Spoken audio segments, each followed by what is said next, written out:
woke up, slept on me, trying to eat with vultures. Y'all look frail, let me feed the culture. Can't get full of the lead and coke, huh? Still sober? Y'all OD, follow me. Where the rain follow me. King, yeah, I know the king. Martin Luther King. You ain't really on the throne, boy, you in a dream. Wake up, y'all don't want it. Down to the wire, better put Milo on it. And let's soon Chico Milo, homie. And if I'm scared, I guess I don't know it. Cause I'm still going still right where the heat at. And where I ain't supposed to be, that's where I be at. And I spit that shit back. Listen to the truth while the sky crack and the Lord gets back. Or somebody wants to get back and they click clack, leave you been back, looking at the syntax. Never left, but I've been back, cross on my big neck, and I don't rap gospel, I live that. But I'm nothing but a give it. You see me in the club, funny, you was in it. Skip a cosign, shout out to the homie Kendrick. And all I hear is crickets when I run into the critics. Oh well, show tells me a lot when they tell me to rock. My eyebrows race, man, what I'm cooking. And the sales may drop, yeah, the mail may stop, but they ask for the truth, yeah, I'm a dork. They like, how you do that now? Sound kinda nice, boy, who that down? Is everything real good, true and fair? But you probably wouldn't listen if you knew that down. If you knew that down. The heart beats just a little faster right now, doesn't it? As they stand alone right now. No cornermen. They're just ready to make the ring walk for the biggest fight that boxing can. Keep your hands, keep your chin tucked. It's the one and only goes with the shadow in the front. And I hope everyone's having a blessed night wherever you at. Let me make sure that, yeah, I know my audio good. Make sure my delay is all right. I think my delay is good. What's going on, y'all? What's going on, Drunk Irishman, Tycho? Hey, man, listen. I like KeyShawn. Let me start off by saying this. I like KeyShawn. I think y'all know that. Like, somebody made a joke and said he replaced Chris Colbert. Actually, he did. I actually have more faith in KeyShawn, though. KeyShawn, before I get into anything, the Super Bowl, even though I'm not I already know how I feel about the NFL, but the Eagles won. I'm an Eagles fan, always been an Eagles fan, except it don't hit the same. The Super Bowl don't hit the same. What's going on, HOD? Stick around, my boy, because I might drop the link for you.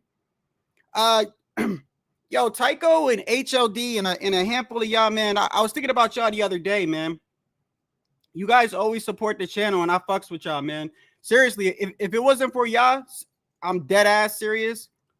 I would have stopped around like a month or two ago. I know I say it a lot, but I'm serious. Like, there's a couple times, like, everybody goes through problems in their life, but sometimes it's like, this is not a priority for me, but I love boxing, though. At the end of the day, I love boxing, and it's kind of weird. I feel like I know y'all, like personally. I don't, even though we don't know each other online, but I feel like that sometimes. I love boxing, and I was thinking, I don't know how true it is for you guys, but I know for me, when I look at how much time I spend, like when I have free time, I try to like put a portion aside to go online and talk boxing. I put like a portion. Sometimes I can't fit it. And that's why you guys don't see me for a while. But I was thinking, you know what? There are some positives of like being online. And I've noticed, like, when I'm sick or I'm sad or I'm depressed or life is getting to me or whatever, man, I go on a panel and just watch people talk boxing. And I totally forget about my problems. I mean, it's better than doing drugs, man. You know what I mean? I'm clean. So sometimes you got to just take your mind off stuff, pray and stuff like that. But the panels and stuff, it be helping me out. I've been trying to watch other people's channels lately, too, as much as I can. But I don't hop on as many panels, but over the past week or so, I was catching up on. Now before I get into KeyShawn, y'all saw what happened with KeyShawn, right? Yo, by the way, I think KeyShawn is the wrong person. I know I'm going for him, but I'm serious. I think he's the wrong person to fuck with like that, doing that watermelon shit or whatever. And you could tell before I get into it that dude is lying. Whoever his the manager or whatever, you could tell they did it. Sometimes you could tell when somebody did something, and even though they're telling you that they didn't, I could just tell by his demeanor, bro, and the way he acted afterwards. I mean, it is what it is. Race drives boxing, right? We all know that. But still, I think certain people, you shouldn't do that too. Sometimes in the past, it's worked. Like with Tito Trinidad, I hate to say it, my favorite fighter of all time. He got his ass whooped. Now, I'm not making excuses for him, but let's look at the reality here. He snapped the Puerto Rican flag in Puerto Rico, right? And then the same week, I think it was the week after, was the 9/11. And then the fight got delayed. It got pushed back. So there were some factors in there, but mainly when you get a person, if you get a person with the right IQ and the right fighting style, sometimes making them mad is not the best thing in the world. I know some fighters think that. They think like, oh, well, let me get this guy out of character. Yeah, that works for certain people. There's certain fighters I don't think that works for. Like Canelo's one of them. I don't think that works for Canelo. Plant tried to do it. Caleb Plant tried to really get under Canelo's skin. And that didn't work out too well. Certain fighters with ring IQ, if you get them mad, because I don't think KeyShawn's not the type of person that's gonna go in there and just start throwing bolos. KeyShawn's gonna set that shit up, and then I think he's gonna punish him, bro. Berinchyk, I'm not gonna say he's underrated. I want to be careful with how I speak on certain fighters because I've been surprised over the past couple of years. There's been some upsets that really took me out of left field, but I don't think he's on KeyShawn's level. That's just me. I think KeyShawn's power is very underrated. I've said this before. KeyShawn is not Shakur. He's not Shakur. And I know he won't talk shit about Shakur. And I know for some reason he kisses Shakur's ass or whatever it is. He thinks he's his big brother. But I think personally, as a boxing fan, I think Shakur is the harder fighter to beat in the ring. But I think KeyShawn is more dangerous. KeyShawn's got pop, bro. And they were going back and forth. But before I get into that, oh, you did already. Okay. Sergeant, yeah, you know, I thought that too, but KeyShawn was I don't think I don't know. He looked kind of, you could tell when somebody, I mean, bro, if some of these dudes, you could tell they're acting. But if he's acting, he's a good actor. He's a good actor because he looked pissed. Let me see. I mean, these guys are fighters, bro. These guys aren't Oscar Award, Grammy nominated actors, bro. Some of them are. Let me take that back. Or maybe it is. I don't know. Let me see something real quick. I hope it wasn't fake. Because I like it when people are mad and they want to be. I think it's an incentive. But I tell you what, if I find out shit is fake, that makes me not want to watch the fight. I don't like fake beef. You guys are already fighting, bro. I don't need you to make up shit.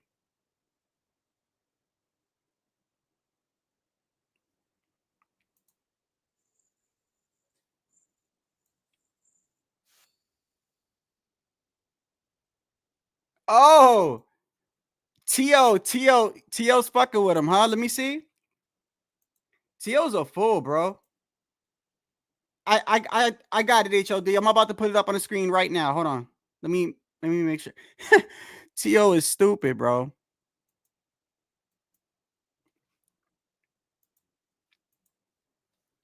It was T.O.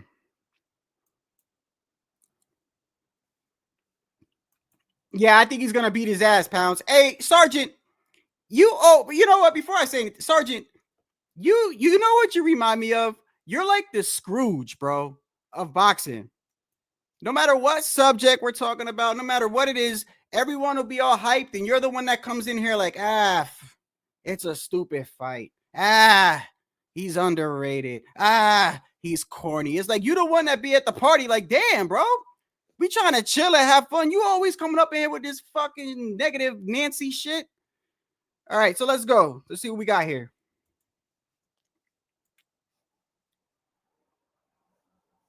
From the beginning. I got you, brother. I got you. I just want to make sure it's not. I gotta be careful, HOD, with the music. That's all. There is no music though, because they've already cut like 2 streams of mine.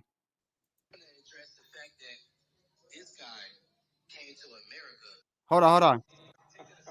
I'll play it over again. My bad. I gotta put the audio up. There you go. I'm gonna address the fact that this guy came to America to give me bananas and watermelon with a note on it. It's unprofessional, and I feel like it's racist. And you just made this fight a little more personal. Take it a step further, KeyShawn, just so. Oh, yo, that's funny because T.O. be the one on that racist shit. Sometimes people think that's hilarious, bro. Hold on 1 second. I had a feeling T.O. was gonna say something. Hold on 1 second. Let me. Why is this not doing that?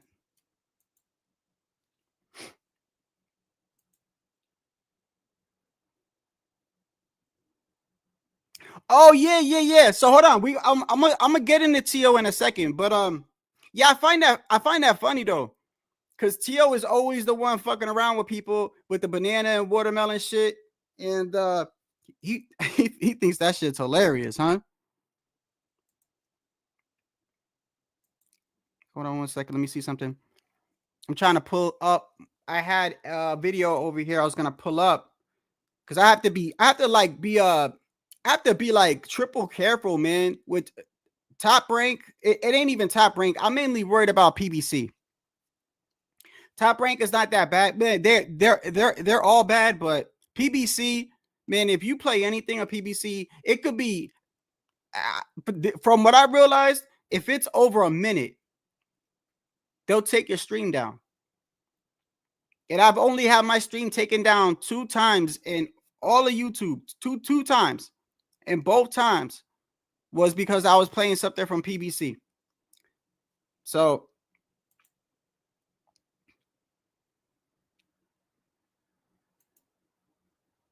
what's going on, Devon?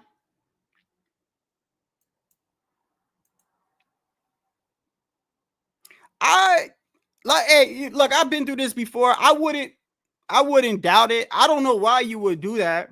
I've already said that. I mean, if it is true, I don't know whether it's true or not. But I've said it a million times. It makes no sense at all whatsoever for anyone to come up in here with multiple profiles or to not be yourself. I mean, I think I've showed over the past year that even if I've had a problem with you, you're still allowed on here. Have I not showed that? I've showed that with a lot of people so far. I don't know why people are still doing that.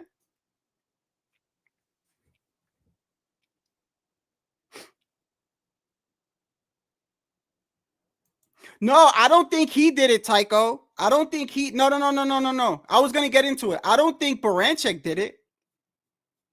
I don't think he did it. But I think someone from his team did it. Or somebody, like one thing I will say is this. I don't think it's fake. Like, I agree with you. When y'all say fake, we have to like put a definition on what fake is.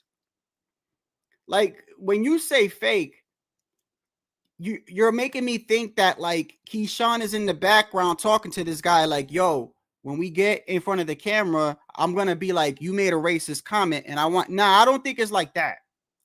I don't think it's like that. I do think people provoke people. I think people provoke people. I do think some fighters are extra during fight week, right? Because they know that it's a fight. And then I think that there are some fighters that don't like to participate in that shit. They just want to get in the ring and fight. Not so. It's very hard to determine what's real or not, especially with social media. And not only that, bro, but a lot of these dudes are young. And you guys know this, bro. T.O., even Tank, that whole generation, these guys are in their mid-20s, about to be 30s in a couple years. And they act like fucking 14-year-olds, bro. The majority of them. The majority of them act like kids. So I can't tell when some of these dudes is playing or not. But I like a lot of bullshit before a fight. And KeyShawn did look bothered by it. And you want to know why I think KeyShawn's bothered by it? And you want to know why I think it's real, Tycho? Because if you notice, the beef that he had with Tio is real. How do we know that that's real? Because there was an issue, which Tio denies exactly what happened, but there was an issue with sparring and Tio's father in KeyShawn's camp. And supposedly he said, you know, the N-word or whatever. So that's why I believe it. I know he gets triggered over something like that. So as far as Berinchyk doing it, the man can't even speak English, bro. So I don't think he did it per se, but I wouldn't put it past somebody in his camp to do some shit like that, which is good. I think it's all good. I think it's good. Some fighters like the whole Benavidez and Morrell shit. Well, with Benavidez, you kind of like, you don't need to actually get that dude mad for him to do shit, but you know what I mean. Certain fights, there's nothing wrong with it. You know, it would be different if this was WWE, and I know like everything is fake, but at the end of the day, these guys are gonna get in the ring and throw punches, bro. So whatever the fuck needs to make the fight better, it is what it is. It's already, I think, a unification match, ain't it? It's a unification match, or I know Berinchyk is definitely a champion, and I think KeyShawn got the belt off his last fight, but I don't know if it was a major belt or not. Let's take a look at this real quick. It should be. This should be a unification at 135. It's a title shot, or is it a unification? I think it was real too, Devon. I don't think Berinchyk did it, but I think it was real because of the way KeyShawn's pissed, bro. He's mad, and people always like to listen. I get it. People say it's fake or whatever, but y'all motherfuckers act like these dudes is like Oscar award, Emmy. Some of this shit you could tell a motherfucker is mad, bro. You could tell when a person's mad. Not everything is acting. I mean, if that was the case, then if I really thought that boxing was fake, bro, I wouldn't watch it. I know some of it is rigged. I know people throw fights. I know refs do crazy shit. I know that. I know that there's with the odds and some shady shit going on. But if I thought boxing was all predetermined, I ain't watching this shit, bro. Telling you that shit right now. That's one of the reasons why I stopped watching the NFL when I saw that whole thing about how the games are scripted and shit. And I don't think all the games are scripted like the whole game, but I do believe that there's some shit going on, bro. It's just too many coincidences. And I'm an Eagles fan, so I'm glad that shit happened. I wanted the Chiefs to get their ass beat up. So, but you know, I'm not a huge NFL fan no more after the shit that I saw. And that's why, to be honest with you, like, I hang on to boxing because I like watching something where I don't know the outcome. WWE, you know, when I was a kid, it was fun, but I know it's fake. I know it's fake.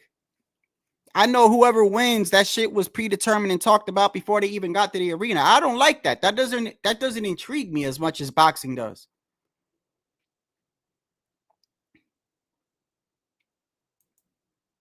Yo, whatever happened? Yo, did he go to prison, bro? What's going on, LT?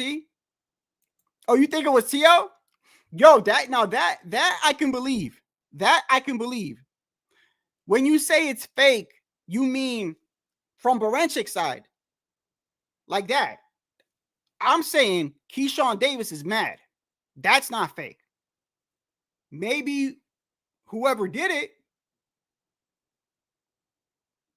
with the intentions of being a joke. I think that might be fake. But KeyShawn, let's take a look at it. KeyShawn is mad. So I don't think that's fake, bro. And the reason why I don't think that's fake is, like I said, I go back with T.O. in the history with T.O. and T.O.'s pops when they had a fight in actual. Now, regardless of what happened, I wasn't there, but both sides acknowledge that something happened in sparring. over the N-word. And I remember T.O.'s father explaining, like, bro, he should know, you know, we're from. Oh, by the way, speaking of T.O., did you see the Shushu Carrington interview where he talked, he went at Stephen Fulton and he brought up T.O. and Richardson Hitchens? And he took a shot at T.O., he kind of took a shot at T.O., but like not like direct. He said, so Shushu Carrington, he's from New York, right? And he reps all the New York fighters stick together, all of them. Berlanga, Richardson Hitchens, Shushu Carrington. A lot of them, they all stick together, just like the Philly boxers. Danny Garcia, Jerron in his boots, Stephen Fulton. You know, a lot of them train together. A lot of them go to the same gyms or had gone to the same gym or know each other a lot from amateurs and shit. And not only that, but they from the same state. So it's like Shakur and Shakur. And I don't know how cool Shakur is with Raymond Ford, but you know what I mean. So Shushu Carrington was doing an interview and he said something like, this year is the year for New York fighters, right? To put them on the map. And then he brought up Richardson Hitchens. And then he said, he might be fighting T.O. And then Shushu said something like almost like saying like T.O. is technically, he is from New York, but he's not technically full New York. I don't know. It's a stupid ass shot, but he said something like, T.O. is from New York technically, but he's saying he doesn't live there and he hasn't lived there in a while or whatever. But anyway, the one thing I do want to say is this, though. The couple of fights that we should be getting this year, I hope none of this shit changes, bro. But the one thing I don't like is things change every day, like daily. Because at first I thought T.O. was gonna fight. So T.O.'s supposed to be fighting Hitchens, right? Because they had that tentative schedule out. So I don't know if that schedule is for real. The one that they put up. So supposedly you got the Canelo fight, the Canelo versus William Skull, right? Then you got Munguia supposed to get his rematch against the dude that knocked him out. Then underneath that is T.O. and Richardson Hitchens, right? First off, that doesn't make any sense to me. I don't know if that was the order, but that order don't make no sense to me. Richardson Hitchens and T.O. should be a co-main event if that is the card. If that just makes sense to me. It's a unification match at 140. Why would that come before Munguia in the rematch? That doesn't make any sense to me, but it is what it is.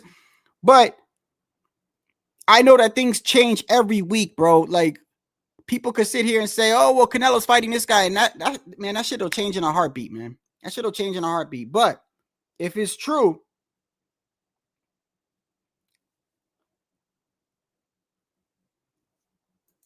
what do you mean? I think it is, bro. People in the chat are trying to tell me that they think it's fake. I don't think it's fake. I don't think KeyShawn was faking, bro. I don't think he was faking. He looked mad as fuck. I made a little thing about it too. Here, let me show you it.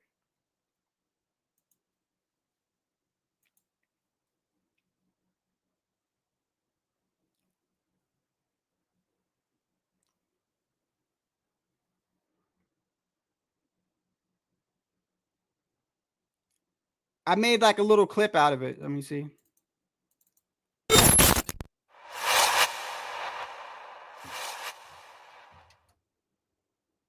I want to address the fact that this guy came to America to give me bananas and watermelon with a note on it.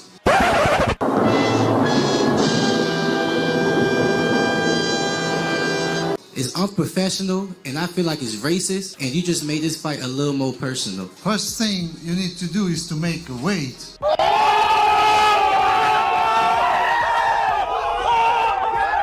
And that's exactly what he wrote on the note, too. I ain't gonna touch him. I'm gonna fuck you up when I see you, too. I swear I'm gonna fuck you up. A few moments later. I'm gonna fuck you up when I see you, too. 20 minutes later. I swear I'm gonna fuck you up. 1 hour later.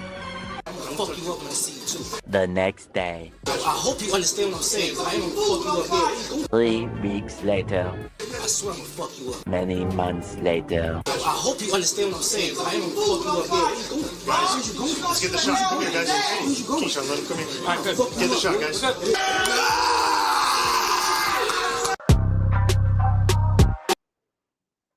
Where's the thing at? Hold on 1 second, bro. Hold on 1 second. Why is that not playing? Nah.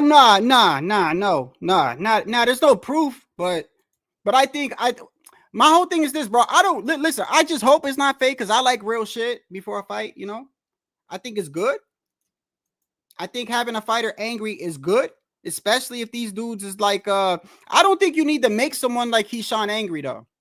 And I keep bringing this up. Like people think I hate Shakur. I don't hate Shakur.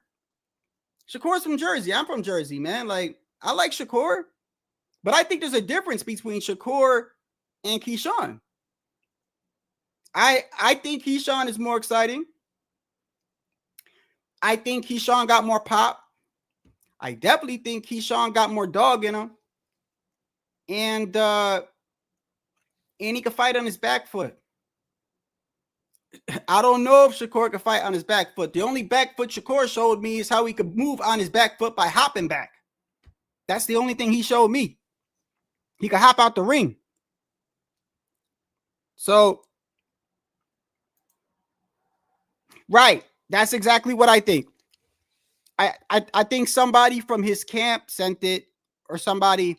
It could have even been like somebody like somebody said Tio. I could see that. But either way, bro. Either way, if you want to get someone like KeyShawn mad, you do something like that.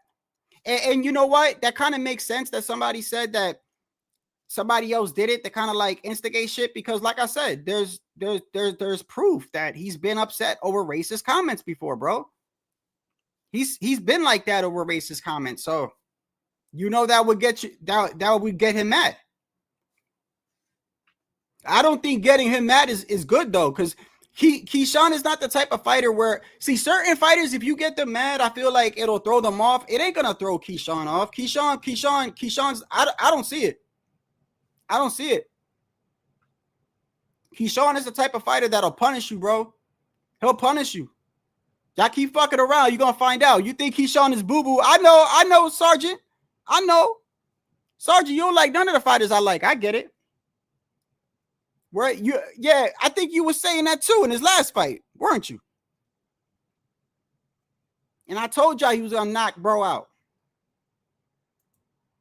He might stop Berinchyk. He might stop Berinchyk, bro.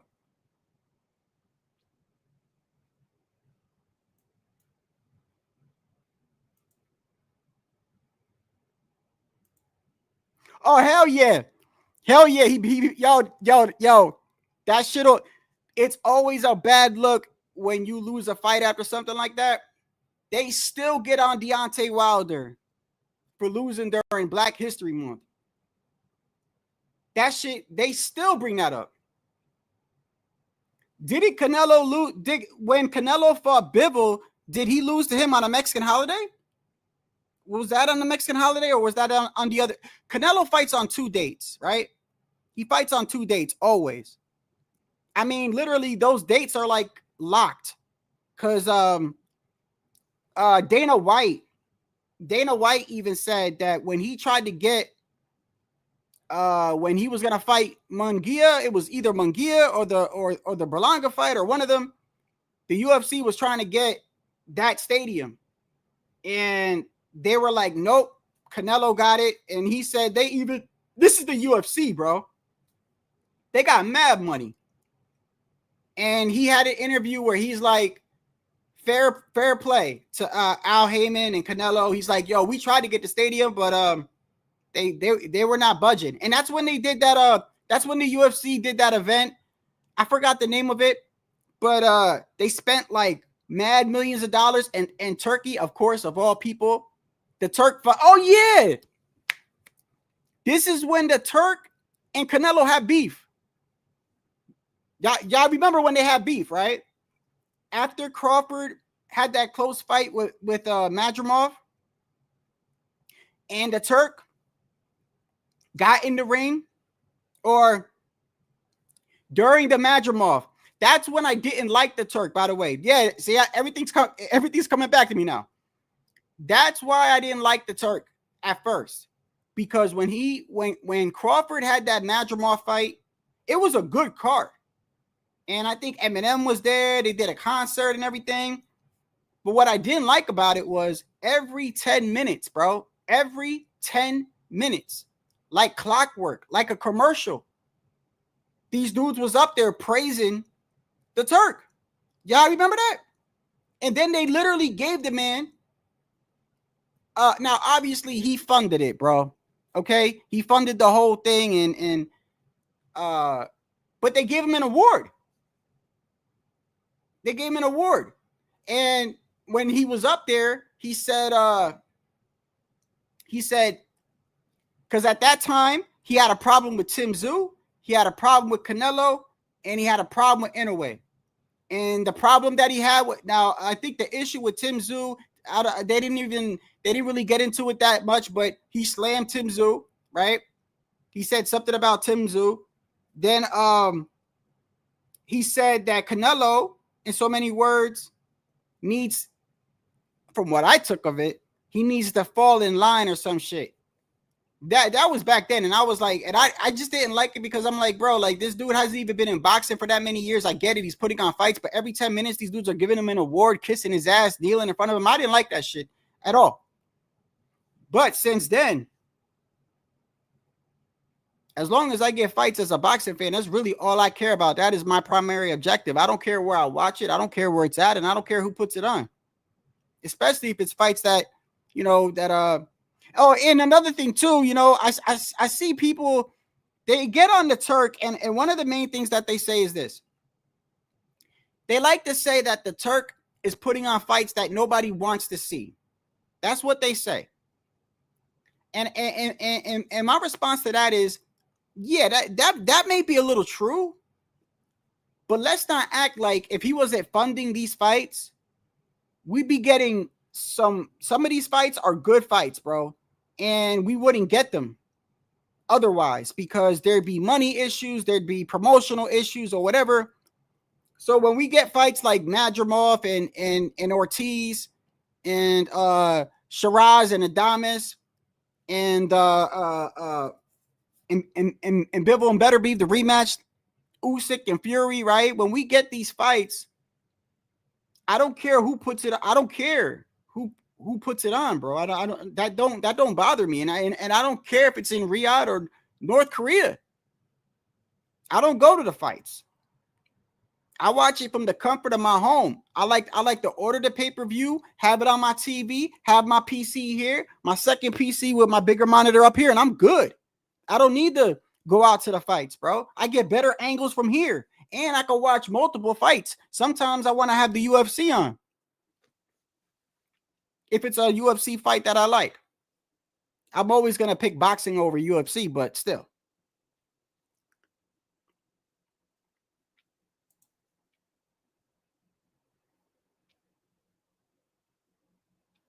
Right, that's what it was. That's what it was. The Hall of Fame, right? The Hall of Fame, right. First off, I don't know who qualifies somebody to put someone in the Hall of Fame.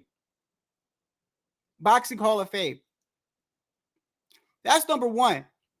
Number two, you know that's money motivated. How this man get into boxing?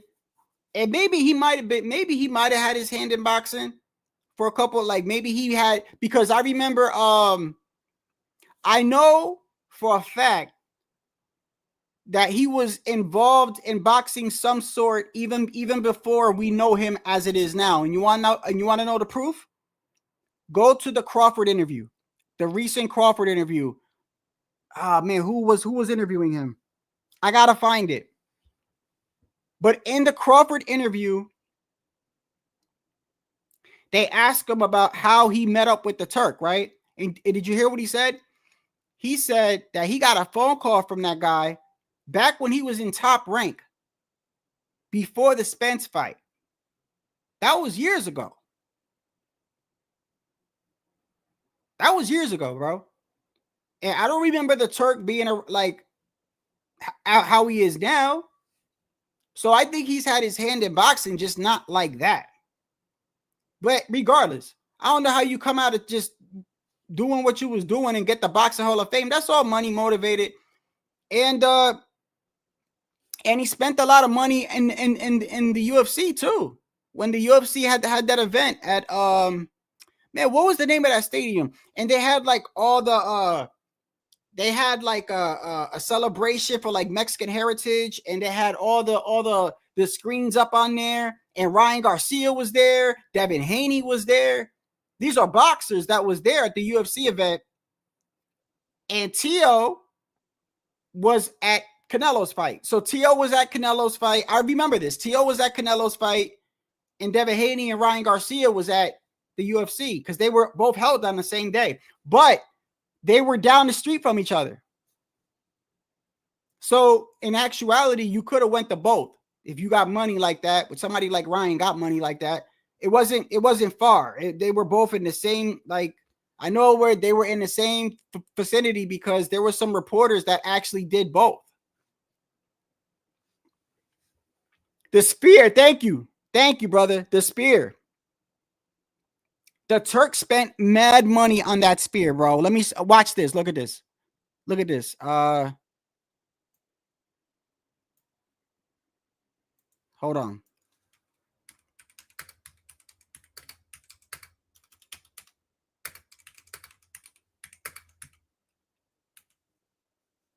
Hey, I'm gonna drop the link in a minute or two if somebody wants to hop on.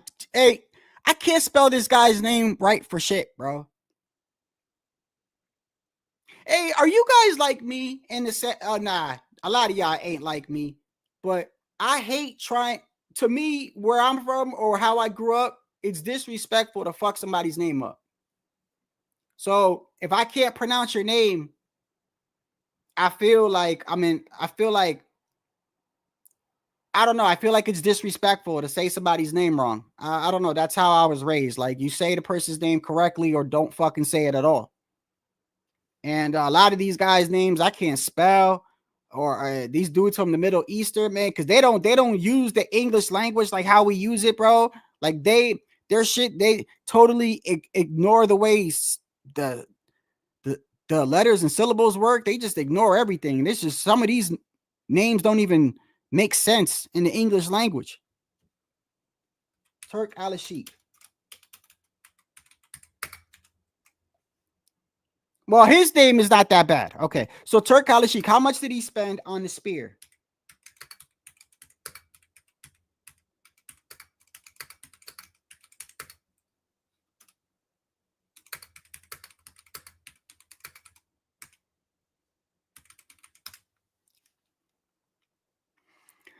$20 million, bro. $20 million. And the crazy thing is, for somebody like Turk, $20 million is like fucking nothing. It's nothing. Bro, give me 100,000.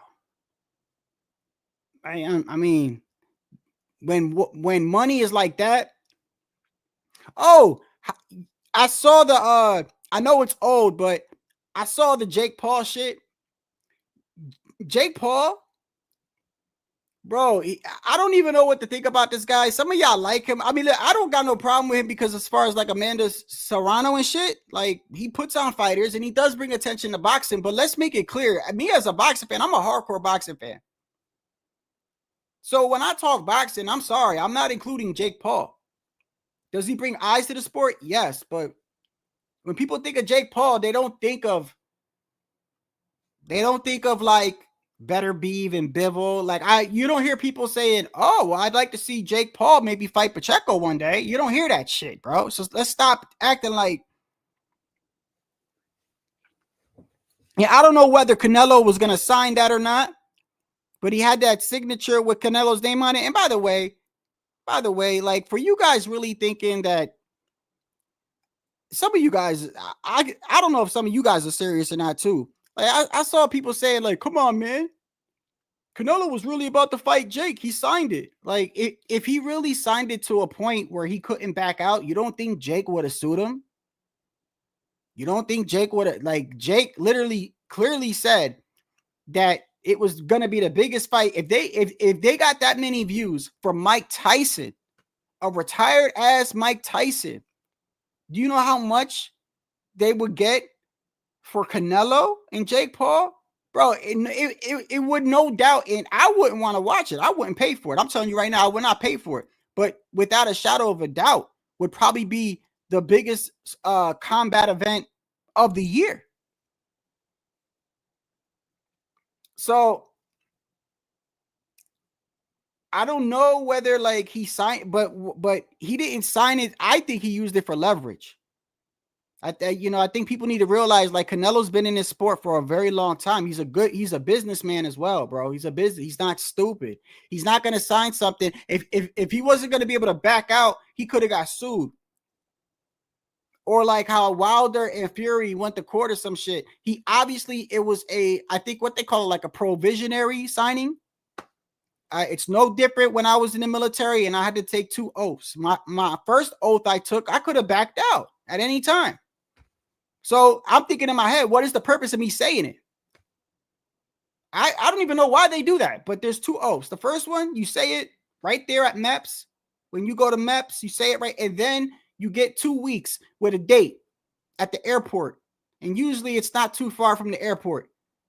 When you show up that date, you're going to swear in and they're going to hand you an envelope. You don't swear in and leave and go home. You swear in and get directly on the fucking plane and go straight to basic training. And you get, I don't know how they do it now. But me, I took an oath. I got an envelope. They said, don't look in the envelope. Just hold the envelope.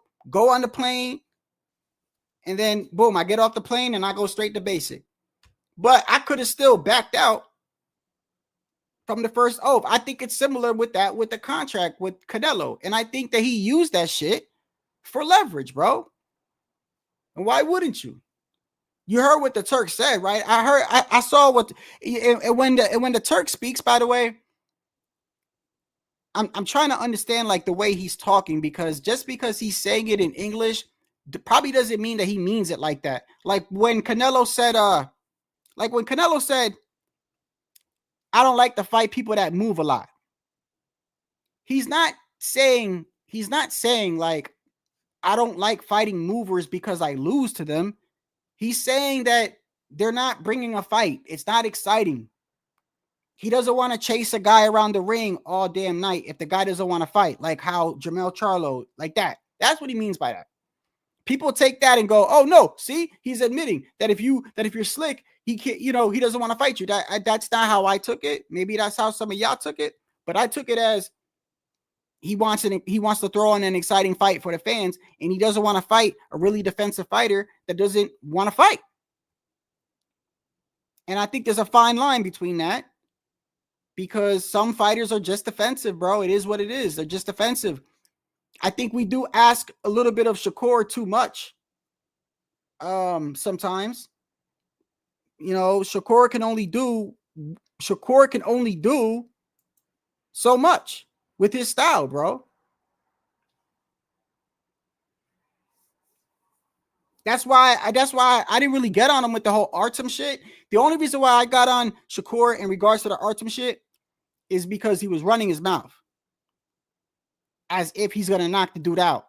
And to me, it's like when you have a performance that was so terrible that you and your opponent break the record for the least amount of punches thrown in a title fight, then in your next fight, you better perform or shut the fuck up. And that's not what he was doing. He blamed it on his hand and he said, oh, watch, I'm going to stop this guy. And then what did he do? He goes into his next fight and literally people are walking out falling asleep in his hometown. In his hometown. In a way, I don't blame him too much because Shakur's style is the way he fights. He's a defensive fighter, man. He's not the type of knock you out type, but I still think Shakur was a different fighter at 130 though. 126 Shakur was a 126, 126 Shakur and 130 Shakur was way more aggressive. Way more aggressive than 135 Shakur. And that's another reason why the divisions matter. My guy Tio. I know some Tio fans don't want to hear it, but I don't think his now. Hopefully it'll change. Hopefully it'll change now. But I saw a clear difference in the snap of his punches from 135 to 140. He still had power though. He just wasn't like a force to be reckoned with like how he was at 135. That's why this whole Crawford shit. I don't think he's really gonna try to beat Canelo. Oh, by the way, let me ask you a question. For y'all that really think that Crawford actually has first off, I hope that they don't cancel this shit out. But if they do, you want to know what's a big sign to me that Crawford doesn't really want to take this fight seriously or that he thinks he's not going to win? You know what a huge sign is? This is common sense, bro. It's common sense. You went undisputed at 140 and you went undisputed at 147. You're a two-time undisputed champion. You move up to 154 and you go straight for a champion, right? Nothing wrong with that. Nothing wrong with that. Crawford's good. He's good. He doesn't need 8, 9, 10 tune-ups, right? You move up to a weight class, brand new weight class. You fight a champion. The guy only has 11 fights, right? You don't do good. It was a close fight. Some people can argue that it was a draw. Some people think Madrimov won. I think Crawford won. Personally. Not by much. I just think he turned it up in the last couple of rounds.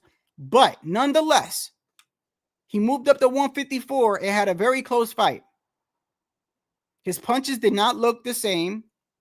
He did not run through him like how he ran through guys at 147, right? So it's only common sense, bro. I know he's Crawford, but he's still a human being. The man is going to skip 160. He's going to bypass 160. No fight, no nothing. And go to 168 and not even taking a tune-up. What does that tell you, bro? Don't you think that if you were confident in your style, if you were confident in who you are, you're about to fight Canelo? Why not move up to 168 and fight, I don't know, fucking Berlanga or, you know, somebody that's not like a huge threat, but is decent, so you can get acclimated with your weight class? Why wouldn't you do that? There's only one reason why you wouldn't do that. And it ain't because the only reason I can think of is this. You don't want to fuck the bag up. You can move up and you can lose, and if you lose, it's not a super fight no more. But then if that's the case, then I ask you this. What does that tell you, bro? All I see this guy doing is on Twitter saying,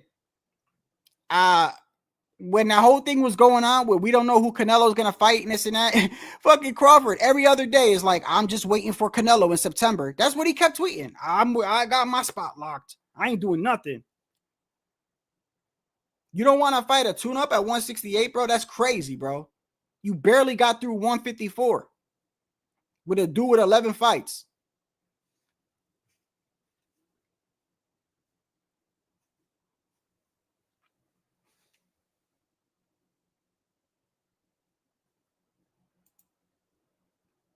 Right? Somebody like, well, did John Ryder retire?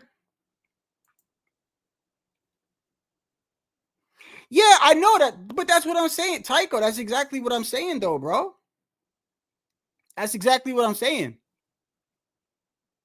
When you say I don't want to fuck the bag up, what does that imply? What does that imply? Just tell me. You tell me what that means. If I said to you, if I said to you, I'm gonna move up and I'm gonna fight, I don't know, HOD at 168, right? Let's say he's got the belt. and you say to me, well, Shadow, why don't you fight Puto, who's ranked 7 or something at 168 before? Why are you going straight for the champ? And I say to you, well, I don't want to fuck the bag up. What am I telling you, bro? I'm basically telling you that there's a possibility I could lose to this guy. You shouldn't have that mindset, bro. Not if you're Terrence Bud Crawford.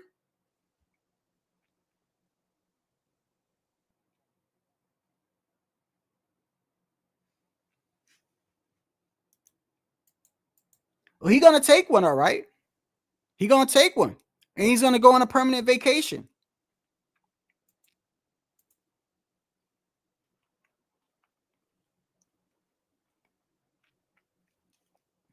I do worry this, though. If he fights Canelo when it is competitive, did you ever think about the possibility of them? I don't know. Let's say it's a 7. Let's say the fight is 7-5. Right? I think Crawford is good. You don't think Crawford is good enough to win 3 or 4 rounds of Canelo? I do. I give him that, bro. Even with him moving up 2 weight classes.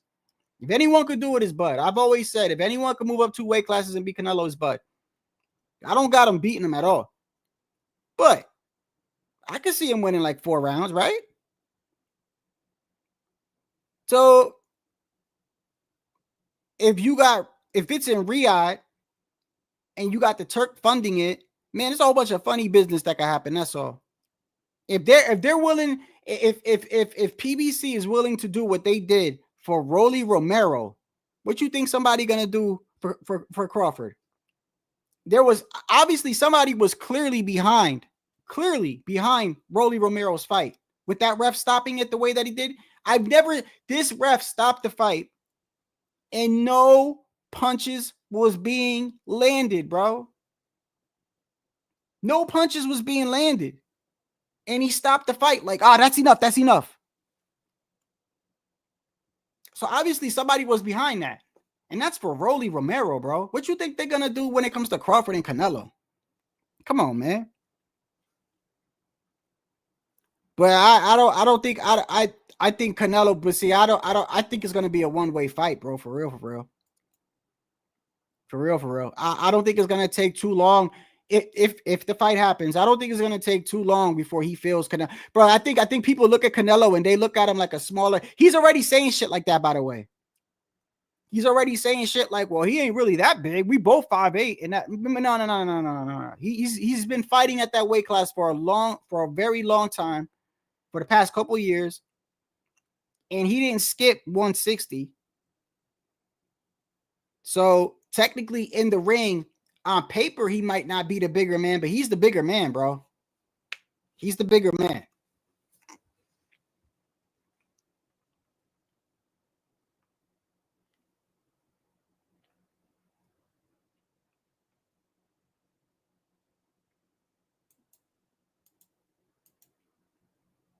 Yeah, look, but with a person with high IQ, that shit don't always mean nothing. Like, look, we saw what happened with Benavidez and Morrell, and Morrell had a 4-inch reach up. Did Morrell had a 4-inch reach advantage on David, 4-inch,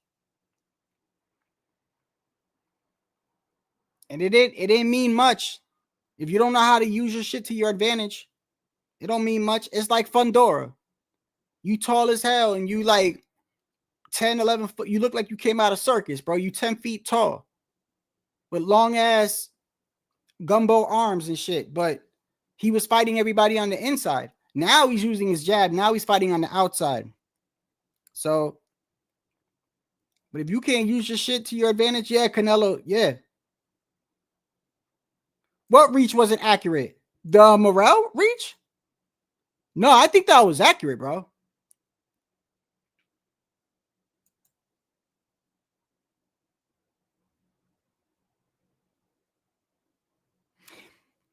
The only thing I think that they got mixed up was his weight. David, oh, yo, is it true? Is it true that I'm hearing David Benavidez is already saying shit like, I could have, where did I read it at today? He's already saying something like, He's not saying he doesn't want to fight Bivol or Beterbiev, but he's basically implying he wants to fight somebody else. When didn't he? He clearly said, bro. He clearly said on the leader. And this is what I'm saying. We better hold him accountable, because if Canelo did some shit like that, right? What will we say? Oh, look, he ducking. Said, right? I clearly remember the last 2 weeks leading up to the Morrell fight, they brought up Beterbiev and Bivol a lot. In fact, that was part of their promotion. Part of the promotion was winner gets the winner of that fight.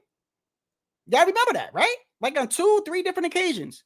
David Benavidez was like, yeah, after I beat Morrell's ass, I'm going to be next in line for Beterbiev and Bivol. Right, Zerto. Thank you, Zerto. Isn't Zerto's not even at 168? Didn't Zerto move up? Isn't Zerto at 175? So that means David is basically saying he wants to fight someone in a different division. What the fuck just happened to all this talk about you fighting Bivol and Beterbiev? Or did you fight Morrell and realize, wait a second,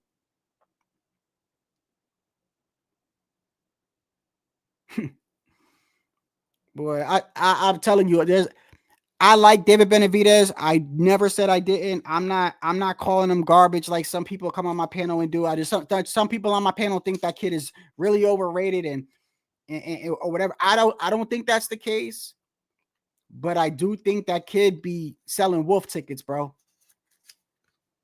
I think he lives off that intimidation, because if people really understood the insides and out, they would know that he turned down a Beterbiev or one of them already in the past.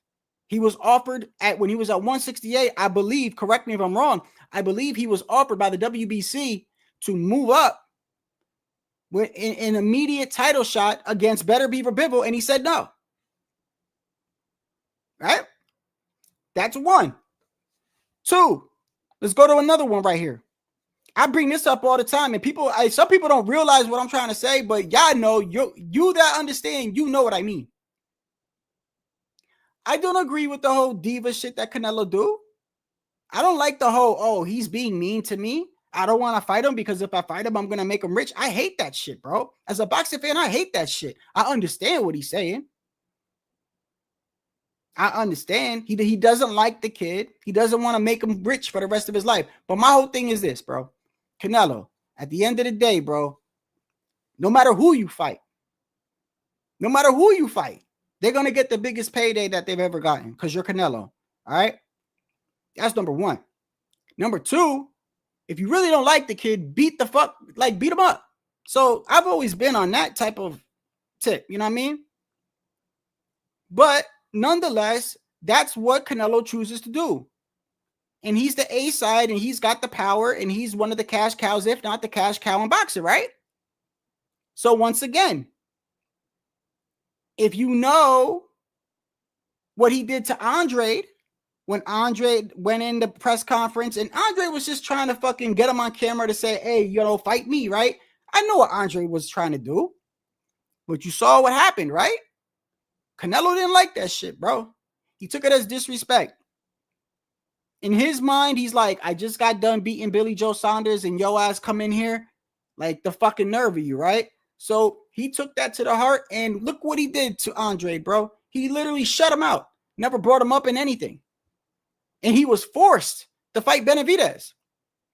Because Andre was not a natural 168 pounder. Let's keep it real. Like, I think Andre was overrated, but he was never a natural 168 pounder. I think he only had a couple fights there. He was really 160.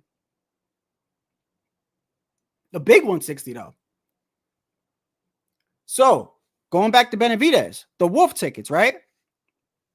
If you know that Canelo operates like that, which I don't agree, but if you know that you talking shit the way that you're talking, the shit your father be saying, all that shit, if you know that that makes Canelo frustrated to the point where he don't even want to fucking come to the table, why would you keep doing that?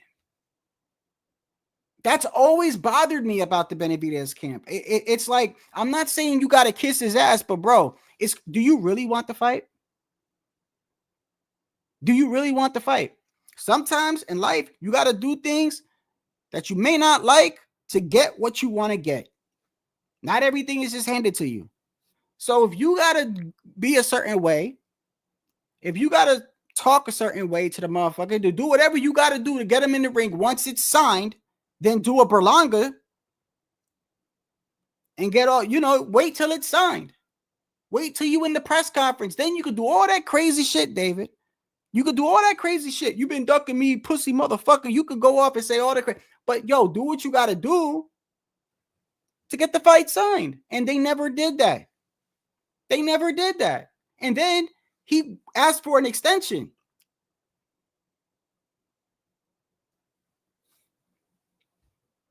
So I do think Benavidez, I think he uses intimidation a lot and his fans fall for it. So is his the little fans that he has, or the real crazy fans that he has, are they going to call him out now?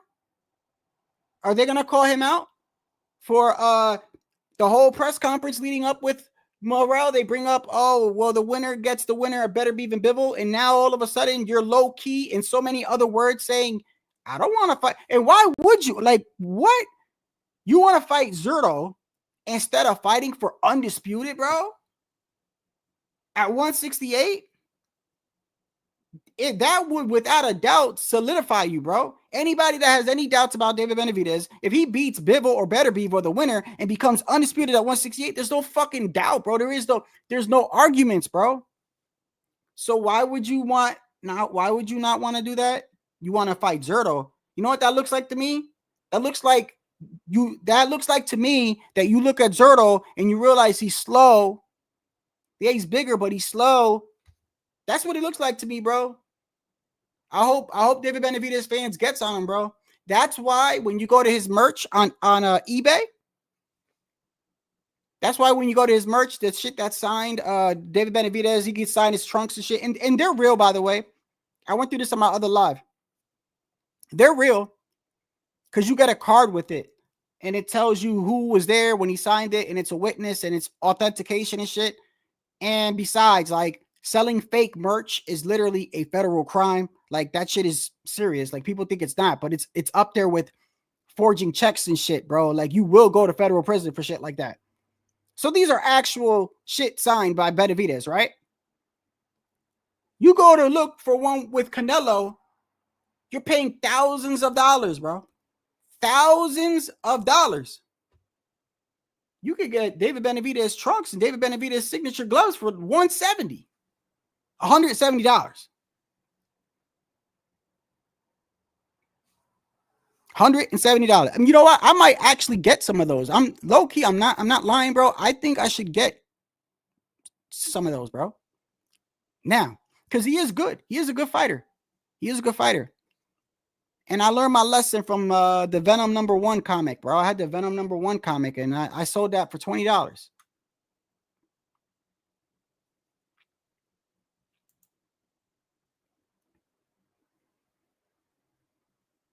Oh, okay, yeah, 175. I'm sorry. My bad, bro. I'm tongue-tied.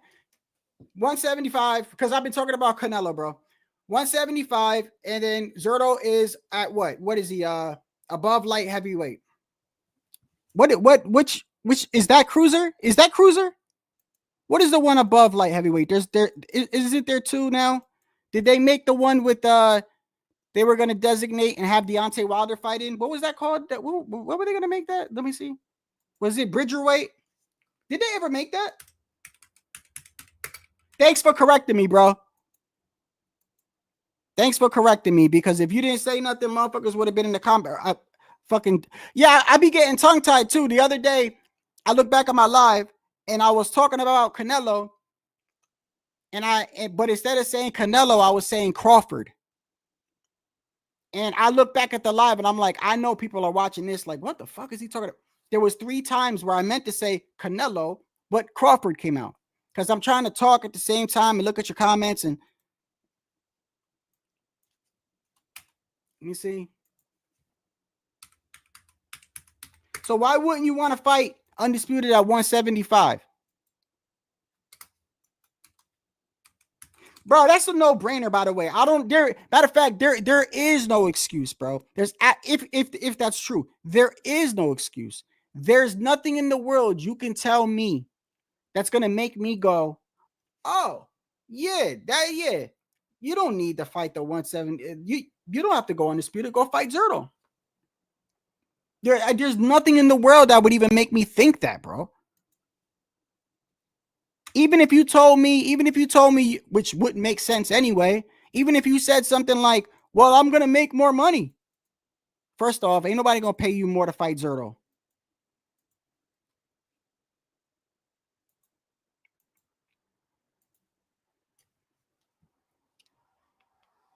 Bridger, I don't think they made it though. You remember that?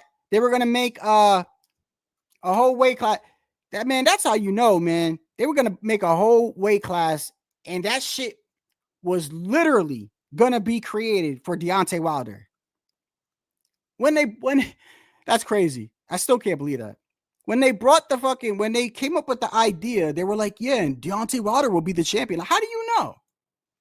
How do you know he'll be the champion?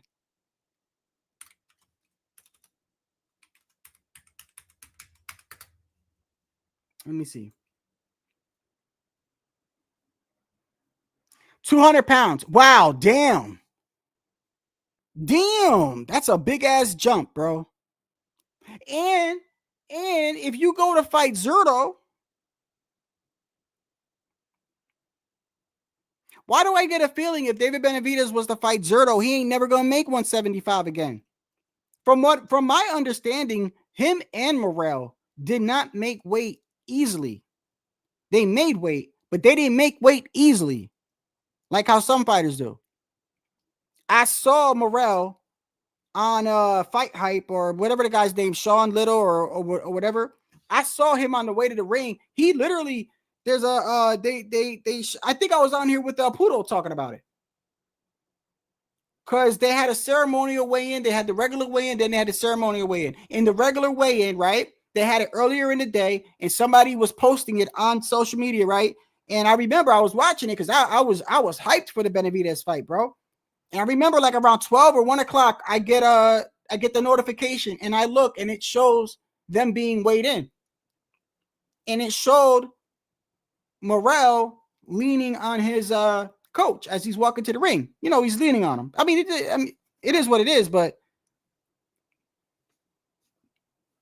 if you move up to 175, 200, if you move up to 200, just in my opinion, in history of boxing, bro, anytime somebody is moved up, it makes it very hard for them to move back down. And we have multiple instances of people moving up and they try to move back down. And sometimes, in some cases, I believe it's fucked their whole career up. Some fighters were never the same again. If Roy Jones would have never went up to heavyweight, I don't think that would have happened to him, bro.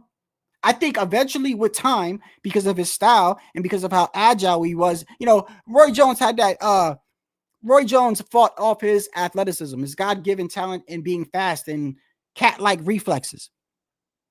So at some point, he was going to slow down. But you can't tell me him moving up to fight Ruiz at heavyweight, putting on all that weight, and then coming back down to fight Tarver. You can't, bro. Or I don't even know if Tarver was the next fight or not, but he was just not the same, bro.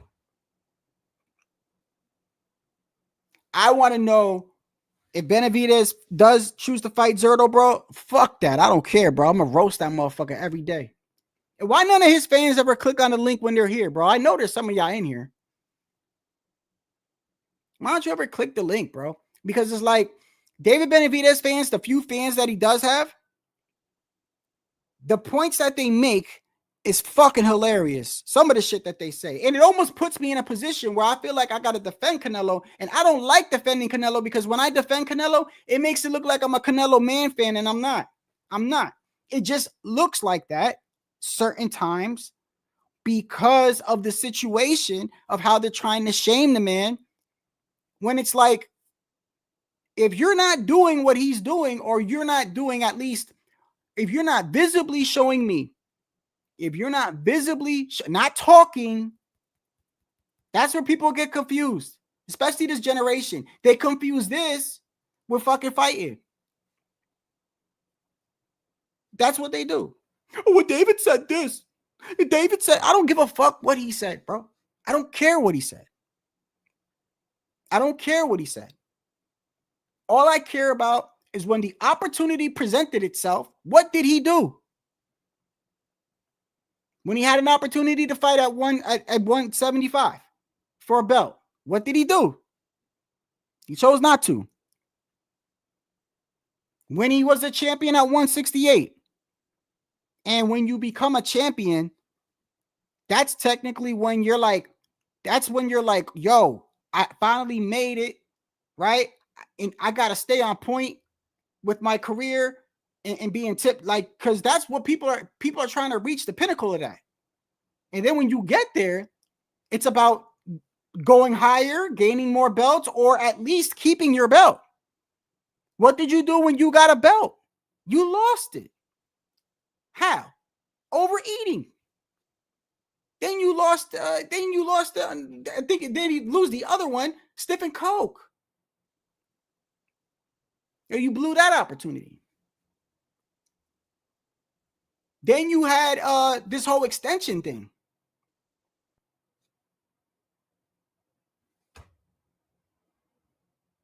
Then when Canelo was telling you, yo, I don't like, and like I said, I don't agree.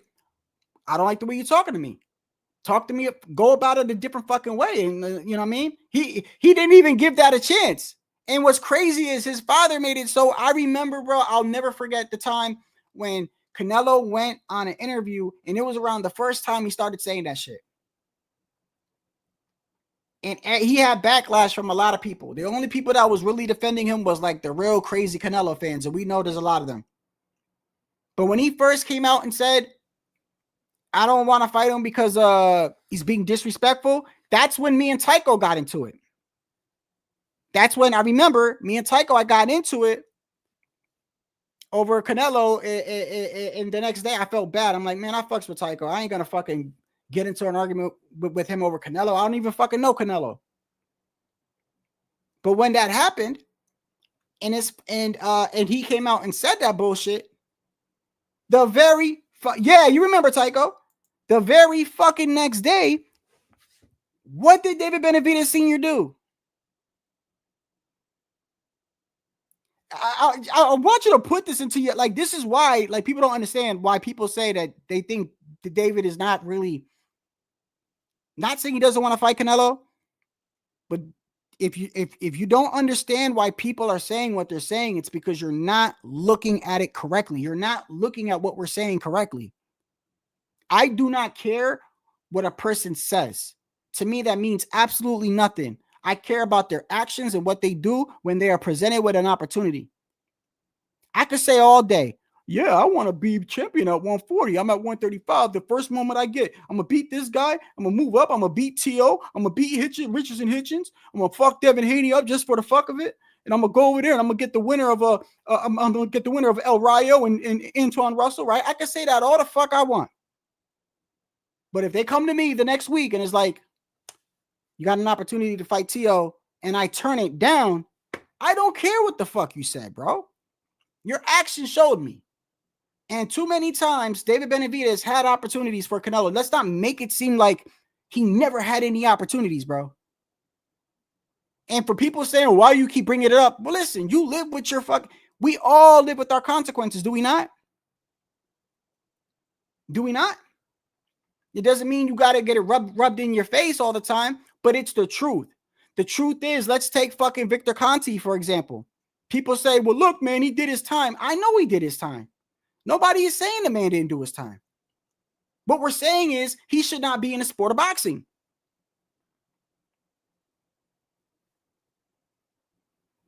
And don't tell me that doesn't make sense. If somebody is on the SA list or whatever offense list, right? And he goes to prison and does his time, do you want him running a daycare center or running some sort of corporation where he has access to women or young women or whatever? boys club. But no, yeah, you did your time, bro. That's not, you shouldn't be working there.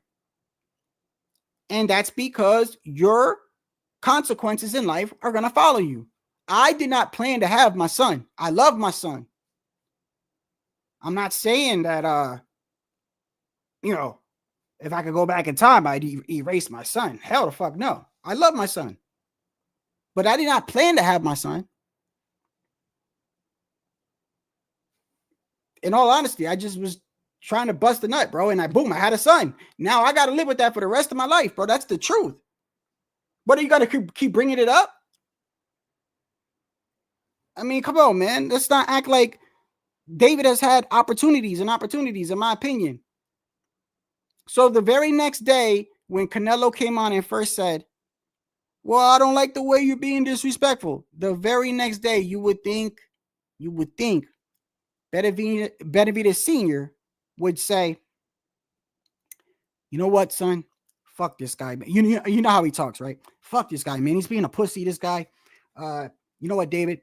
Let's just do what he wants, okay? Fuck it, man. Who cares? We got to kiss his ass or whatever, right? Get the fucking signature done. Then once we get the signature done, then go ahead. You could do the Mexican monster shit. Do what fucking Berlanga did.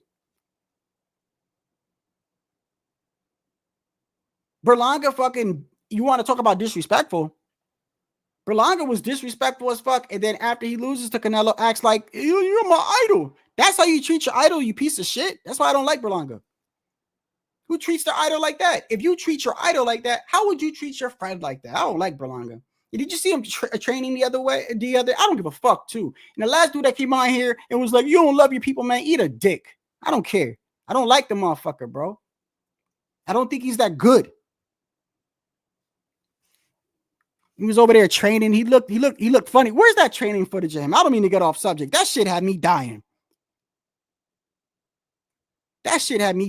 Where's it at? Where's it at?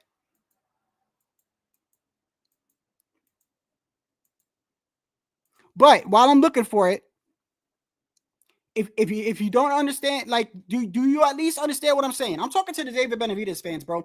You guys that make it seem like, do you not see that at least, I'm not saying he doesn't want to fight Canelo, and I'm not saying everything he does is wolf, but you cannot tell me, especially you David Benavidez fans, bro, especially y'all that eat, sleep. I mean, there's like a handful of y'all. All you do is talk about this man.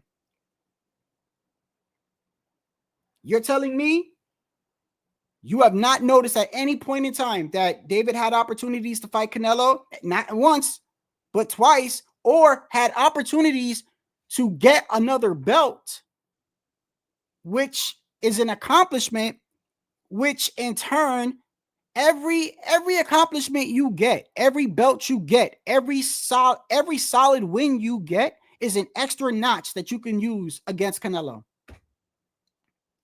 Because at some point, if you beating everybody and you getting belts and you doing all, at some point, Canelo's he's gonna have to acknowledge you. If you beat Bivol and Better Beef, Canelo can't go, well, he beat nobody. Because Canelo would look real fucking dumb if he did that. Especially if you beat the guy that beat him a couple years ago, Bivol. So the David Benavidez fans, you can't tell me that this man has not had opportunities to either A, fight Canelo, or B, get a belt, or have other significant fights and hasn't pulled the trigger. So what would be the excuse to go fight Zerto at 200 pounds than for undisputed at 175 after you done just talked about it the whole damn press conference, bro? I wonder what his fans say about that. Yeah, I bet you I know what they'll say. Well, fuck, I mean, shit. I already know how some of them are. I already know. And they're going to say something like this. Well, shit, I mean, Canelo does what he wants. I mean, fuck it. Let Dave do what he wants. Let David do what he wants. That's what they're going to say. Well, Canelo does it. Canelo could just get away with it. Fuck it. Why can't David do it? That's not the point, bro. That's not the point. The point is, why isn't he doing what he's saying he's going to do? It's like when people want to criticize Tank, they bring up Canelo. You ever notice that? You ever talk to a Tank fan? A real hyper Tank fan, and look, and I always defend Tank. I do defend Tank. But you ever try to talk to a Tank fan and go, hey man, look, not for nothing, but Tank always seemed to get those WBA belts, the baby ones. And the one that he did have, he got it from it was kind of emailed to him, I believe, because I remember he was on Twitter and Tank was like, I don't want to get the belt like this. He made it seem like that, but then he took it. Did he? Did he not take it? If you try to say to a Tank fan like, yo, I think he's the goods, bro. I want to see him fight these guys. But it seems like he's like cherry picking his career. Most of them won't answer that question without bringing up Canelo. I shit you not. They'll say, oh, well, look at Canelo. Well, look at... He's not Canelo.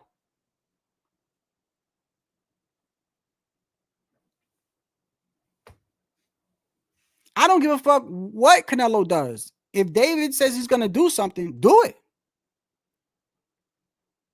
And besides, don't y'all want to see David versus Bivol or Better Beef? I do. I do. Or could it be that a man with 11 fights lumped his face up and now he's thinking, maybe that's it. Maybe he's like, shit. Well, if Morrell, imagine, bro, listen, most people know you fight Better Beef, my guy, because Morrell, listen, Morrell underperformed, which, by the way, to speak of Morrell real quick, I disagree with some of what I've been hearing. And I get it. We score fights differently. This is why I watch a fight over again. And this is why I order a pay-per-view. And what I do is I order a pay-per-view. And for people that are content creators, I don't know what you guys use, but I have an app called Wondershare Filmora X. It's what I use to edit my videos and stuff, right? You can get a paid plan or whatever, right? But I'll order the fight and I'll record it on there, on this monitor, just to be safe. I know when I ordered it off Amazon, the fight was still there, but sometimes it disappears. So anyway, I always record it, especially if I order it on pay-per-view. And I always make sure to watch the fight over 3 times, at least, if it's a good fight. Because I see shit that I've never seen in the other 2 times. And a perfect example is Charlo and Harrison 1. Charlo and Harrison 1. When I watched that fight live, I thought they robbed Charlo, bro. I thought they robbed Charlo. I was like, yo, they robbed Charlo. And every time I go back and I watch that fight, I see why they gave it to Tony Harrison. I clearly, he was landing the more effective punches. He hurt Charlo a couple of times in that fight. And his jab was on point. His jab was like a piston. That shit, he was landing it a lot. I don't know why. I didn't see that a lot during the live. So I go back and I see the Morrell fight. I don't know how you guys scored that fight. I'm hearing people say some shit like they didn't give him 2 rounds. Are you out of your mind, bro?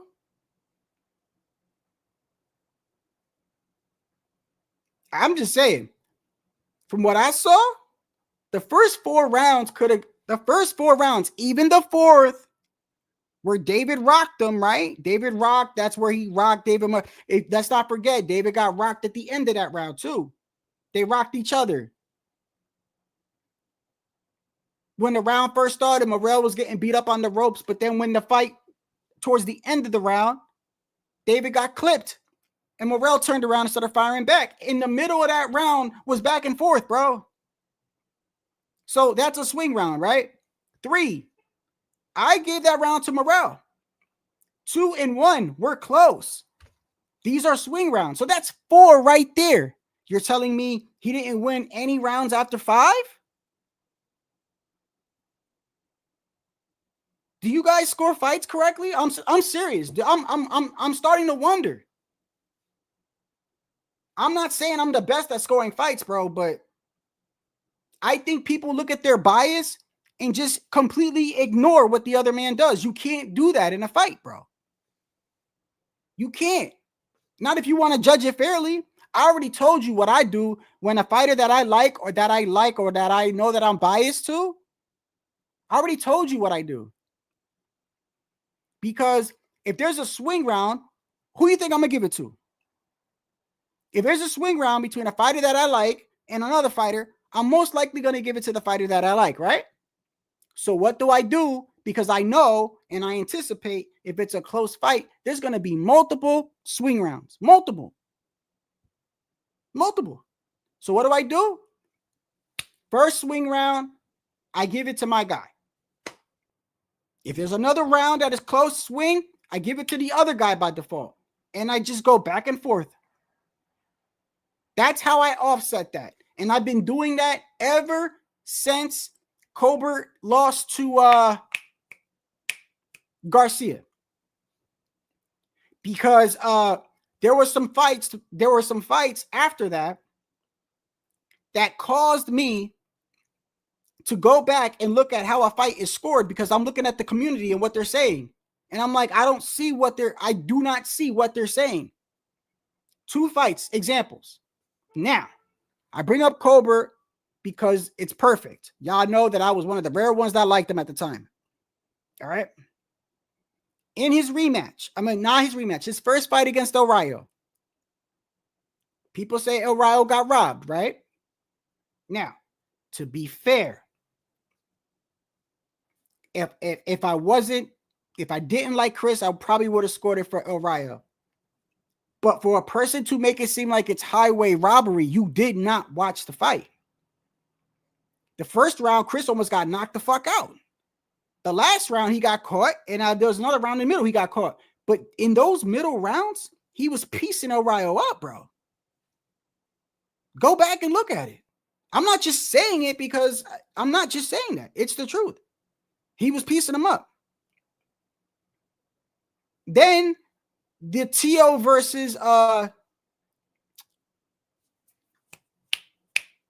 Ortiz was another one where people were split on, Jermaine Ortiz got robbed. And I'm like, what did you see? That's not what I saw. And that caused me to actually look into how a round is scored. And I actually recently was getting some things wrong too, in regards to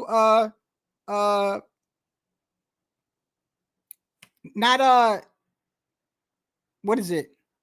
The aggression. Because I was always under the impression of you got 2 fighters, right? One is more defensive. One is being aggressive and coming forward, right? They have a pretty close round. They land about the same. Nobody got stunned, right? This is one guy is like I don't know. Let's take like a Shakur.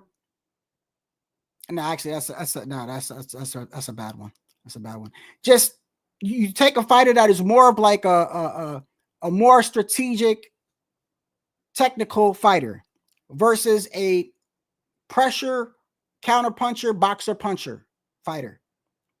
They have a round. Nobody gets rocked. Nobody gets stunned. They both land evenly around the same amount of punches. What do you do? Right? I normally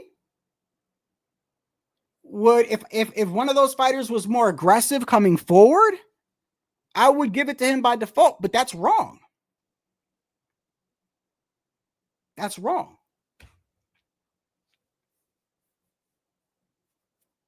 And I think we went over it when Puto was here. We brought up the scorecards, not scorecards. One of the Hall of Fame ref that wrote the rules and stuff. And I've went through his article before on how to score a fight. But technically, it goes like this: you can't fault the guy for having a certain style. Do you understand? You can't fault Shakur for not knocking somebody out if the motherfucker isn't if that's not how he really, you know what I mean?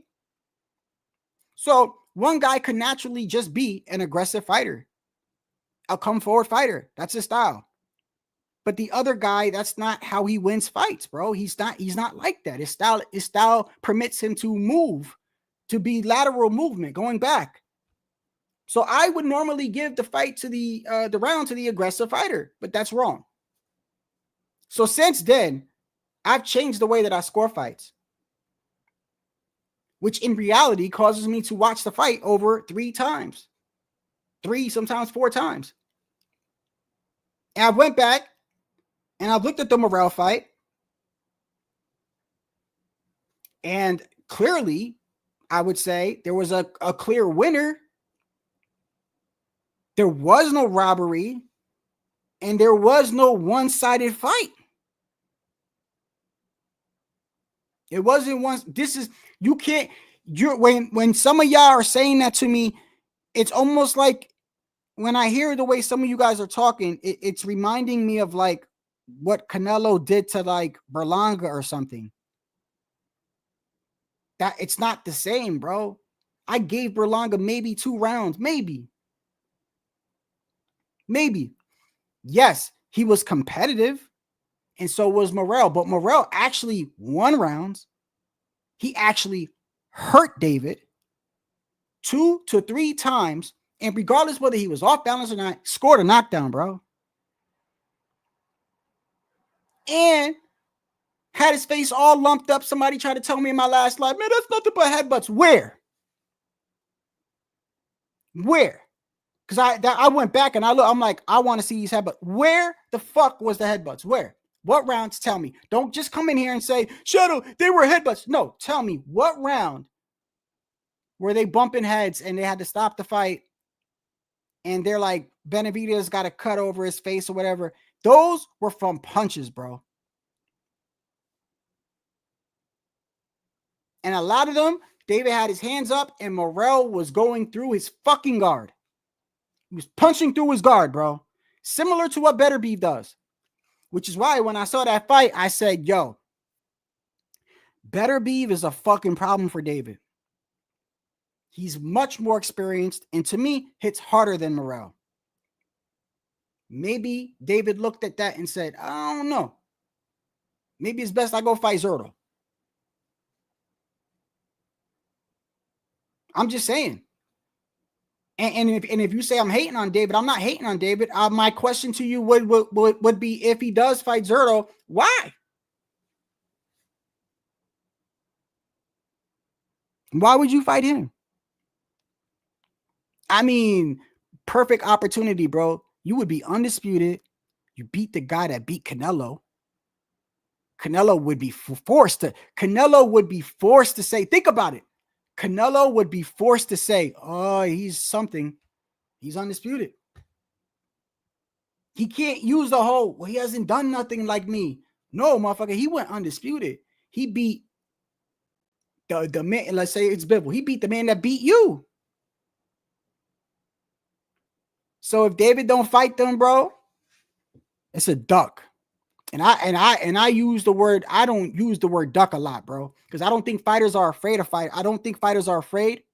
I do not think fighters are afraid is what they do for a living. But I'm telling you right now, if he fights Zurdo and chooses to avoid fighting Bivol and Beterbiev for undisputed, it's a fucking duck, bro. It's a duck.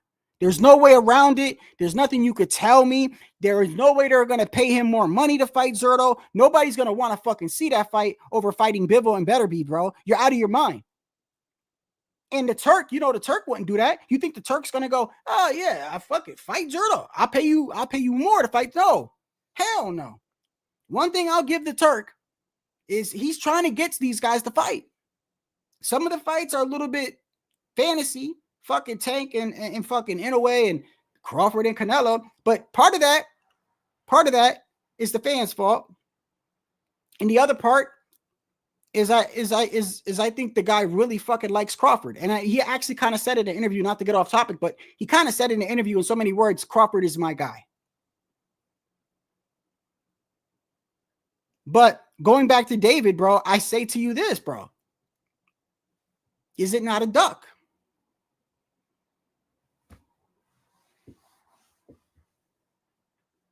I think he will, bro. I think he will, HOD. I think he will, bro. I hate to say it, bro, and I'm not saying it because he beat Morrell. Because if y'all remember, one thing you can't say that I was doing was I was not up here saying David Benavidez is gonna get fucked up or knocked out. I said, bro, your money's not safe, but if you're gonna have smart money's on Benavidez. That's the only thing I said. And I said Benavidez was gonna get dropped, but not like that. Not like that. When I said dropped, I thought he was going to get hurt, dropped. That was more of an off balance. But anyway, that's the only things I was sure of. Yeah, saying it had nothing to do with me hating David, bro. It's the fucking truth, bro. And honestly, I don't talk to too many David fans, and I'm like, there's a link right here, bro. I would love to like hear one of y'all say, like, because I hear them talk on panels, a lot of them, and I'm like, the stuff they say and the people that are responding to them, I'm like, when they say that, I'm waiting for the other person to say, well, why don't you say that, bro? And they never say it. Like, hop on here, bro. Tell me what it is that you're seeing that I'm not. I'm not saying he's not. I'm not saying he's overrated. I'm not saying he's trash. I'm not one of these guys doing that. I'm not even saying that Canelo isn't avoiding him. I've said I think Canelo avoided him. I said that. But I bet 100%, bro. Like, this man had opportunities, bro. More than one. And fucked him up. Whose fault is that? You're going to blame Canelo for that? Fuck out of here. Fuck out of here. Let's blame Canelo for this guy doing coke and overeating and fucking not fighting Better Beaver Bibble when he had a chance. Blame him for all that. Why don't we blame Canelo for him fighting Zerto if he don't fight Undisputed? Why don't we blame Canelo for that too?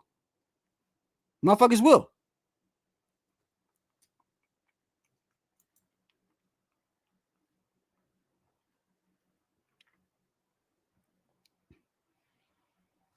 Yeah, but the fight hasn't even happened though, Tycho. The fight hasn't even happened yet. Oh, all right. Bivol and Betterbeef, was that like Bivol and Betterbeef? Was that such a one-sided fight? That yeah. Oh, so you guys are telling me you guys already know who's gonna win Bivol and Betterbeef. You guys just know, without a shout, positivity. You guys know for a fact Bivol's gonna win, and that's it. They're gonna be a trilogy. Y'all know that for a fact. I don't know that for a fact. I know one thing. Betterbeef did that in his last fight, and let's not forget he was coming off a fucking injury. That's when he was coming off an injury, bro. They delayed the fight.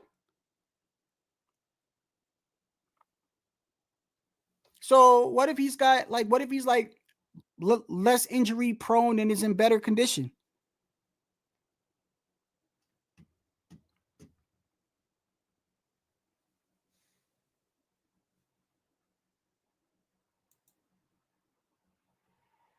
Yes, yeah, but still, Tycho, you know what I'm saying, bro. You know what I'm saying, bro. You're talking about but Tycho, you know exactly what I'm saying, brother. You're over here talking about fighting Zerto and moving up and leaving the division completely, bro. Did he say this in an interview, or did he say it like online or whatever? Because it's kind of insane, bro. You just fought Morrell.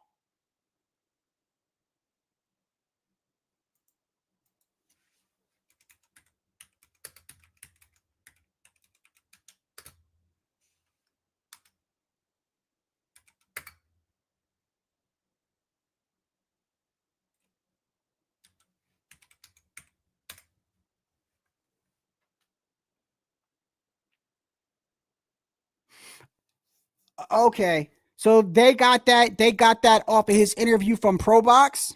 Is that what I'm understanding? Hold on 1 second. Let me make sure this is HOD.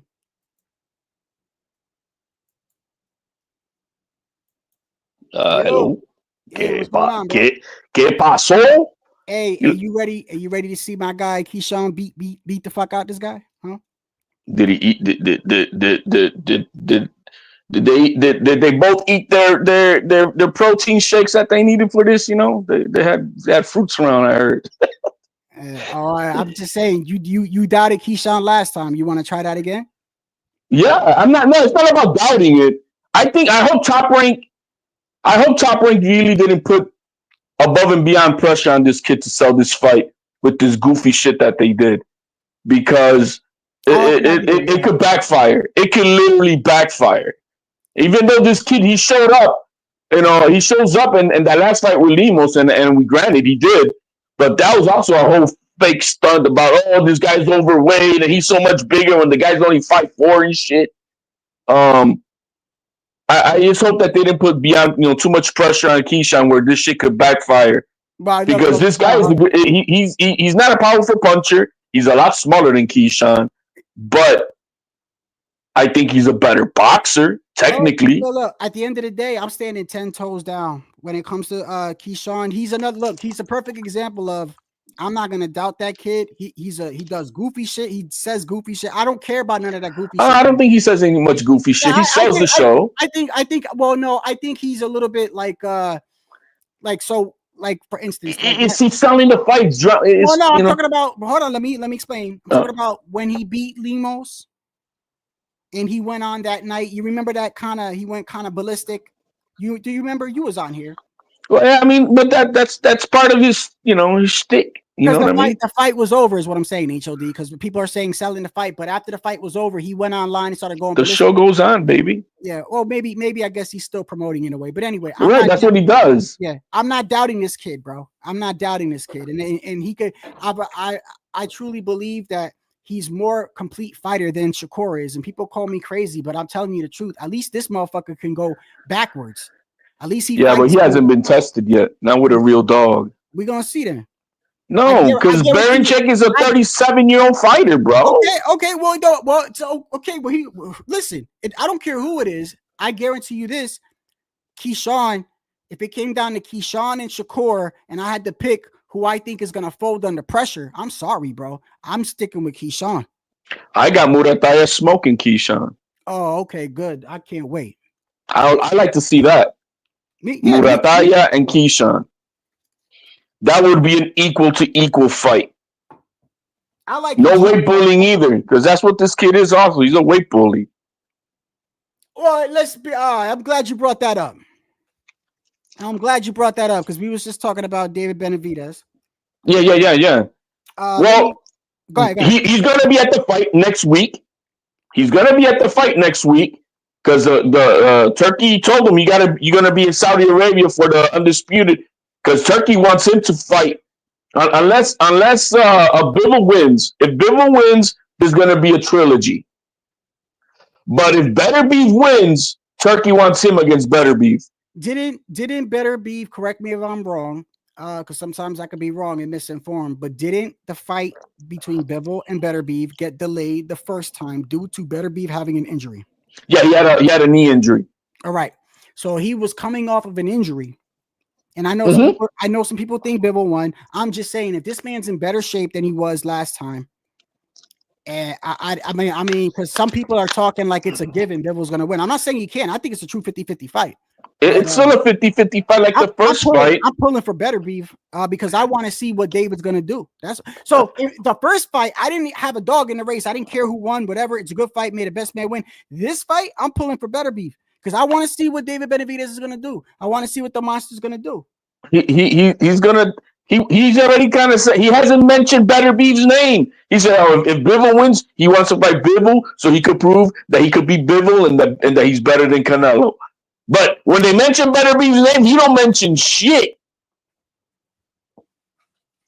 So I really don't care for Benavidez had an opportunity to do what William Skull has right now. He could have forced the mandatory on Canelo, and if Canelo didn't want to fight him, just like the IBF did, what they do, they stripped him of his belt. So the WBC could have stripped Canelo from his belt, and he could have been in the position that William Skull is now, right? But he didn't do that. He decided to vacate his mandatory because he was going to be mandated. He decided to go to 175. So fuck Benavidez. I really don't care about his bullshit. I really don't care.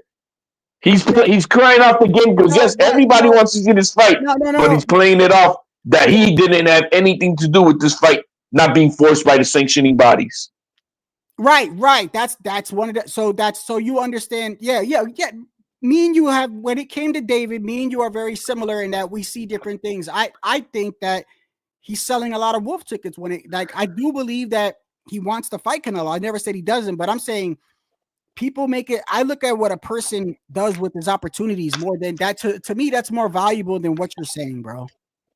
You know what I mean? Like, you can sit there and tell me all day, I fucks with you, Shadow, or you're my boy, or if you're a girl, you'd be like, oh, I love you. But at the end of the day, what the fuck you do means a lot more than what you're saying, bro. And there's two sides of this, right? Yes, has Canelo done anything in his power to make the fight? No, he hasn't. We can put that to the side because you cannot blame what have you done to make this fight happen? You could have stayed at 168, forced the mandated mandatory by WBC, and if Canelo didn't want to fight you, they could have stripped him of his belt. And then look what happened a year later. Now with William Skull, they stripped him of the IBF, and Canelo's like, well, I need somebody to fight in May, and this guy's got something that I want, so I could bring into the Crawford fight, which is the other belt, so I could come in as undisputed. So now William Skull is nobody, but he has something that Canelo wants or needs. And Benavidez needed to be in that position to have something that Canelo wants or needs. And he fucked up. Simple as that. So I don't have to. All I know is if he does better beef, he's a dork, and I don't want to hear nothing. I don't want to hear nothing from Benavidez. After that last fight with Morrell, I got both Bivol and Better Beef smoking them. I think he gives. I do think. I'm not saying he beats Bivol, but I do think he gives Bivol a better fight. I think Better Beef is all wrong for someone like David, and I think he knows it, bro. I think you're right. I think he knows it because he don't even talk. He don't even mention that motherfucker, bro. No, but the thing is, if you was the monster and you was like you, bro, I'd be like, man, who's more dangerous, Better Beef or Benavidez? Oh, Better Beef by long shot. Right, and they have the same fucking shit. They're gonna break you down because it's not one knockout power. He breaks you down, punch by punch by punch by punch. Yeah. So then, if Bivol was able to. It was. I mean, I thought Bivol won. I'm not too mad that they get, but I thought Bivol won. Mm-hmm. And so if he did that with Better Beef, how's he gonna do with Benavidez with no power? Because he don't got power. What the hell? Oh, that's you. Yeah, nah. I'm like, what the hell? Somebody trolling you with your own picture? Nah, no, that was you. I'm responding to Sergeant because Sergeant doesn't like KeyShawn, and I'm like, well. I agree with you on that. At this moment, I would rather now on the 22nd. We'll see what Shakur's gonna give me.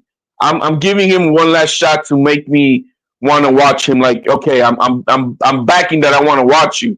But if he gives me a stinker, yeah. By the way, you understand, right? So like with Shakur, it's not just about the De Los Santos fight, and it's not just the fact that he didn't knock out Artem. Okay, I don't need knockouts. Right.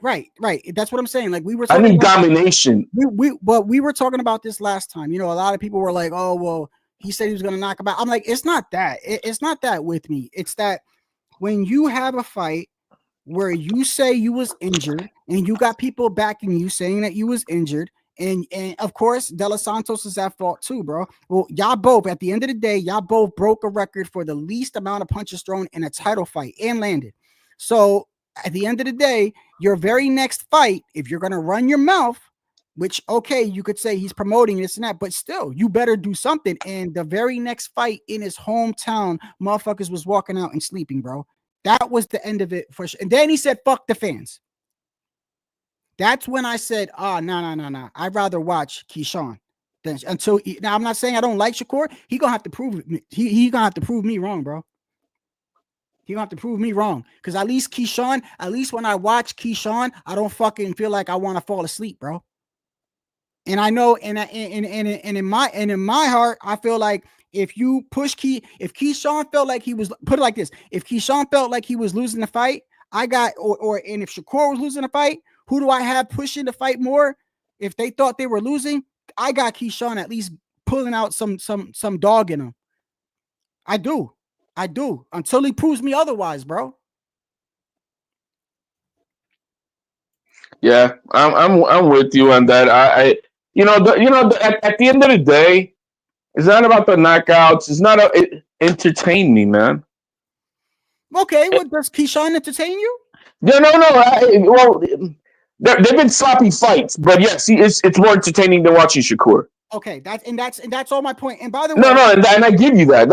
That's a given. I don't think he's a better fighter than Shakur, but he's more entertaining. I was just about to say, to answer Sergeant's, because Sergeant, I don't think I think you're misunderstanding me. I said at the beginning of the live, I think Shakur is a better fighter, better boxer, and a harder person to beat in the ring. So, like, if you're gonna face KeyShawn and you're gonna face Shakur, most people would probably try to go with fighting KeyShawn because they might find it easier due to his ability to stand there and to fight you more. Whereas I see why someone like Tank stays away from Shakur, not because he's scared, because he's like, man, I'm gonna spend the majority of the fight following this motherfucker around. It's the same shit that Canelo, when he said he liked to move a lot. People take that as, oh, Canelo was admitting he loses the slick black fighter. That's not what he's saying, bro. He's saying that he don't want to chase a motherfucker around if they're trying to entertain the fans. And I know that if Shakur is a harder fighter to be in the ring due to his technical and IQ and everything like that, but I think that he's a better boxer, but I think KeyShawn is the better fighter. And I think there's a difference between a boxer and a fighter. Well, he's an aggressive fighter, plain and simple. Yeah. He's an aggressive fighter, and that's how he fights. It's just a different style of fighting. Who are we talking about? Shakur? Shakur. KeyShawn. He's an aggressive fighder. Yeah. And it's just a different style. Totally different style. But I don't think KeyShawn is he's an aggressive, but I don't think he's yet a master at his craft, or that he's in that level of like I'm mastering my craft. Because all these fights have been sloppy, except for the Lemos one. All his other, they're like the Madueño one. It's just a lot of fucking disadvantages that they made these fighters come in at. And so I want to see him fighting an equal, and I hope Top Rank didn't do something to overly do it for KeyShawn for this Friday, because it's been a minute that we've had a so up and coming superstar come short from Top Rank. Oh yeah, speaking of that, who's the last one? I don't know how true this is, because I never take it. It's like when the fighter says it, it doesn't hold that much water with me. Like when a fighter says it, like when T.O. says certain things, I don't necessarily take him at his word. But if his promoter says it or somebody, like, even though they lie, I don't know. I feel like another source closer and in the business, I trust more. Like, so when KeyShawn said at the end of the Lemos fight, he said that he broke a record for the most views from ESPN or something. I forgot what it was. I don't know how true that was, but I will say this: it was a sold out crowd. No, he sold out in his hometown over there. Yeah. I think it was. Yeah. It was in Pennsylvania. I think it was. He's from Virginia. Oh, Virginia. But they did a fantastic job with all his brothers in the lineup. His sister sang the national anthem. It was, kudos. I don't, that's business talk. I really, good for him, and good for boxing. I really don't give a shit. As far as that's, but when it comes to what's going to happen on Saturday, he's fighting a real experienced dude. Yeah, he is. But the guy's 37 years old, and that pisses me off, because I wanted to see him. Look, when Tio fought his first champion, he fought Coleman, but Coleman was like 29. 30 years old. Let me see. You know, so and Teal wasn't. Yeah, when Teal's always rubbed Top Rank wrong, and they never set him up the way they set up KeyShawn with all these weight drain fighters and all this shit. No, man. Oh well, look, you're right though, because look at this. Not that the rankings always matter, because we know that they don't, but out of all 4 sanctioning bodies, Murataya is right behind KeyShawn. Murataya is the next kid. He's his size. Well, even I'm talking about like even through the sanctioning bodies, like because like a IBF number 1 is Zaire Abdulev, followed by Andy Cruz, and then Murataya, and then Mark Magzayo. Then WBA is Floyd Schofield is the rank number 2. Number 1 is not rated, followed by Andy Cruz, followed by Edwin De Los Santos and Maxie Hughes. WBC, Andy Cruz ranked number 1, followed by Tevin Farmer, Ricardo Nunez, and Frank Martin. And then WBO, number 1. What belt is this for on Friday? WBO, which is the one I'm getting to right now. WBO, where Berinchyk is the champion, you got Andy Cruz. You got KeyShawn Davis ranked number 1, followed by Murataya. So Murataya would be he would have to fight probably for a title eliminator versus number 3. Who's that? Sam Noakes. Whoever he is. So Murataya needs behind him is Zaire Abdulev.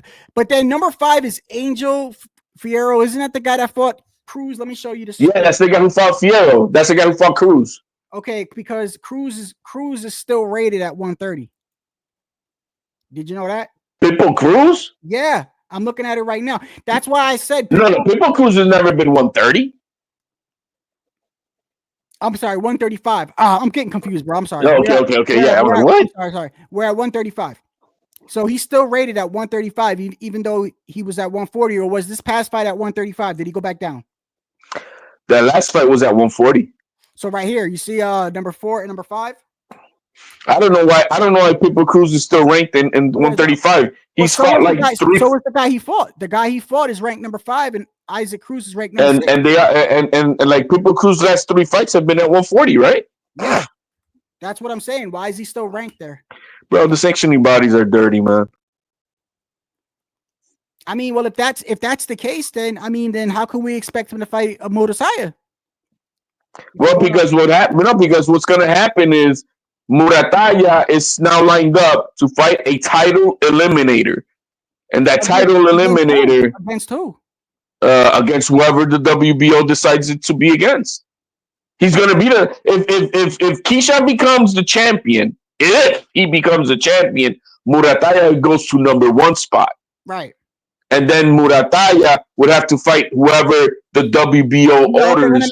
They're gonna make versus him versus Abdullayev. It could be. Or against that other guy you mentioned that's behind Murataya. Sam Noakes. I mean, even though he's unknown, yeah, you know, maybe they'll throw a bone. I mean, hey, just because I don't. One thing with me, I don't just go, I don't know the guy. He's trash. I don't do that shit because there's been fighters that I haven't seen. I've only seen once or twice, and they're good as fuck, bro. So he's ranked. What? Let me. Yeah, we don't know. You know what I mean? And hey, this guy gave Navarrete a run for his money, bro. And he's undefeated. He's undefeated. This kid. Oh, Berinchyk is undefeated? No. Let me show you. Yeah, Berinchyk is undefeated, isn't he? No. Right here, Sam Noakes. Look, 16-0 with 14 knockouts. I think they're gonna want to make him wait a little bit longer before they put him in a title eliminator. If I were them. Now, how old is he? He's only like no, he's 27 though.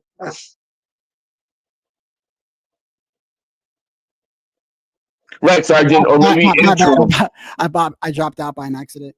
I hit the wrong button. But I think it would be. I think it would be. We'll see. We'll see what happens on Friday, man. I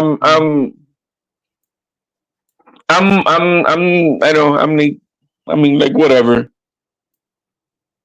hold on 1 second. So if I go over here, let's go to.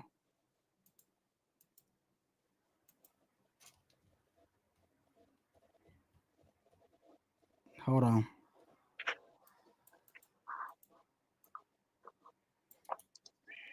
And then KeyShawn is not going to have his brotherhood around him, I think. Like his own brothers, but like from the gym, I don't expect I don't think Shakur's going to be there. If he's going to have to be at Saudi Arabia already.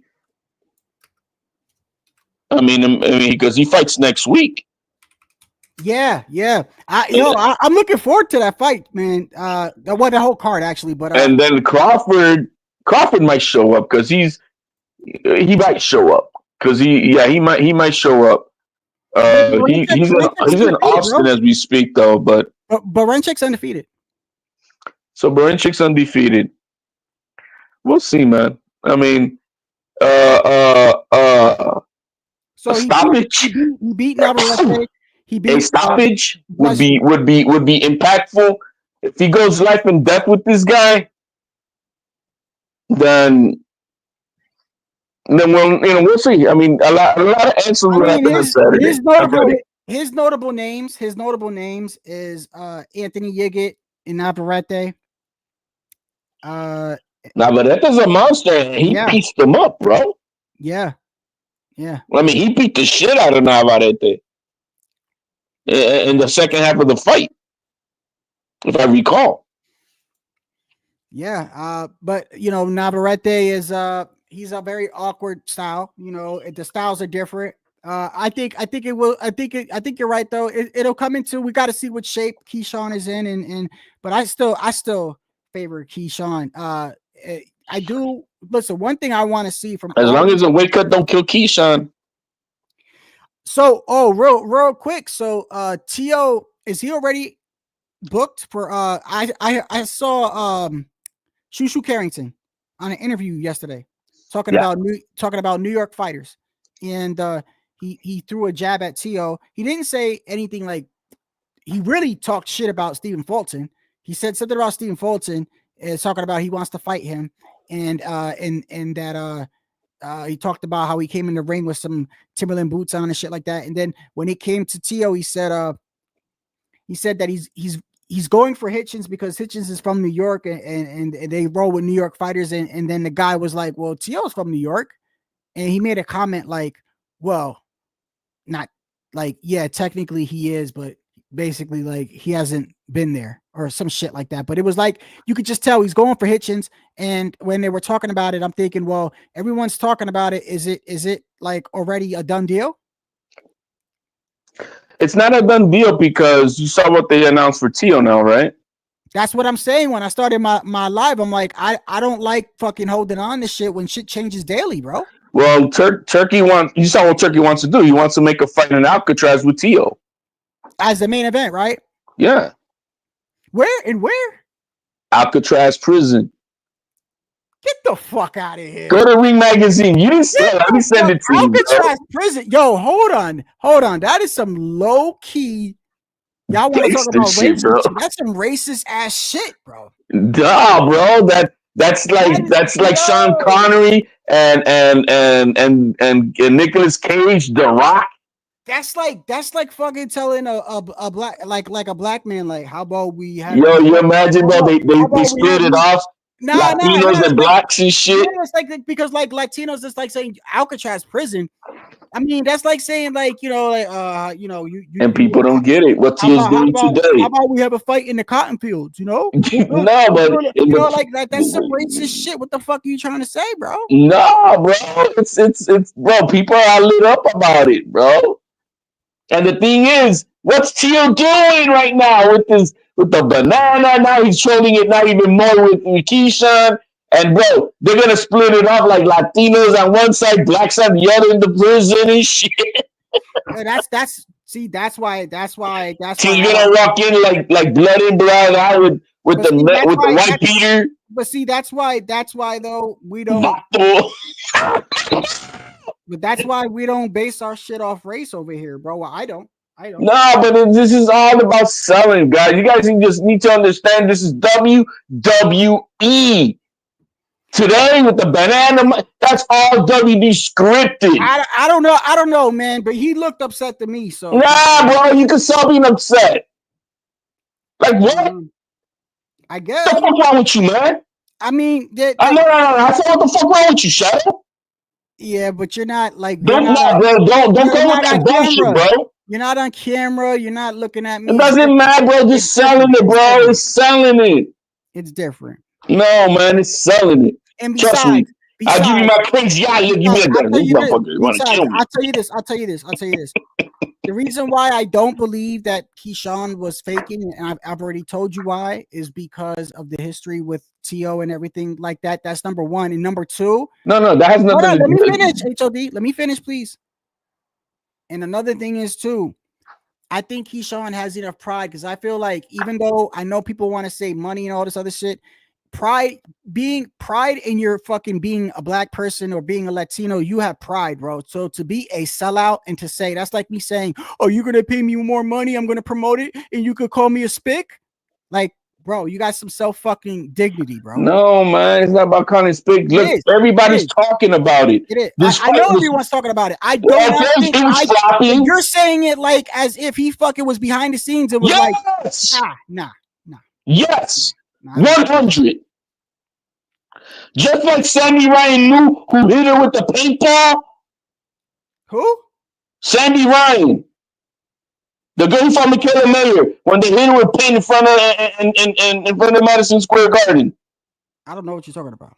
Yo, Michaela Mayer and Sandy Ryan. Oh, Michaela Mayer. Okay, because you were screaming. And Sandy Ryan. What about it?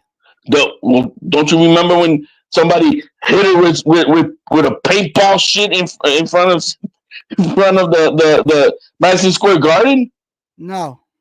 Bro, anyway, the day it was the day of the weigh-ins. No, the day of the fight. The morning they hit her with some paintball shit. Y'all saying you think he's fake? I don't think he was faking, bro. I don't think he was faking. Everybody, we're not the only one saying it. Well, look, it doesn't matter. See, listen though, just because motherfuckers say it doesn't make it true, though. You know that, right? No, man, but no. Let's make this clear. Just because I say it doesn't mean it's real. Just because you say it's fake doesn't mean when Juicy Smoulier said that in Chicago, people were trying to jump him. Everybody knew that motherfucker was lying. Yeah, but it's KeyShawn Juicy Smoulier comparing Davis. KeyShawn to fucking Jesse Smollett. Come on. Stop. Yeah, the way that Dave Chappelle said it, bro, it's Juicy Smoulier. No, because Smoulier, his story didn't seem right. I mean, yeah, bro, KeyShawn's story a little suspect as far as like I don't think everybody, hold on. I don't think Berinchyk. Listen, you're not listening to me, and this is what's gonna get me frustrated because you start talking over me. Man, I'm laughing. Y'all ain't fucking listening to me. I'm not saying that I think Berinchyk did that. I don't know. I think that shit might have been fake. I think that him being mad is real to me based on because we both know that the T.O. incident with his father is real. That was a real incident. But what does T.O. have to do with any of it from the back? Because that was over fucking race. Yeah, but put in a correlation and chronological order of the events that happened. This is what I'm trying to say. This is what I'm trying to say. If I'm one of the people that get really fucking mad when somebody calls me a beaner or a fucking spick, if I'm one of those people and I've literally tried to punch a dude's father in the face when he wasn't even saying it in that way, like how it's supposed to go, right? So if I get that mad over that, you're telling me I'm going to turn around and then let someone fucking, or I'm going to act like I'm going to, that's really happening. So I could just promote a fight. That incident is exaggerated. When I really don't have to do that. I don't have to do that. I just wasn't selling. You just sold out your he sold out against fucking. There was no buzz for this fight for network TV, Shadow. There's no buzz for any network TV, HOD. But nobody was gonna watch this. No, I don't. So now it's got emotions involved, and people are gonna watch it. Now you're telling me because he said a little race thing, all these casuals are gonna come out of nowhere and watch this fucking fight. Get the fuck out. Yeah, people will tune in. Yo, this motherfucker did this to this dude. What? He sent them bananas and watermelon? Bro, of course it is. Did Bernard Hopkins have to rip our flag and stomp on it? No, but it got everybody tuned in. Okay, well, how about this? Whether it's fake or By the way, not, I love Bernard Hopkins. whether it's fake, listen, fine, because I don't want to spend a lot of time on that. Whether it's fake or not, it ain't gonna change the fact that KeyShawn gonna beat the fuck out of him. How about that? No, well, the only thing that I'm just saying that I hope that this elevated of distraction bullshit doesn't affect his head game. I'm just being serious about it. Because that was my next point, because I was going to say you sound like you're contradicting yourself, because at one point you're saying that KeyShawn is faking this, but then in the next breath you're saying, I hope this doesn't throw him off the game. Well, how could fucking something Yeah, because you're holding up lies, you're putting up a character, you're doing shit, you're getting your mind off the focus of war. But it's fake, HOD. It's WWE. Yes, it doesn't matter. You're putting up something that when you have to be real for war. Yeah, don't contradict yourself, bro. No, bro, this is simple as that. Can you imagine Mike Tyson? This shit. No, I'm ready to come kill. I'm coming to kill, and I'm gonna be playing. No, you can't. You got to be ready for that. It's frustrating talking to you sometimes because you make the most craziest comparisons. First, you compare him to Smollett. Then, Smollett is for the lie. The Smollett for the lie, the setup. Smollett said he was attacked, bro. Yeah, it was a lie. 3 a.m. Yeah, it was a lie because it was outrageous. This is just somebody calling him a. Yo, this guy's from the Ukraine, bro. They don't understand English. They don't understand the norms of Black America with watermelons and bananas and all that bullshit. You're wrong. You're wrong because the manager understood it quite clearly. He speaks English very well. Not so he's a translator. Yes. And if you've been listening to what I'm saying, yes. People in your camp speak English. Okay, I'm not here to convince you. You know what? I don't care whether it's fake or not. It ain't gonna change. I'm not here to convince you that it is. It ain't gonna change the outcome, bro. I've got my, just like I know that the Sandy Ryan shit was fake with Top Rank. Just like I know how many things Top Rank sets up to sell. This is entertainment. They have to sell, and they'll do anything possible to sell. You think the Kansas City Chiefs made it to the Super Bowl by accident? This is the way sports work. Yeah, but you can't. I'm the one that fucking made a whole live about how the NFL. I know. Okay, so then I'm not. Look, you believe what? But I'm saying you should bring that logic over here. This is the wild west of boxing. Yeah, but my logic is different because to me the NFL is scripted. Where the moment I think boxing is scripted and the outcome, I'm not watching it no more. HOD. I've been telling you this forever. Why are you watching boxing if all the fights are predetermined? At some point, I like this right here, man. I like this right here. All Teal's fights are predetermined, right? A lot of fights are. I'm just saying. I just know that a lot of fights are. So Teal's faking, right? Hey, we don't know. You see how you quick to I'm just telling you. A lot of fights are. What is Teal? Money determines the fights to be. Who's going to make more money? Berinchyk at 37 years old or KeyShawn Davis? Yeah, but now you're going to. So now you're saying all the. So when Teal fought a prime Loma, who's still the money man?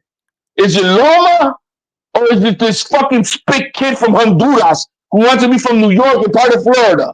All loudmouth and we hate the way they talk. That Top Rank. HOD, hold on, HOD. I gotta mute you for a second because I want to make sure that you're being clear here because I don't want to go back and forth with you. Are you telling me? Okay, I get it. The promotion, yeah, some of it can right, but you're telling me all the fights that we see are predetermined and it's WWE. If that's the case, why should I watch boxing? So that's what you're telling me, and that includes your guy Tio, right? That means he's a liar. He's an actor. Many of the fights are. Okay. So Have you ever watched some of the WWE series when they have a setup? When a motherfucker dies in boxing, that's not WWE acting. When a dude gets beat the fuck up and goes into a coma, bro, from being knocked down numerous times, bro. That's not. When you see a broken football leg on the football field, you think that's fake? No, it happens. It happens. Okay, so all right, it happens. All right, man. So just like you see, if you ever seen the WWE wrestling, wait. So every fucking fight is predetermined, is what you're telling me. Stop trying to listen. No, yes or no? Yes, I want no. There is no in between, bro. This is WWE, right? So the Bivol and Better B fight was predetermined. Benavidez was predetermined. All these fights with Canelo, all the fights with Tio. Some fights are yes. No. You're saying because anytime I make up any point, you say it's fake. It's fake. You can't say some of it is fake. It's either fake or it's not. So if that's the case, if some of it look, you believe in no, because you're now starting to piss me off. If some of it is fake, then why don't you only sometimes tell me it's fake? Not every fucking time I say something, you say it's fake, but yet some of it is fake. So why every time I say something, it's always fake? Is it all fake or is it some fake? And if it's some fake, then why the fuck do you always say it to me? Why not sometimes say it to me? Are you gonna listen or are you gonna be all you're starting to piss me off because you're you shouldn't be pissed off, you're insinuating to me that all these fights are fake. Then I've been wasting my time up here, bro. No, you're not wasting your time. Many of them are, though. Many of the fights are. Simple as that. You know that in WWE or whatever, WWF, the two wrestlers, all right, this is what's going to happen, this and that. But then Bret Michaels gets screwed over because they flipped the script on him. You know, that shit happens because even in that world, shit happens. Are you talking about throwing fights, bro? Yes. That's different. That's different. Well, if you're throwing the fight, that means the fight is fake. Yeah, but when people throw fights, it's not like that. It's not like how you're saying. Like, see, when you're saying it like WWE, it means they get together and all that. I saw a guy that was on the I talked about this in a live. The guy that used to fix fights, and he was from Europe, and he even mentioned some of the fighters that he fixed their fights, and he broke down how the fixing worked, and it's not like that. He says because a lot of times the other side doesn't cooperate, because they want somebody to lose at a certain round or whatever. And he says sometimes the fighter is like, no, I don't want. And he's like, more times than not, you get pushback, especially exactly, Tycho. Here, let me ask you this. Do you think it was by accident?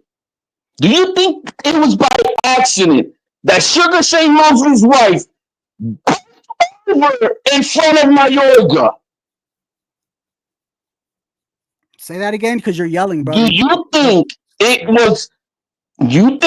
it was by accident that Sugar Shane Mosley's wife bent over right in front of Mayorga for him to show I'm not talking about the promotion. The script. These are the scripts to these things to sell fights. HOD, you're starting to really annoy me, brother. We need to change the subject because you're not understanding what I'm saying. I am no longer on promotion. Okay? Stop talking about promotion.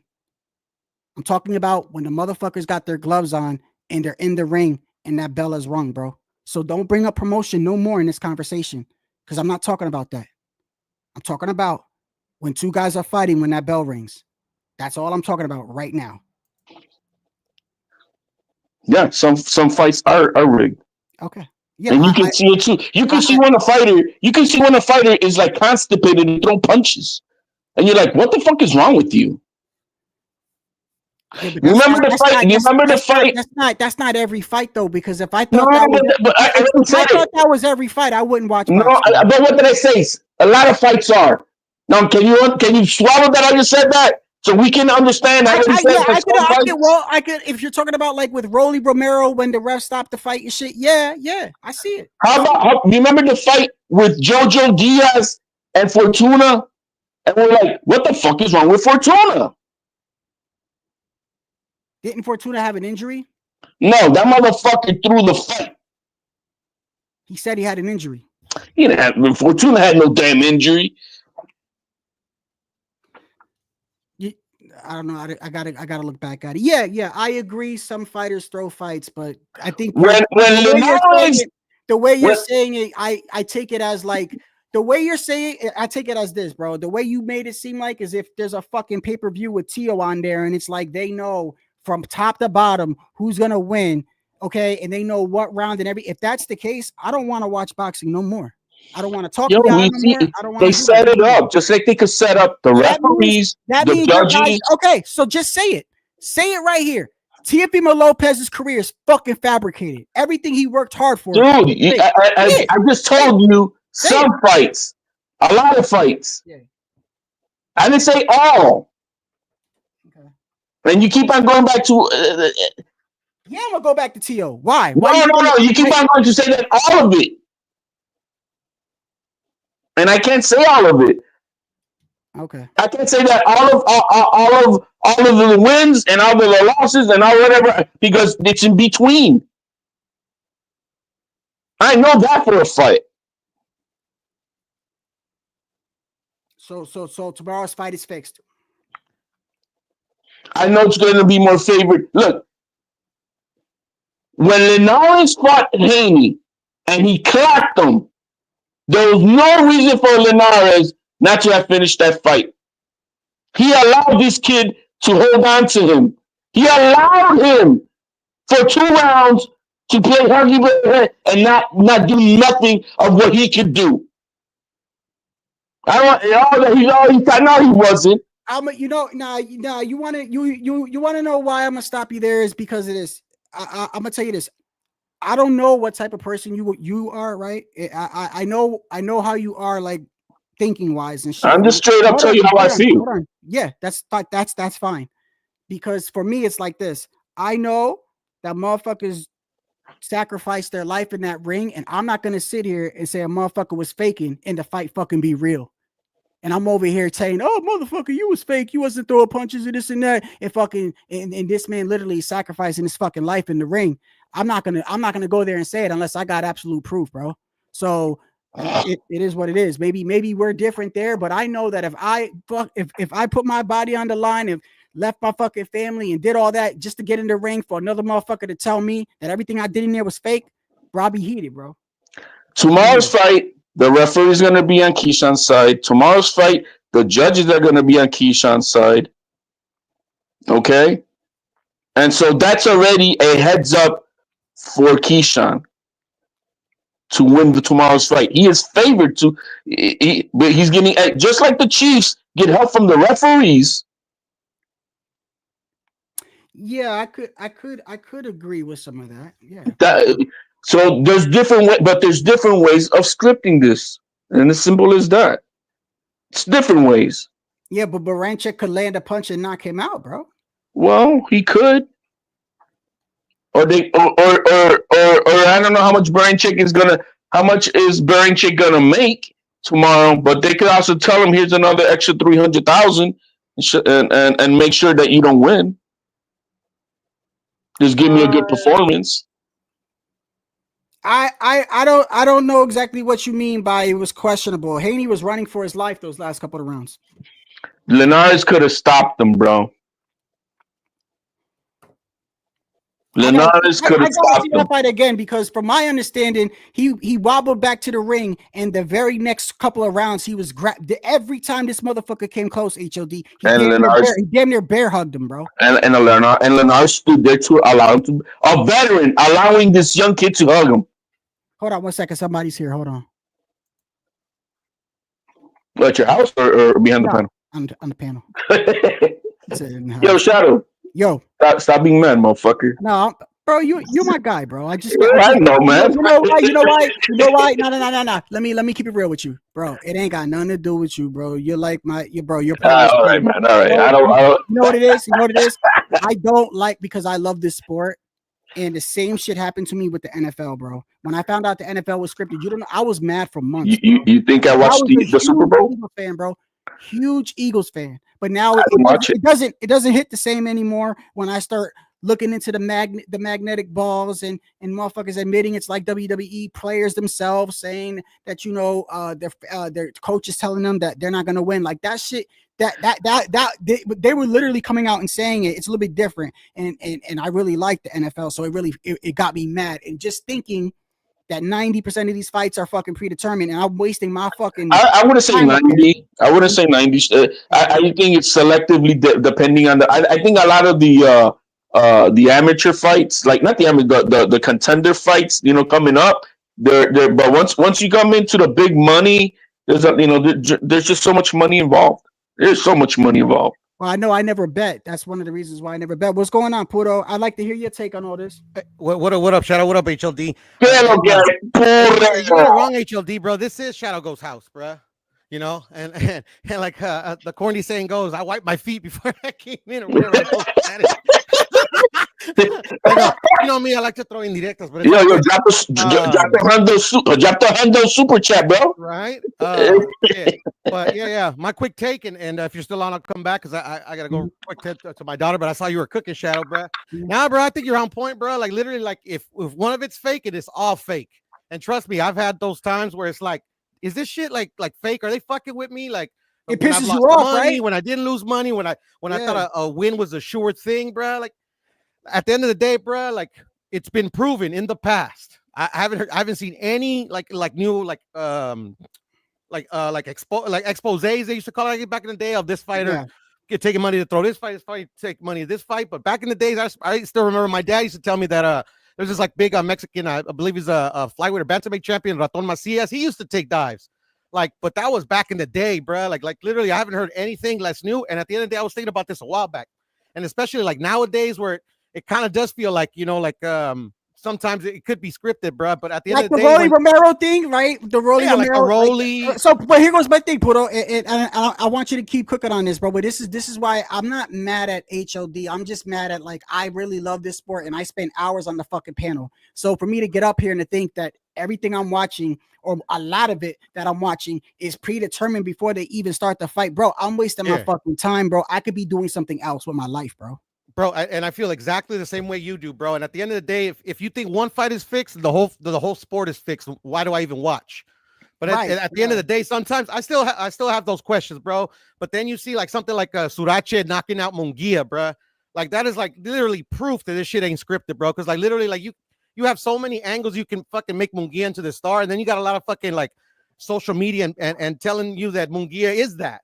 Like that, he's been given all these fights and this, that, and the other, bro. They were making him out to be you're right. But they like, didn't have to pay that. They didn't expect that dude to do that, and he just did the impossible.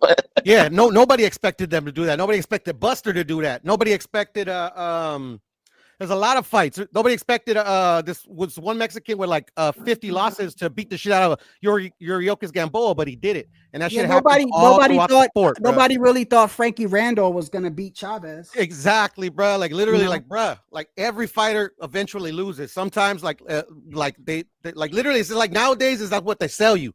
They sell you that some of these fighters, it's impossible for them to lose. Like they're gonna go into a fight, it's impossible for them to lose, but it's not impossible.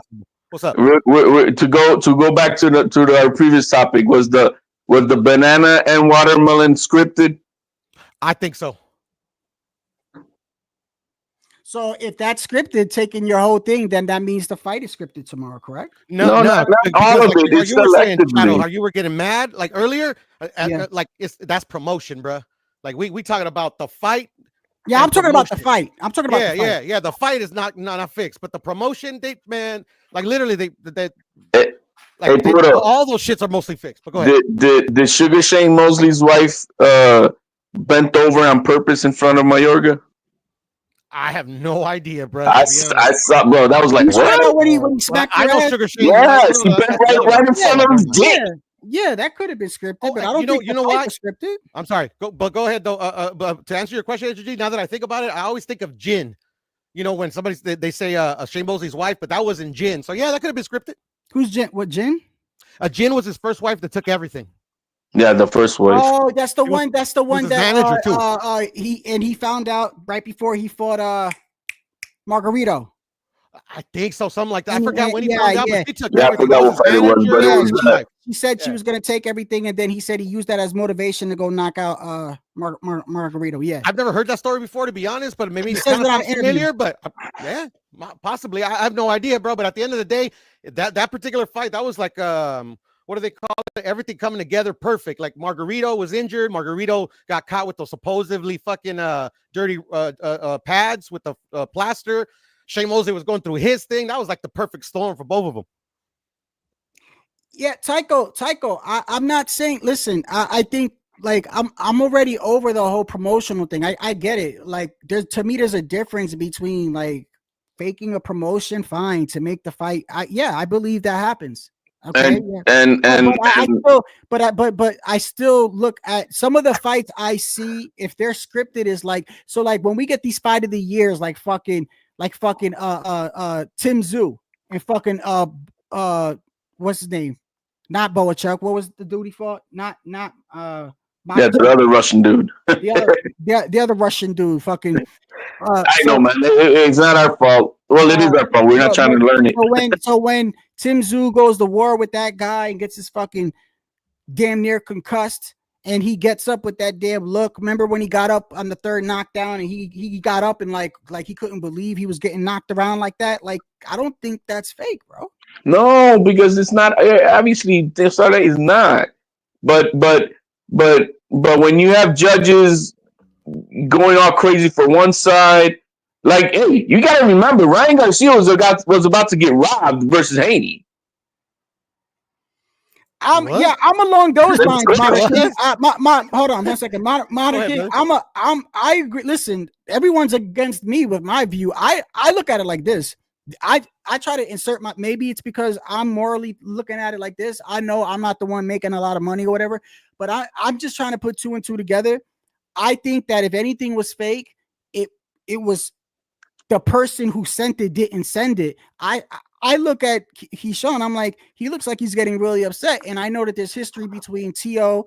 and everything over a racial slur. So, and then I think about like, so you're telling me you sold out your last fight, and now in order to sell the fight, you're willing to have another man, basically on TV berate your people with watermelon. I just think that's too. I don't know. Maybe some people do that, but it's like that's like me saying, "Oh, Shadow to promote you." There's millions of other ways you can promote. But KeyShawn is right about the Teal thing too. There's millions of other things that I can promote the fight with. But I'm gonna be like, oh, no, call me a spick. Talk about my mom. The moment KeyShawn lied about the Teal thing, I knew he's a bullshitter. KeyShawn didn't hit Teal's dad. Yeah, but no, none of that shit like that happened. He's out there saying that. No, he didn't. No. As far as what, like the actual, like, but he lied. But T.O.'s father said there was an altercation, bro. There was an altercation, but and what was whatever came out of KeyShawn's mouth, he lied because he didn't put a finger on seeing him. He said that. Once again, you're not listening to me, bro. Once again, you're not listening to me. I'm not talking about whether he put hands on him, HOD. What was the fucking argument over about? TLC already admitted what it was about, bro. What was it about? It was about there was a last minute punch at the bell. And Senior got mad. And how Senior says with the N-word, yo, man, you don't let this nigga hit me. Right. And the other coaches got mad, not because he said the word, but because they were accusing him of getting dirty with him and all that shit. They got on him for him. They went at it. The coaches with Senior. All right. And then Keita comes out saying that he beat his dad's ass. You're a liar. I don't care about all that. I know it was over. It was over saying the N-word, bro. I don't believe it was. Hey, and also, like, I have skepticism about the KeyShawn thing, anything racial that comes out of the fighters, because like, especially like Ryan, like Ryan was never on this shit. Like, I've been watching his whole career. Before Teal said his shit, I never see Teal do any of this shit. I've seen KeyShawn like literally confront and act because Ryan and KeyShawn are friends. and they're like, hey Ryan, what's going on with you? Like, why are you saying these things? And I forgot what Ryan said. He just kind of like, he's like, man, I was just saying this. And then KeyShawn laughed it off, and KeyShawn laughed it off, bro. That's why, like, I'm skeptical. But at the end of the day, all that shit to me is cringe, bro. It was cringe when Tio did it. It was cringe when Ryan did it, and it's cringe when anybody does it, bro. Like, didn't Tio capitalize on this and just took the opportunity to over troll it? What happened? You saw what Tio did on Twitter, right? No. Show him then, Puro. I mean, Shadow. What did he do? Just describe it. What did he do? He was laughing and eating a banana while he's watching. I heard about that. Yeah, to me, if he's trying to over troll it, it doesn't take the fact that it's cringe, bruh. Yeah. And like literally, like any hate that he gets, he deserves. Because I compare that to when Ryan missed weight. Mayweather capitalized with Ryan to say that they planned it to miss it on purpose. Same shit. It's just opportunistic to make something more out of it. All I know is they looking like fuck boys, and it's cringe. Yeah, it is. Yo, first off, I'm glad you said that, Puto, because I don't give a fuck what anybody says, bro. Like, I think that shit is cringe, bro, because if somebody was, calling me a spick and all that other, I'd be mad, bro. Yeah, I got pride, just like, so you think black people don't got pride? You think you just gonna go around and say watermelon and chicken, they ain't gonna get mad? Come on, bro. But they all say laughing. We get mad. And all the fighters and everybody behind the scenes laugh at us, the fans, like morons. That's why I'm not mad at Bernard Hopkins for doing what he did with my flag, because I know it's all part of the fucking thing. Shit, if I was Puerto Rican, I'd be pissed. But I mean, I was mad at the moment. I don't have no hate for this man. I lived through that time. I know what that, and I like, yeah, yo entiendo. I know what they're doing. Like literally, he was off of emotion. He literally ran out the motherfucker like crazy. He was like, he was gone. Well, yeah, because you're playing just like a lot of people online are pissed off at that script that they did with the banana thing, at Tio making fun of it, and so they know how. What sells drama when you get people's emotions involved? Forget about it. You're gonna sell. Looking like a fucking cringe fuckboy. That's all I'm saying. It's cringe, pero la gente es un pendejo y caen. Oh, and I'm not saying that they don't, but I'm just saying that, like, literally, like, you have a choice to do it or not. Like, the choice to do it is cool. It's a free country. Yeah, but if it's working, the thing is, any hate that you get, and any hate that you get it. Any consequences that you get, right? You get it. Unintended, it's on you. But the thing is, does it work? It's cringe. For me, I look at you as cringe and as a fuckboy. But it works, and they only care about the dollar signs that comes with it. That's not my problem, is it? I'm just gonna call out what I'm gonna call out. But my thing is, all this cringe shit, it works. Look, everybody's talking about it. Well, literally, like it didn't work with me. Like, it doesn't. Yeah, it doesn't excite me to want to watch that fight even more. Hold on, look. Like Ryan, bro. Like, as soon as Ryan was doing all this crazy shit, I didn't watch any of that fucking pre-fight build-up because it's cringe to me. Look. Hold on. Yo, look. Straight up, I'm gonna tell you like this. I'm exactly like how Puto feels. I'm gonna say it is cringe. It is fuck. I don't care if it's for money. I don't care if it's any of that, because at the end of the day, when people say, "Oh well, look, they do it too, Shadow," that's like me saying, "What about is a bullshit, bro?" Right, yeah. Like I'm gonna put all black people in a fucking group because of what the LDBC. I don't do that shit, bro. I don't do the whole. Well, look, they do it. Nah. I'm accountable for my own motherfucking self, bro. I respect other people. They respect me. I don't disrespect black people and say, oh well, look, but fucking Drew Titan was calling us fixed. That don't affect the other people, bro. So it's fuckboy shit to me. What Tio's doing is fuckboy. It is. At the end of the day, I forgot like whose panel I was on a couple days ago. They were asking me like, oh, Puro, if somebody did that to you, wouldn't you want to say that back to them? I'm like, nah, and I never have, because one, that ain't me. And two, I'm not gonna stoop myself. No, two wrongs don't make it right. Two wrongs don't make it right. Yeah, all that stuff. But at the end of the day, for me, I'm not gonna stoop myself to somebody's level. I'm like, all right, cool. And especially online, bro, you could talk. You literally can say whatever you want, bro. In real life, everybody knows. In real life, ain't none of it. Anybody says that to you, it's on and cracking. Don't matter, bro. And when emotions are like this too, like especially with the online, bro, I lost friends over trying to that's why I don't go on Facebook anymore. But like, I literally lost. Look, these are friends, bro. These are friends. I literally was there. I considered some of them like family, bro. I had went to Job Corps And I literally lived with these guys for years before I went into the military, bro. We lived together. We had the same dorms and shit. And later on, when the riot started happening and shit like that, I made one fucking comment, and my comment was with the whole Black Lives Matter thing. I said, you know, they're blocking highways, but this little young black girl got killed in a drive-by shooting in Chicago. This beautiful black girl, ain't nobody doing nothing for her. And literally, motherfuckers got real mad and got all emotional. Outrage. Right. It's outrage, and that's why I understand, and that's why I don't play that shit. I don't do like, oh, because they do that, I do it back, bro. That's why I don't allow that shit. I'm immune to all of it. I don't give a fuck what anybody says. I don't allow this shit here on this channel. Motherfuckers can say whatever the fuck they want about me, but it don't matter. You can say what you want on another channel. You're not gonna come here and start doing, you know, any watermelon shit over here or fucking taco fucking shit over here, because you'll be gone, bro. It is what it is, bro. Hey, you know what? I just came to mind. Probably change you right back to the other topic about a throne fight. It involved the rematch fight of Sonny Liston and Muhammad Ali. That fight was fixed, big time. And you also got to realize. You also got to realize, Shadow, and I learned this a long, like very early when I was on YouTube. This is a fake world, bruh. Like literally, like I've had people like, oh, why you hang out with this dude? Why you hang out with that dude? It's like, oh, that's like literally at the end of the day, like when I first got here, I was like, yeah, you know, maybe they're right. But then I started to see like hypocrisy, like literally like saying that this, it's not right for you that this guy's doing it. And then like literally like you give a pass to somebody else. So I learned very early in here that everybody here is fake. Like nobody can hold me accountable because none of y'all really know me like that. Like literally like the ones that I've always said this too. I've probably said it to you, Shadow, or HLD. I don't know if y'all heard.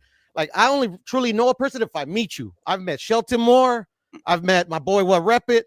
I met Electro Jet. Like to me, I can say, yeah, I know these dudes because I at least got to shake their hands and look them in the eye. Anybody else, bro, even if they're cool with me, and then the type of person I am is like, you're cool with me. I'm not just gonna like diss you for no reason. Like, yeah, I'll do smoke, but like I'll never take it too far, bro. Because at the end of the day, even though I think this is a fake world, at the end of the day, bro, like if I say something stupid, bro, I gotta I gotta live with that. You get what I'm saying? Even if it is to somebody I'll never meet.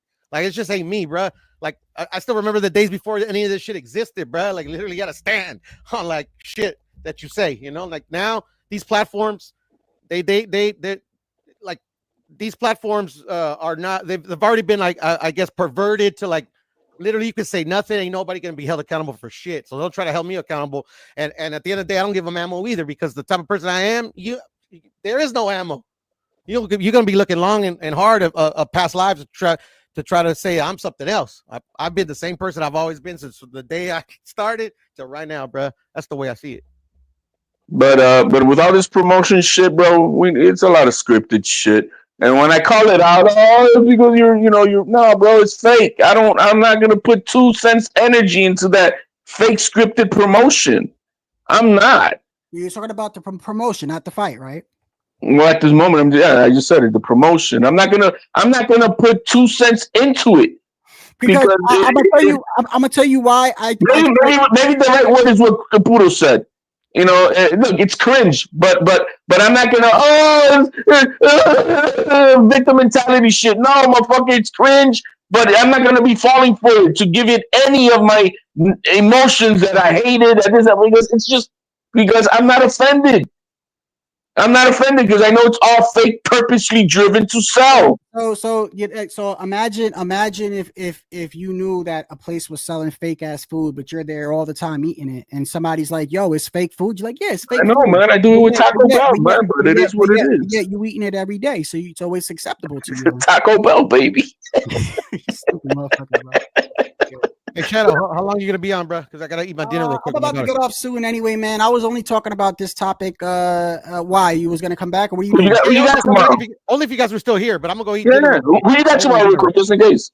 Yeah, but if you're on, you're on. If you're not, I'll catch you later. HOD and Shadow. I'm out. Hey, real quick. Oh, I was gonna tell him. You know, Pluto, bro. Yeah, I'm done. I gotta go. Because I want to start talking about the actually one of the things I wanted to start talking about for leading up to. I want you to watch a fight. Which one? Madrimov versus Walker. It's on YouTube. Madrimov versus Walker. Yeah. And once you watch this fight, you're gonna know what I found out. In regards to Madrimov? Yeah. In regards to Madrimov, I already know where you're going. I already know where you're going with this. You're gonna go with that he threw the fight with Crawford. No. All right.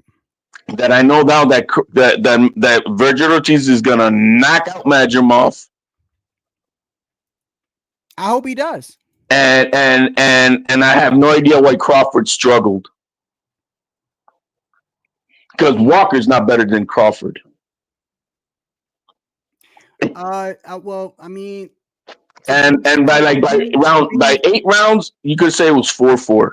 Yeah, but to be fair to Crawford, that was, and Madrimov was all beat up too. That was his first fight at 154. Virgil was literally having problems making 154, but he still at least was in the process of, even though he didn't, those fights were called off and the other 2 fights was only one round. He still, to me, that's still more experience in trying to acclimate to 154 than Crawford just going up to 154 for one time. I'm not saying that it's an excuse. It's the Crawford should have beat the shit out of Madrimov. The same reason why I think he loses against Canelo. Like, I just think it's too much weight, bro. It's too much weight. Yeah, man. I was like, Diablo, man. But it is what it is. It is what it is. I see. I just don't, because I'm telling you, man, the moment I feel like all the fights are fake and shit, I'm not gonna be on here no more. I'm not wasting my life watching some shit. I'm telling you, like, I like the fact that there's 2 fighters that are fighting, you know, and let the better man win. The day I feel like, I get it, there's throwing fights and shit, but the day I feel like most of it is like, nah, then I'm not watching this shit no more. I'm not gonna support and pay pay-per-view knowing that I don't know. It pisses me off and I don't like it. I don't like the more honest fights are as far as what you see in the ring, not the judges, but what you see in the ring are the cross-promotional fights. I mean, there has been some questionable fights, no doubt about it. But when you have cross-promotional fights, what you see in the ring is pretty much the real deal. So, like when Eddie Hearn and Frank Warren, the Bivol and Betterby fight, that was real. Now, the only thing they can really control is just the judges and the referee, if anything. But the fight in itself, these are 2 titans from 2 different promotional companies. Yeah, you know what? It's funny you said that, because you know what fight I saw yesterday that I looked at it, and I mean, to me, that fight was as real as it gets, and it was a close fight too. It was Raymond Ford and Nick Ball.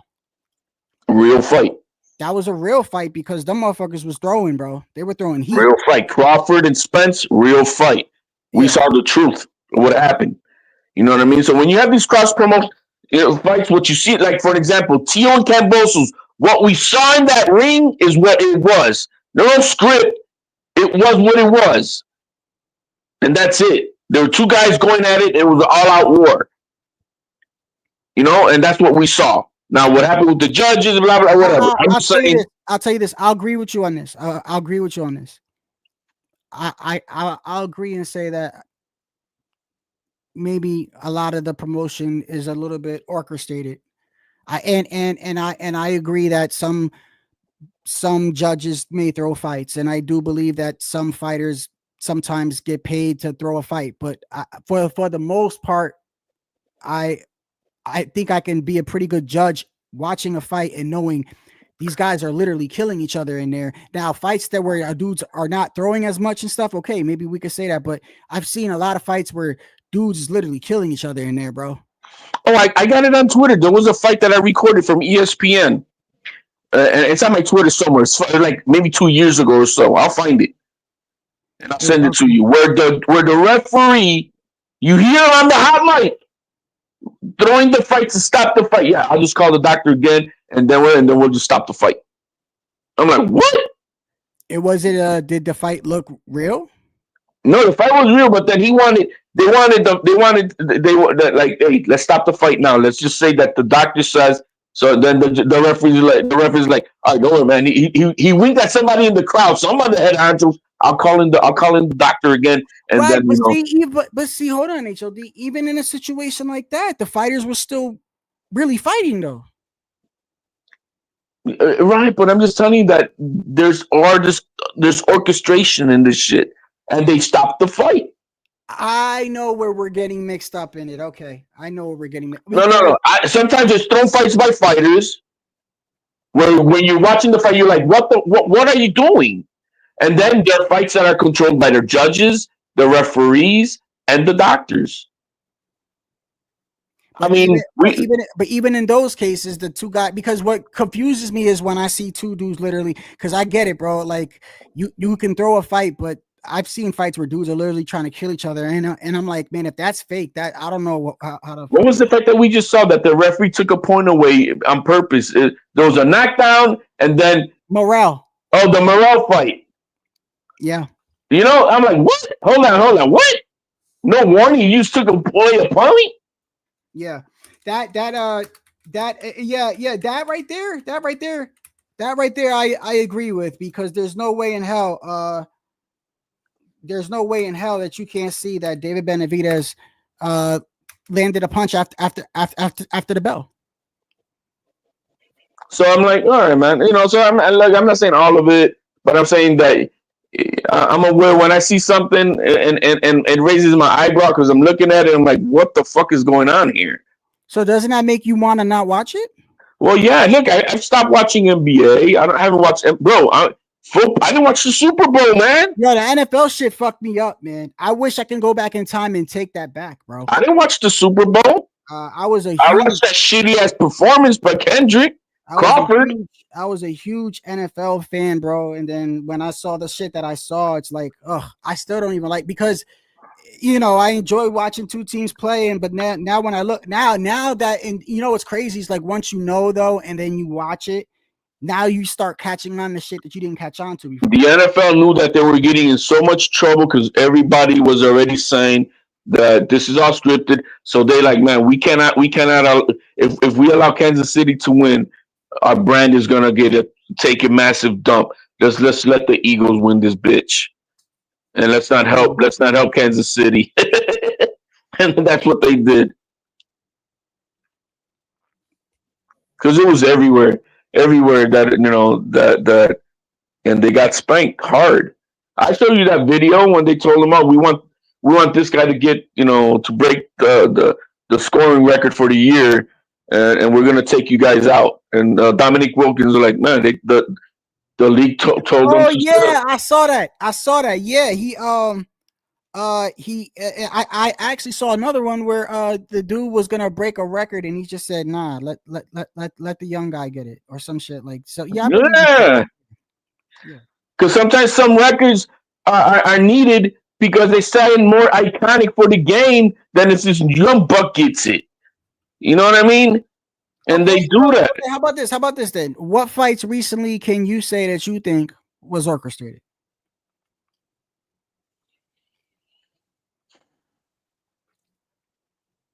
Looking back at it, that this year, last year, fights that you thought that you looked at and you was like, that's fishy.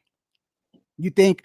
Actually, let me ask you a better question. Well, let me ask you a better question.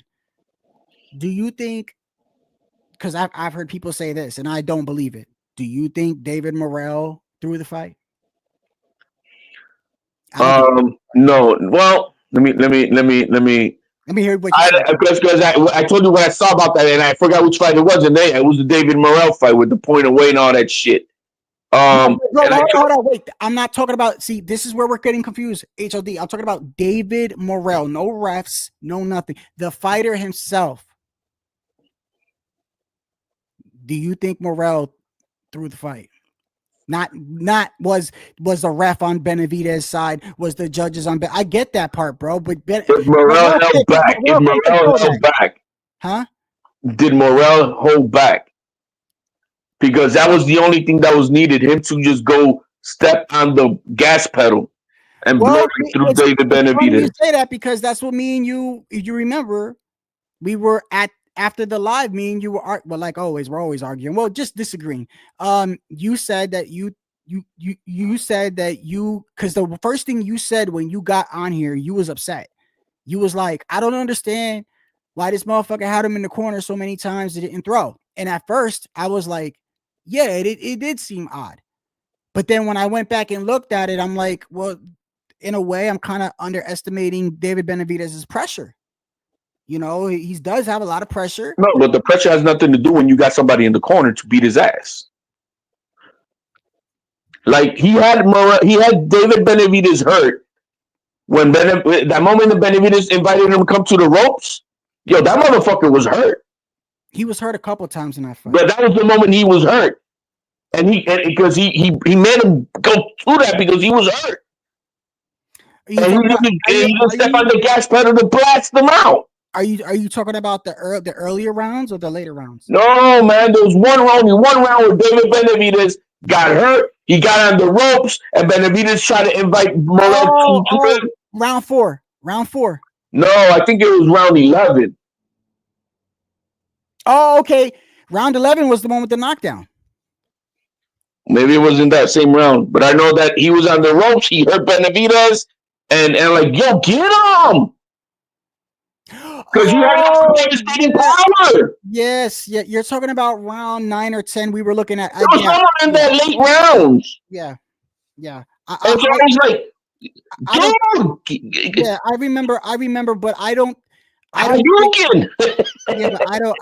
don't think it was because Morel was throwing the fight. I honestly, when I look back at it, I think Morel was. I think you were right. Remember, we were talking about the experience, right? Remember, I said, well, David Benavidez got 30 professional fights, and Morel's only got 11, but he's got 100 and something amateur fights. And you were telling me, well, yeah, but the amateurs is different from especially, you know, the Cubans and stuff like that. The Cuban amateurs from professional. And I said, yo, but it's still experience, right? Well, I think I could have been wrong on that. I think David Benavidez's experience with him having more fights professionally, training with champions when he was younger, I think a lot of that shit did have more of an impact. I think that Morel at times was maybe a little bit. Punches were more effective. I think, yeah, and I think he was surprised. Whose punches were more effective? Whose punches were more effective when they landed? Yeah. Oh, Morel by a fucking mile.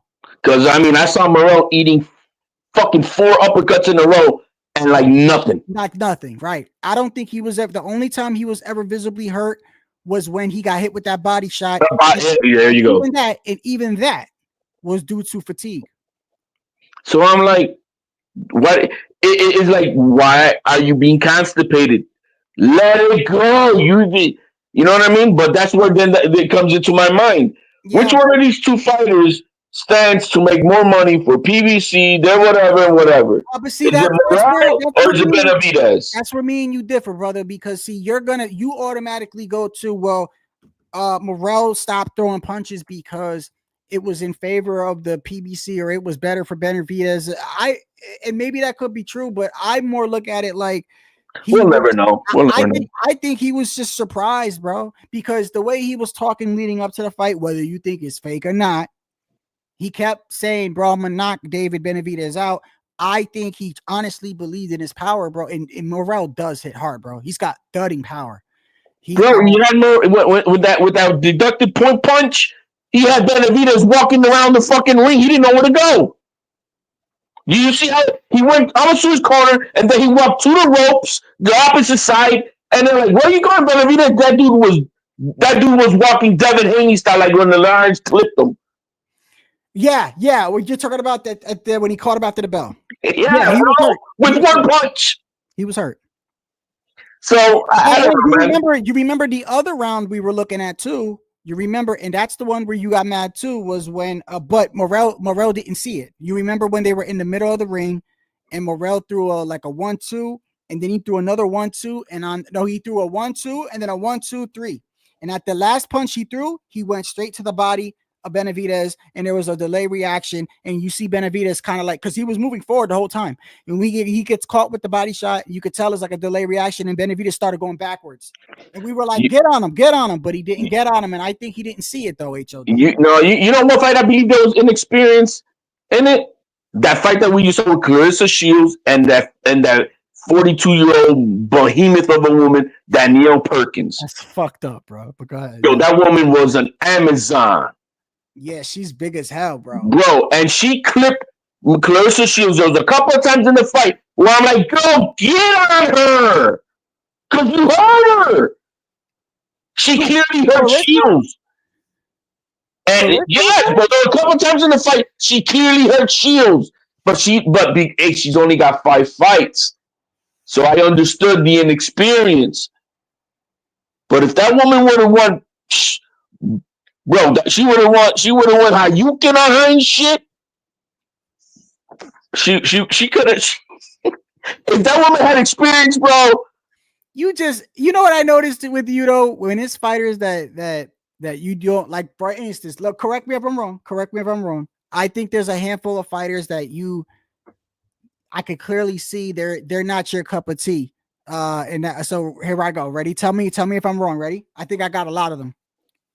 Devin Haney, Crawford, David Benavidez,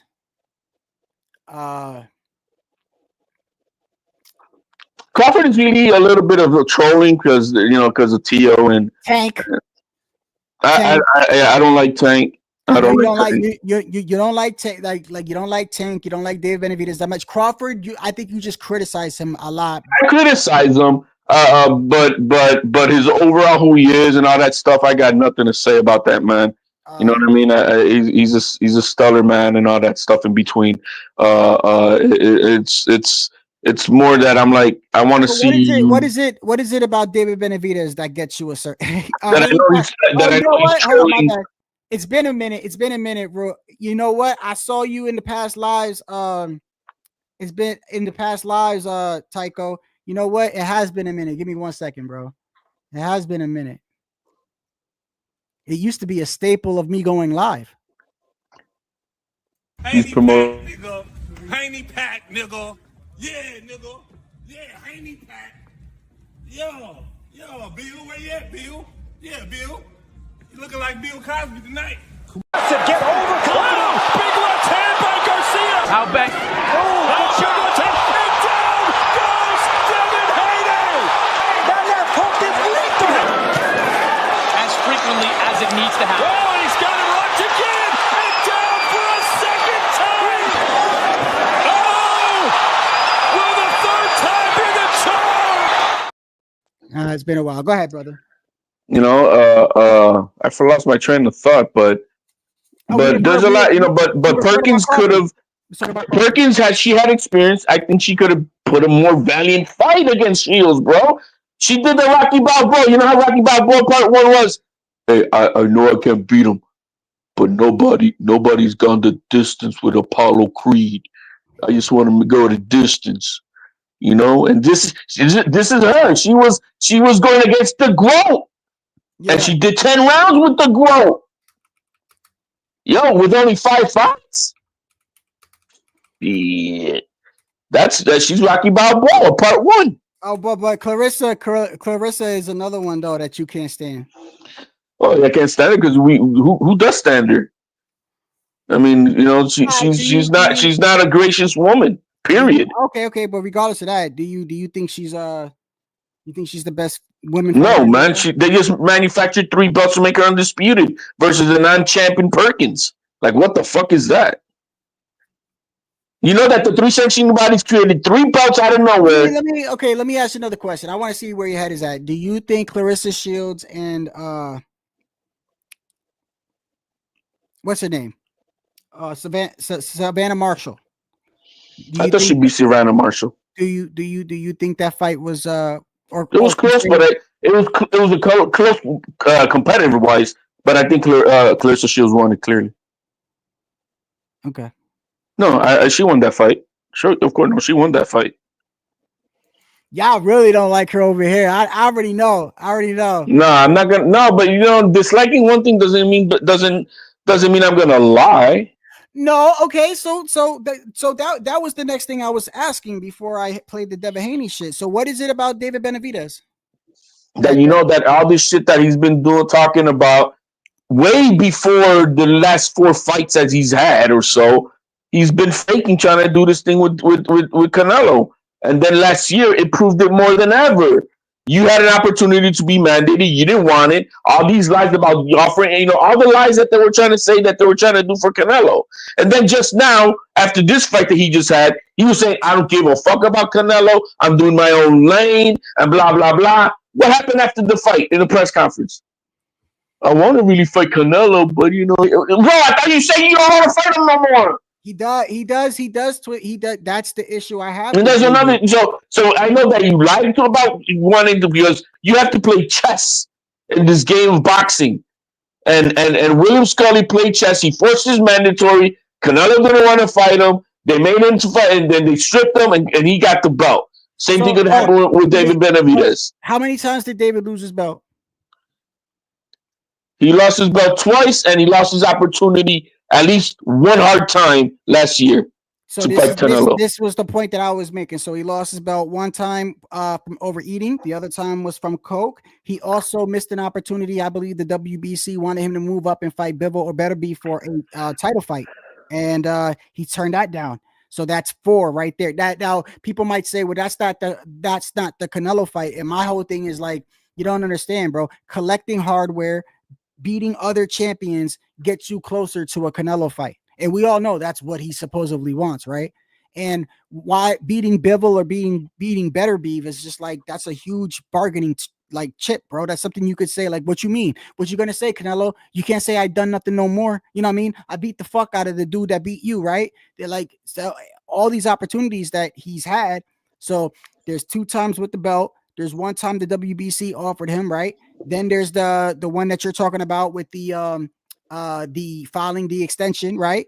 So that's 4 times. So I go off of what a motherfucker does more than what he says. But since we are going to go off what a motherfucker says, right? That's when I bring up the whole, well, if you know what you're saying is driving Canelo away, even though I don't agree with it, why would you keep doing it? So that's 5 to me. It's 5. No, you see, so then he's not real. Like, if you want to do something, make it happen. Do what you got to do possible. But he wants it to be that Canelo agrees with. No, man, you got to force it on him. Oh, so that you want to be champion and you want to make it a mandatory? Yeah, well, then a mandatory fight, you're only going to get 75-25, I think it is, or 80-20, something like that. And he don't want that.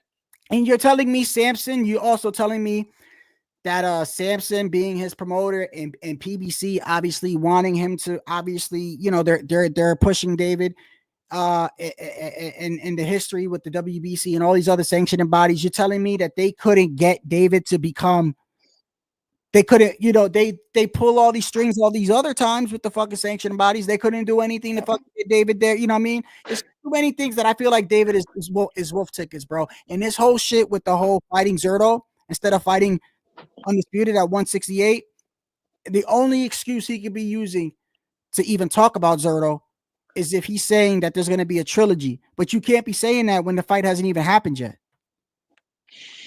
I'm reading the comments on the Teal's Twitter, bro. I'm pretty sure they roasted him, right? Well, man, people are emotionally triggered big time, man. And that, see, I don't agree with that. You know what I mean? You know what Teal did? I know Teal's doing it for. Listen, this is where me. But I know what Teal's is trying to do. He's exposing Top Rank for using his own script. Yeah, but I don't. You know why? Let me tell you why I don't agree with Teal and why I think it's some goofball shit.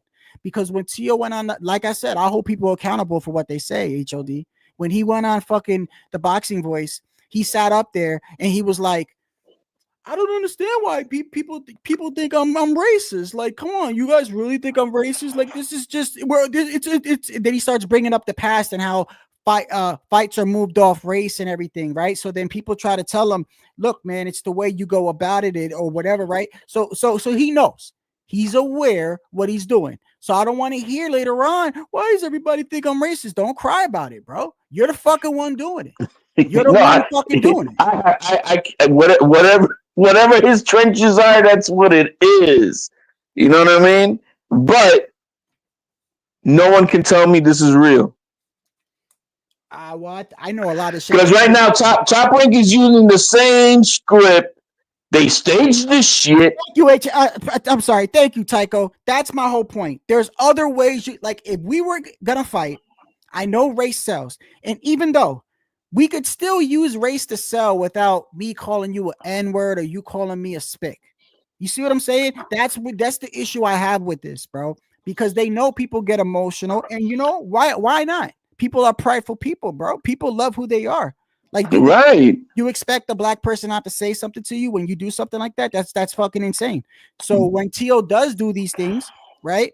Yeah, I get what you're trying to say, but it's like at the end of the day, when he goes up to the boxing voice and says something like, I don't understand why people really think I'm racist. You know why, bro. You know why. Stop acting. He's like playing the game, bro. I don't like the game. I don't it's like when you see a wrestler, like he's I didn't hit him, referee. You hit him with the chair. I didn't do it. What are you talking about? I didn't hit him with a chair. What? You know what I mean? They pretend. So you think T.O. You think T.O. I'm just asking you now because I know how you feel when it comes to T.O. So you think the only way T.O. can get all this exposure and all this shit is by fucking. I hate when you say the only thing. That's saying that's what he's doing. Yes, that's what he's doing. Yes, that's what he's doing. Obviously, when you're doing, is it the only way that he can do it? I prefer that he not to. When you're doing something constantly, that tells me that you think that that's one of the only ways that, because obviously if you thought there were some other ways you do it, because it's almost like it's insinuating that, oh, T.O. is only promoting and he's only doing this. So it's basically saying, so the only way T.O. remains relevant or promote himself is by fucking trolling black people and with he's being a motherfucking villain. That I tell you that. You could do that without doing that shit though. No, man, he's being a villain. And that's where we disagree, bro. Bro, hey, is it the only way? No. Is it what he's doing? Yes. Is it working? Obviously, because everybody's on his shit right now. And everybody's accusing him that he's the one who sent the He probably did. No, he fought for easy, bro. He probably did. Let's look at the stupid shit he was doing. Let's look at this. I'm just reading all these comments, bro. It's funny as hell, man. Because I would not invest that much energy on any of these motherfuckers, bro. Yeah, here he is. Hold on.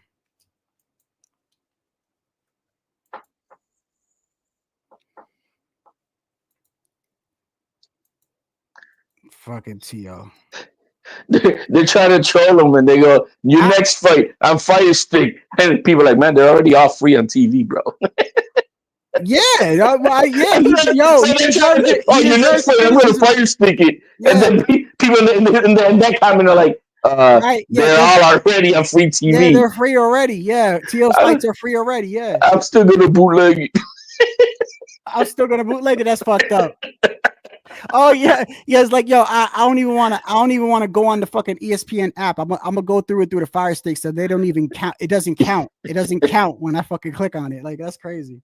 I'm gonna address the fact that this guy came to America to give me bananas and watermelon with a note on it. It's unprofessional, and I feel like it's racist. And you just made this fight a little more personal. Take a step further, KeyShawn, just so. See, I don't agree with that shit, bro. I think it's corny. I think it's corny, bro. It's corny, bro. It's corny as fuck. And I'm a T.O. fan. It's crazy. Like, bro, there's so much. And not only that, too. Another thing, too. And this is what gets people mad, too, when it comes to me and this race shit. When I see a motherfucker that only talks about race, this is the truth here, and I don't care, bro, because the truth hurts, bro. When a motherfucker uses race about everything that goes wrong in life, he uses race to race bait and make money on YouTube. Everything he does is about race, right? That's a low IQ individual, bro, because that means that anytime we have his business is gonna make money. That's all they care about. No, hold on. That means that anytime that we argue or debate, you're going to bring up race in life. You didn't get your promotion. Oh, it's because it was racist. No, in real life, there's a lot of people are complaining on that. The victim mentality. Right? You're going to be like, oh, it's racist because it was a banana peel. Like all types of shit, bro. That's victim mentality, bro. Those are the people that are bitching in his comments. A lot of victim mentality pendejos. People do that on both sides, HOD. It's not just black people that do that. No, I don't care who it is. There's victim mentality around this world, and I have no stand for it. Yeah. I have no stand for it. Look, you want to? Here's my proof that this is Top Rank who did this. This was all over the news already yesterday. When you say news, you mean boxing news, right? Right. Everybody knew. Oh, yeah, somebody said something earlier, and KeyShawn posted it yet last night. When should have Top Rank came out with something? Late last night or early this morning? Yo, we don't condone this shit that happened. When did Top Rank say that they don't condone it? Just 2 fucking hours ago. After the promotion of the fight of the press conference today. These motherfuckers, bro, they slick. So they used it for the promotion of the fight, already talking about it all afternoon. Here at 12 o'clock at midnight, but only 2 hours ago they released a statement, Top Rank. Yo, they dirty ass motherfuckers, bro. He is smaller than KeyShawn too. Oh yeah, bro, a lot smaller. It's like 5'5" or 5 something like that. KeyShawn's kind of big over. He's a towering weight bully over this dude. Because Berinchyk comes up to his forehead only. But look at Berinchyk versus Navarrete. Navarrete is even taller. Navarrete is taller and longer than KeyShawn, I think.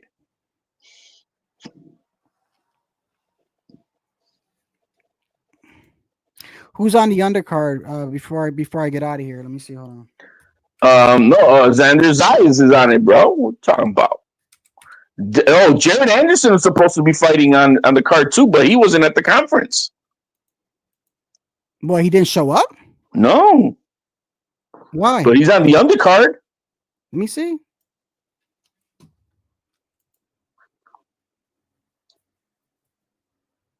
Hold on. Berinchyk undercard.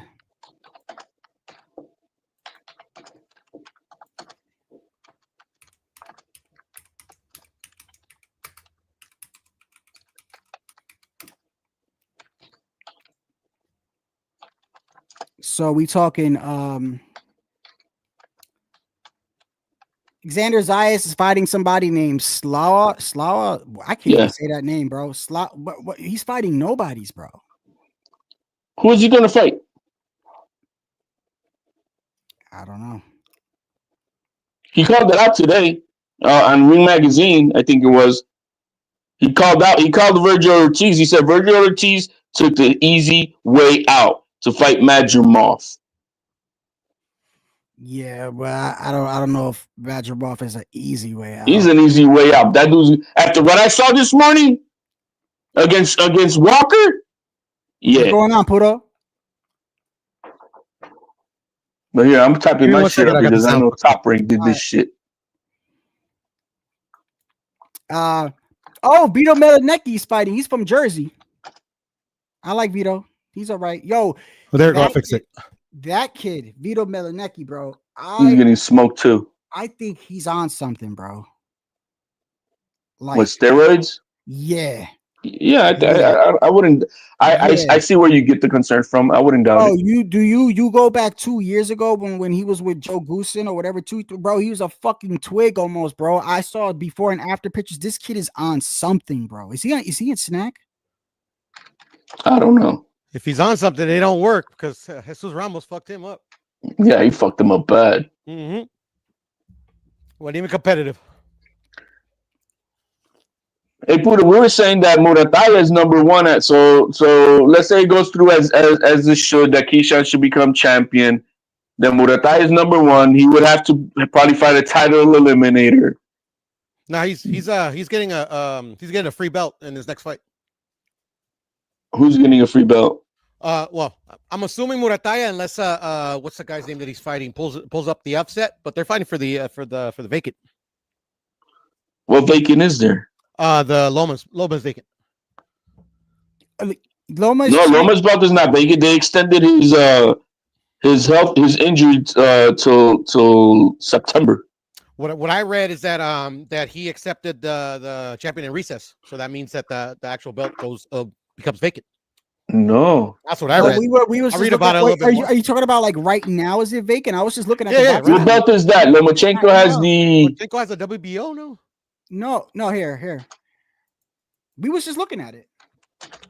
Yeah, like I said, the article I read, but I didn't read too much into it, so that's why I'm saying that that's what No, I think they agreed that I could be wrong, but I'll read more into it. They said that they were gonna give him. Who's they? No, he is not. You're right. Yeah, that's all I want to know. Who's they? That's why I do my own research, bro. Yeah. That's what I'm saying. Like, who's I could be they? wrong. Who's they? And are they faking? Yeah, exactly. Like I don't get my information from YouTube. That's all I know. Let me see. Hold on. Let me see. And even if I'm wrong, that's cool. I could be wrong. He needed to submit. I remember that they said he needed to submit the doctor stuff from his back, and then that they said that they're just gonna give him 6 months to recuperate, and if he's not well by then they'll make a move. I mean that sounds totally plausible, and they've done it before. So yeah, you could be right. But I'm trying. What belt does he have? So I can look up the ruling. What belt did he beat for Cambosos? WBA, WBO. Hold on. My bad. Here, let me look up Lomachenko and Lomachenko versus Cambosos. All bookmarks. All right, he fought for the IBF. He's the IBF. Excuse me. IBF champion. All right. IBF ruling. Right here. Let me share the screen. IBF.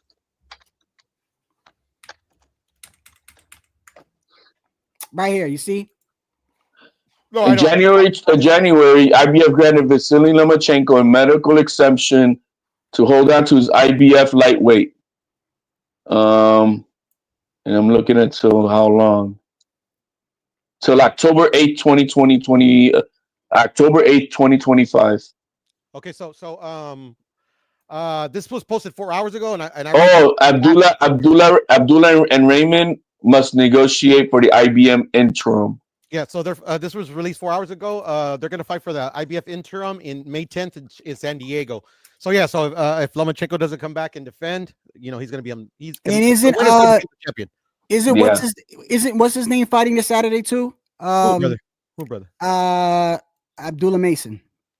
Hey, is it this weekend or I know he's fighting very soon. Because I saw the behind the scenes. How he trains in his house and with his brothers. Yo, you know what I noticed about that kid? He even said it too. I think it goes a long way. So his whole family is involved in his career from sun up to sundown. They do everything as a family. So they wake up, they train together, they all go out together. Like they're literally all together, him and his brothers all day.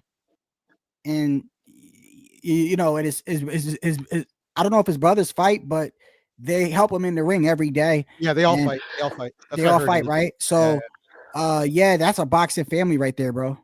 For sure. Does he fight? Because if he's gonna fight, it's gonna be this Friday. Yeah, he fights this Friday. He fights this Friday, right? You know what Lomachenko and I think Tio are doing at the same time? They're extending their fights to be later on after, hoping that the Top Rank contract with ESPN expires. Yeah, it's because Lomachenko. I just read that. Lomachenko has an exclusive. His contract with Top Rank it coincides with having an exclusive network deal with Top Rank. So if that falls, then that contract becomes void, which makes sense why then Lomachenko said, I don't want to fight under Top Rank versus Tank because he's just going to take my money. Please. And so the same thing too. Tio's fight is not till like the end of June or July. Yeah, if that's true, like that does make sense because then he can go wherever he wants. So he could go where and he can command the dollars that he wants. Yeah, but if ESPN goes to the zone, will it even? No, that's what I'm saying. He has his contract with Top Rank has an exclusive deal of only fighting on ESPN. So if that part of the contract gets voided, the contract gets voided, period. That's why Tio's dragging also, like, in my opinion, dragging. But I know Loma for sure is a exclusive network deal with ESPN. Oh, so that's why T.O.'s doing all this racist shit, so he can get let go of No. I know I'm playing, it's a joke, bro. That has nothing to do with it. No, that he's selling that Alcatraz fight right now. So when he fights in Alcatraz, he's gonna be, that's low key. Hey, Pudo, that's low key stereotyping like a motherfucker, bro. What is? You're telling T.O., hey, we gonna have you fight in Alcatraz, the prison, Oh, I mean, like, yeah, actually, I was watching because I watch a lot of streams, but I don't like comment or anything. I just like to laugh at idiots. But yeah, like they were like the whole panel was like having a tizzy fit over that. And I mean, like at the end of the day, like T.O. didn't pick it. It was Turkey's idea. Fighting at a prison. I mean, I don't see why anybody would find that offensive. But at the end of the day, if they wanted to make a statement, like they could blow it up. I think it's funny. I think it's funny though. But this shit is even on Fox News, bro. I mean, yeah, because that's what Fox News does. Yeah, but I'm saying like because usually boxing doesn't really get that much. It gets like a little hearsay, but because it's Alcatraz, I see what you're saying though. It is it is an attraction. You know what I mean? It's an attraction. Yeah. So, but I saw it on Fox News, to like fucking spread bullshit. They're gonna be like blood in, blood out, bro. They're gonna have Latinos on one side, blacks on the other. Everybody scraping against the jail cells. We're gonna have fire coming down the balcony. Hey, they're gonna have in the you know how they do the promotional videos and shit. You know how they're gonna be like pass the wire. He's gonna be passing the wire. Yo, Turkey then tweeted underneath the Ring magazine when they announced it. He put in a scene of The Rock. The movie The Rock, bro. This is his, he wants this shit. Yeah, so he knows what he's doing. He knows what he's doing. Yeah, I think people are making a big deal out of it because it's not like they said, oh, we're doing it here because of this reason or that reason. At the end of the day, I mean, whatever, man. Well, I mean, at the end of the day, people are gonna get like, certain things is emotional. Like that doesn't really. I don't care about that much. Yeah, no. To me, I think it's funny. I think it's funny. Yeah. But I mean, I could see how people, especially nowadays, where people literally make something out of nothing. Yeah, and then like shit that they should care about, they don't give a fuck about. You get what I'm saying? Yeah, At the end of the day, like my first initial thought wasn't like, oh my god, like this is a horrible. Tio's horrible for doing this. I'm like, huh? Did they even say who they might want to be as his opponent? Nah, I don't know. Because I mean that makes everything. Yeah. Because I'm well aware of symbolism, but I mean, like, I don't understand what a Middle Eastern, I don't know, Middle Eastern government official is trying to say with T.O. You get what I'm saying? Like, I have no idea. Yeah. No. But I'm not gonna lie. Like, the first thing that came to my mind too. What? Well, it's like because when you look into the history of prisons, Pudo, you should no, it's a business. It's a business. Prisons is a business, and they benefit off of Latinos and blacks, and that's how it was originally. So when people hear when they hear Turkey say, "Oh, well, T.O., we have you fight at Alcatraz," people, some people make a big deal out of it. I understand, but I don't know. How would you like? Okay. How about this? Would you understand if they did it like this? If they said to a black fighter, let's fight on let's make a ring out of one of the ships that the old fashioned ships that that they came over here on. I mean, could you see why somebody would be like, what the fuck? Why would you do that? No, I understand that, but because literally, especially if it's just a boat. Like literally, like if it's on just right, but not everybody's gonna think like you though. My mind everyone's gonna think like you, Pudo. No, but that's the thing. Like you had to like set that up. Like literally, if they announce, say, Terrence Crawford versus Canelo just on a ship, my mind is not gonna go straight there. Oh, where they're having Terrence Crawford fight on a slave ship or something like that. No, my mind. Yeah, I know. Like, but I'm just telling you. I'm telling you, it was funny when HOD told me when I started the live, he said, "Yo, guess what they're saying about Tio now? And I'm like, what? I'm like, he's supposed to be fighting Riches and Hitches. He's like, nah, like they're talking about him fighting in Alcatraz. I'm like, the prison? Like, yeah. I'm not gonna lie. The first thing that came to my mind is, why would they have? Why? No, why was my first initial like thought, but it wasn't anything like when I was contemplating the whys, like something like negative didn't come in. I thought it was just all promotion, man. Turkey said it on an interview. He had an interview with Coppinger, and he asked Coppinger after the Canelo thing, and he asked Coppinger, "Hey man, what do you think about a fight in Alcatraz?" You know, and Coppinger's like, "Oh, they turned that into a museum, and I think it'd be interesting." So it was already like, you know, and then today he decided it was good. He wants it for Tio in the summer. I mean, is that shit even feasible? Can you like fucking host people? And is there room for a ring? I mean, like it's gonna. Well, it's like right now they're trying to have this other fight right now, in Times Square. I thought. Yeah. Well, but that makes sense though. But there's no. There's not enough. There's what to put 5,000 people around there, maybe. I don't know. I mean, like there's a shitload of people during New Year's. Well, yeah, but that's outside that, you know, streets behind and shit.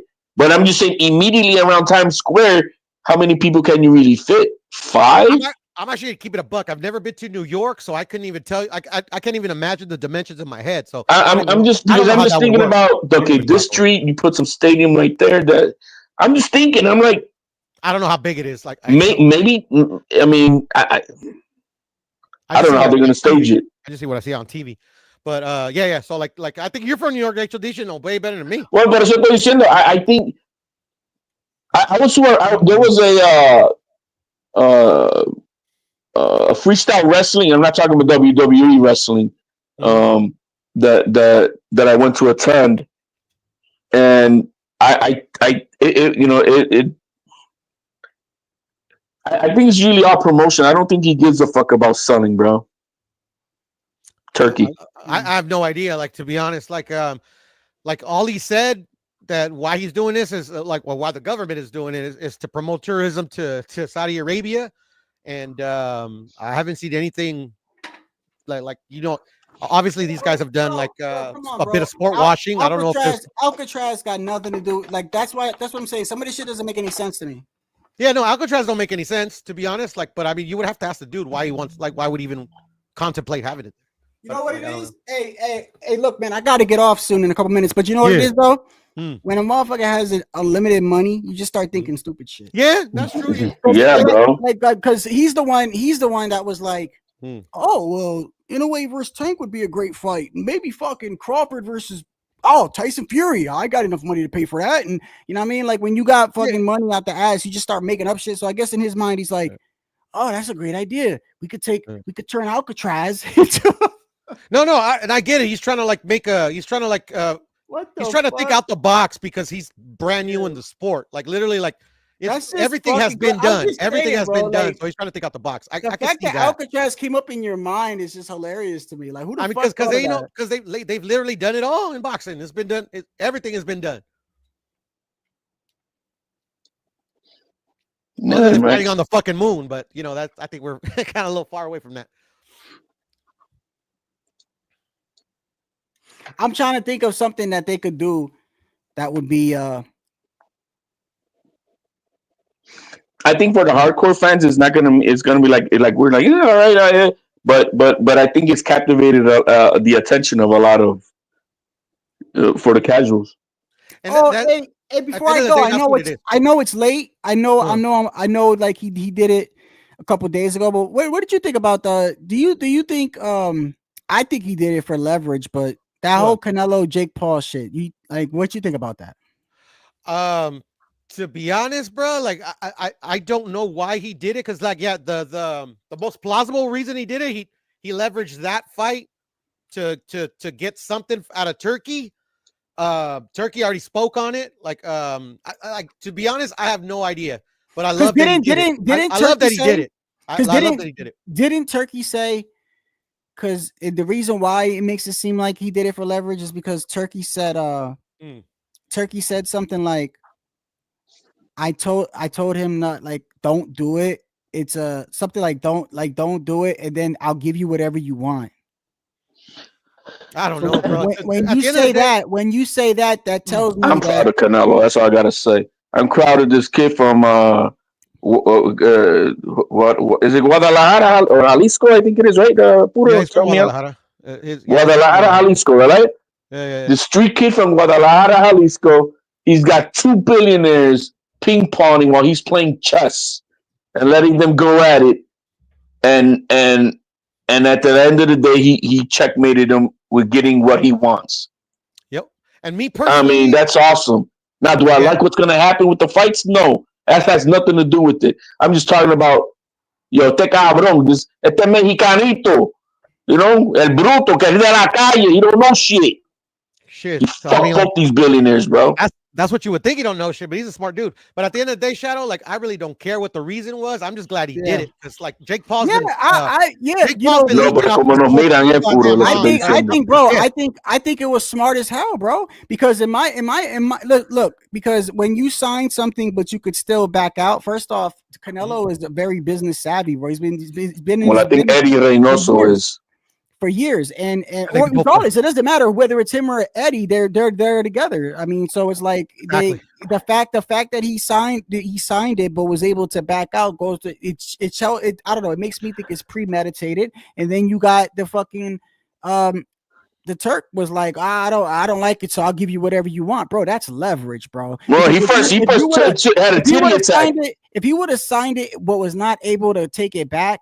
You think someone like Jake Paul wouldn't have sued his ass? Come on, Jake Paul was crying, talking about this was the biggest fight of all. That's why he didn't sign shit. That's why he didn't sign shit. Because if he would have signed something, he would have got sued, bro. Come on.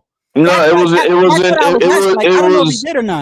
was signed up to a point, but it was not executed because there needed to be another signature on that shit, and it was also missing. It was not a concluded deal, but they had a solid deal on the table, and because what happened was.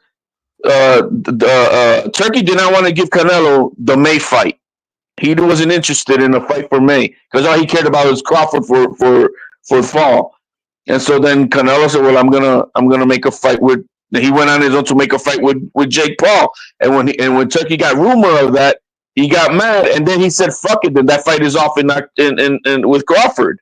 It's off." And that makes because he knew that the Jake Paul and Canelo fight is bigger than anything Turkey's going to produce. I don't give a fuck anybody said that. Jake Paul I personally go ahead. No, Pudo. I was going to say I want to know what Pudo thinks about that. I personally think that Canelo Crawford is bigger than Jake Paul Canelo.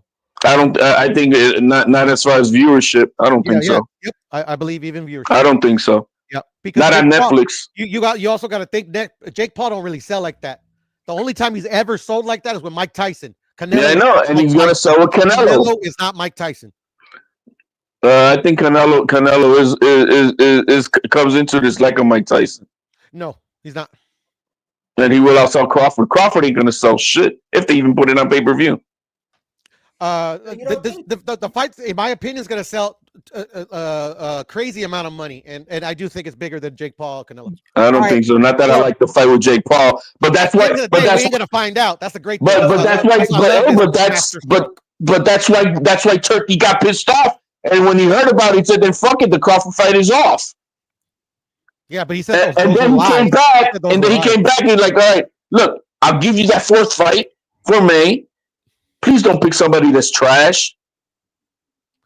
But I'll give you the first fight.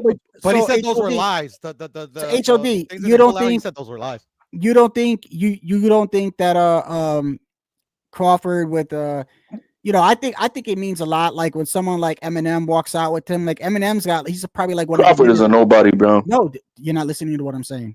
You're like when Eminem, like he mentions him a lot. He says Crawford is his favorite fighter. Like you build fan bases like that, just little, like you'll be surprised if there's like if there's like 200 million people that are a fan of somebody, how many millions you think is going to be like, well, who's Crawford? And then they look into, you see what I'm saying? So it's like Crawford and Majimov fight with a full stack thing lost Turkey over $10 million. It didn't sell shit. That's because he had to overpay Eminem and shit like that. No, it did. No, it had not been because it didn't sell shit. and it was empty. It was not even. I think it was one big fight, and then everybody kind of left. They didn't even wait for Crawford. No, You were there, weren't you? Wait.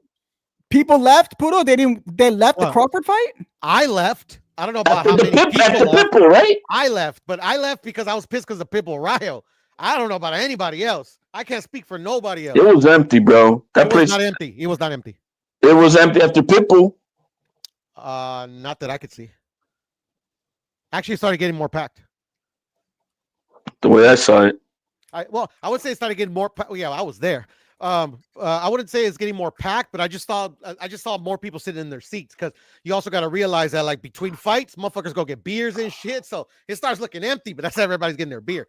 The only one that I know that left and it had nothing to do with Crawford and Madrimov or whatever. One, I already knew that the fucking like this shit was going to be another 2 hours before I even saw the Crawford fight because I wanted to see Crawford fight, but I was pissed, so I left.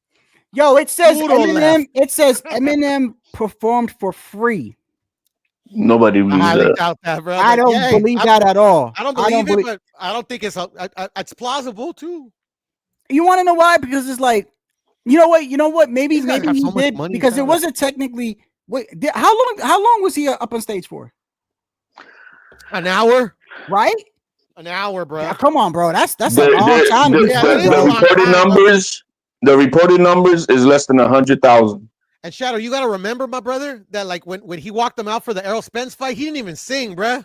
No, he didn't. No, that's what I was getting. Sing. He's no, like, that's this. I ain't singing. That's what I was getting. Singing, bro. That's what I was getting at when he walked him out. When Bud had on the fishnet, the I the remember. big Yeah, fish he wasn't shit. even singing, bro. Yeah, Eminem didn't even like started sing, it, but then he let the crowd go. But for the Madrimov though, he did an actual. No, he did a concert. Right. He did a concert. Yeah. Right. He did a concert, bro. Yeah, that was like an hour long. And I ain't never seen no shit like that. That was like literally like an hour long Eminem mini concert, bro. Yeah. And Shadow, bro, I was there since like it started, bro. The fucking Morel and Rajic fight, like putting me to sleep. Like there was an old man with his son behind me. They knocked out fucking I ain't gonna lie, the only one that kind of like really intrigued me was it was good until it lasted was Bacoli and Jared Anderson. Jared Anderson, yeah. Fucking the Andy versus Gerald Miller was trash, bro. Like literally, like Pitbull fight was okay. It was like whatever. And the Madrimov fight was a good one, but I left for that one. But I still watched it when I got home. The Pitbull fight, the reason why that was and we're talking about when he fought O'Reilly, right? Yes, sir. Right. So the reason why that fight was kind of boring, and that's not the. I wouldn't say it was boring. I didn't say it was boring.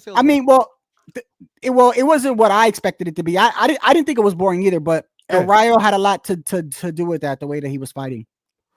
I don't think so, to be honest. I just think I like you expected it to be a bit more exciting, like from an entertainment level. But at the end of the day, like I thought that because of the styles could mesh, but still like it's like I never expected it to be a fight of the year candidate, if that makes any sense.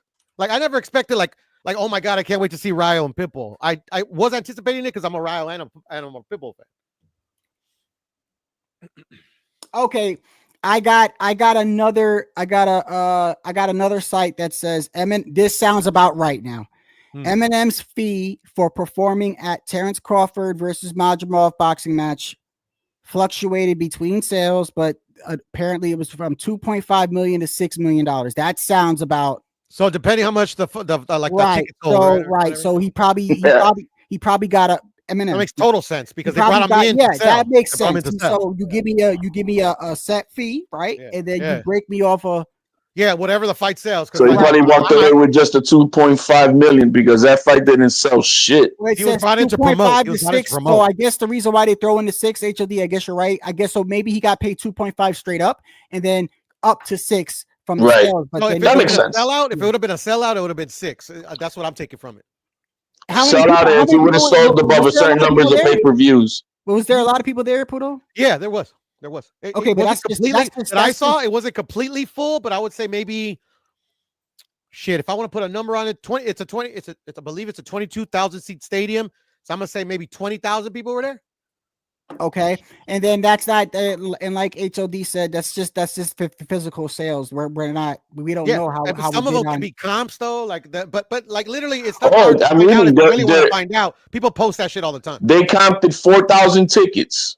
See, I'm pretty sure our HOD saw the sales sheet because they post that all the time. Well, Yeah, they did. It was in California. Well, wait a Yeah. second. Wasn't that also the fight? Correct me if I'm wrong. Wasn't that also the fight where they had like $1 million seats?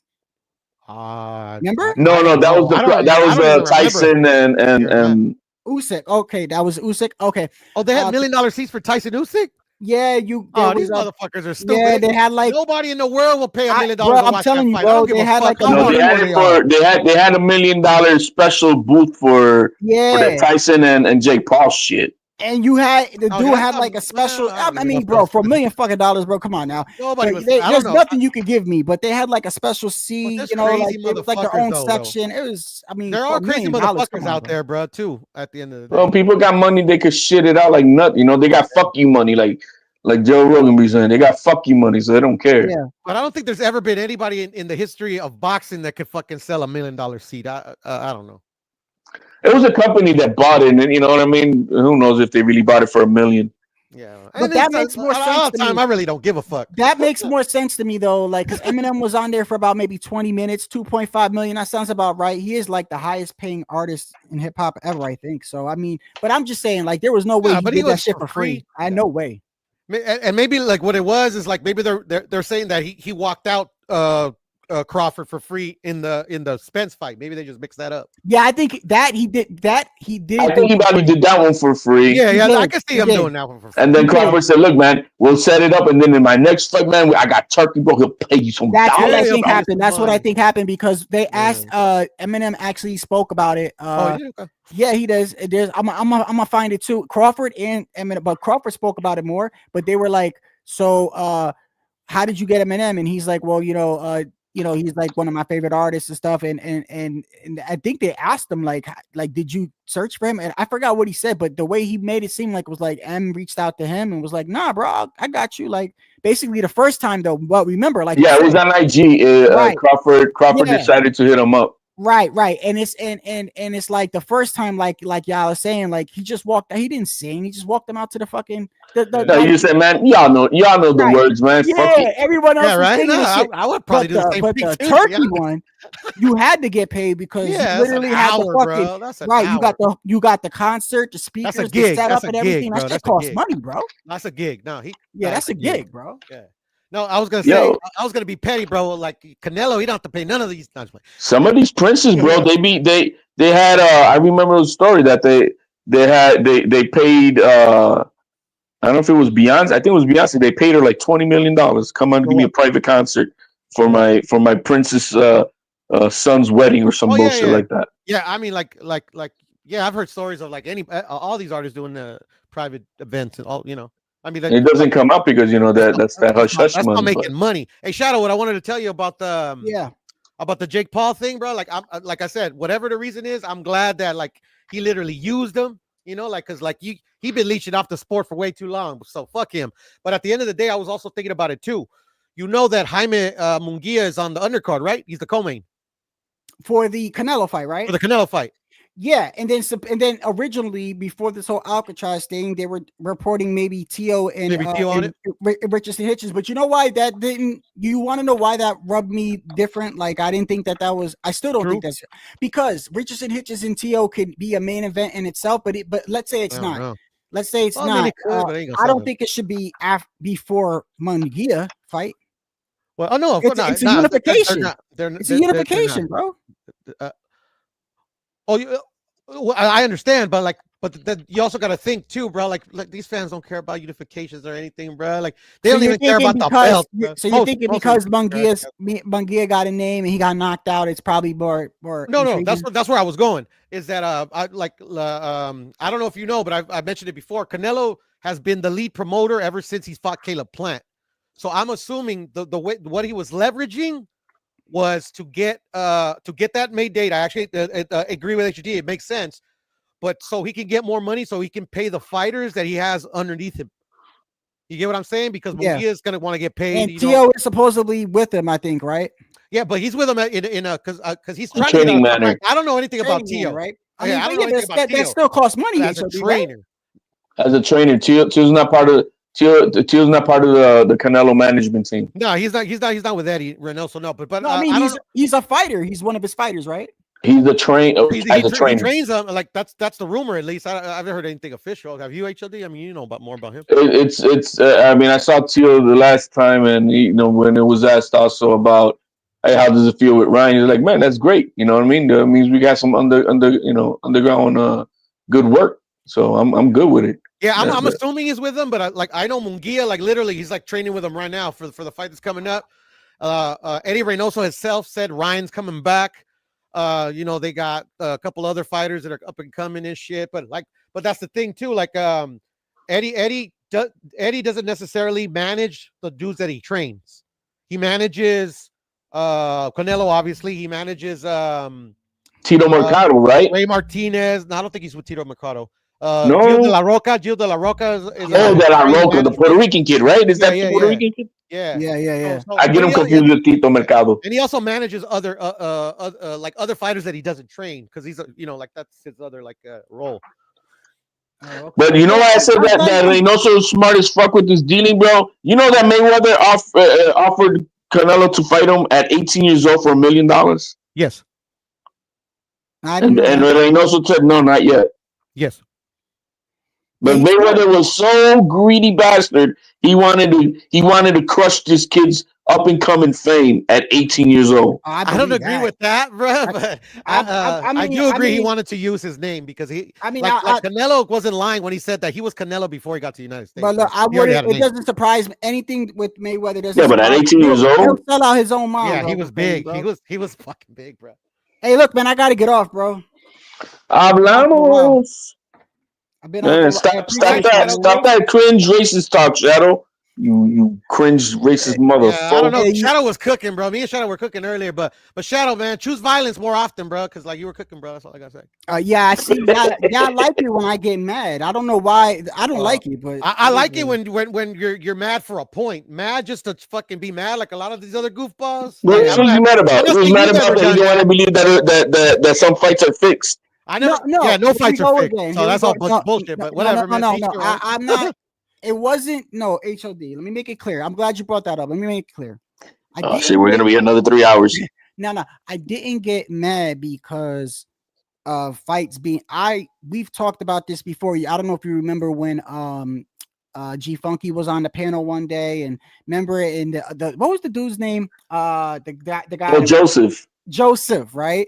And they tried to say that, and it's their opinion that there's no corruption in boxing. Right. There's no corruption in boxing. And we were like, get the fuck out of here. Like, there's people that's been to prison for selling fights, throwing fights, threatening people and shit like that, right? Yeah. And so I never, of course, I believe that fights are people throw fights. I brought up the Rolly thing. I believe that, yes, there are some fights. I believe some fights referees might be influenced, or even a fighter to a certain extent. But the way I understood how you said it, when you said it at first, you made it sound like, because anytime I make up a point in regards to a fight, and I don't know if you're fucking with me or some of these guys are fucking with me, but you guys be in the comments like, it's all fake. And it's not just the promotion. Sometimes I'm talking about the actual fight. And it's all fake.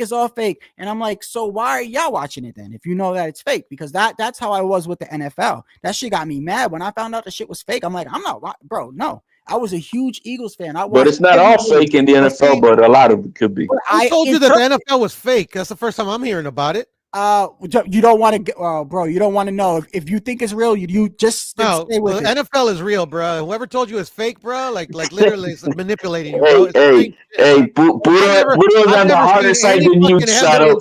I've never seen Buddha's on the harder side than you. He doesn't want to believe it because then he'll have to throw the whole thing away. And you're fucking bullshitter. Don't break his heart.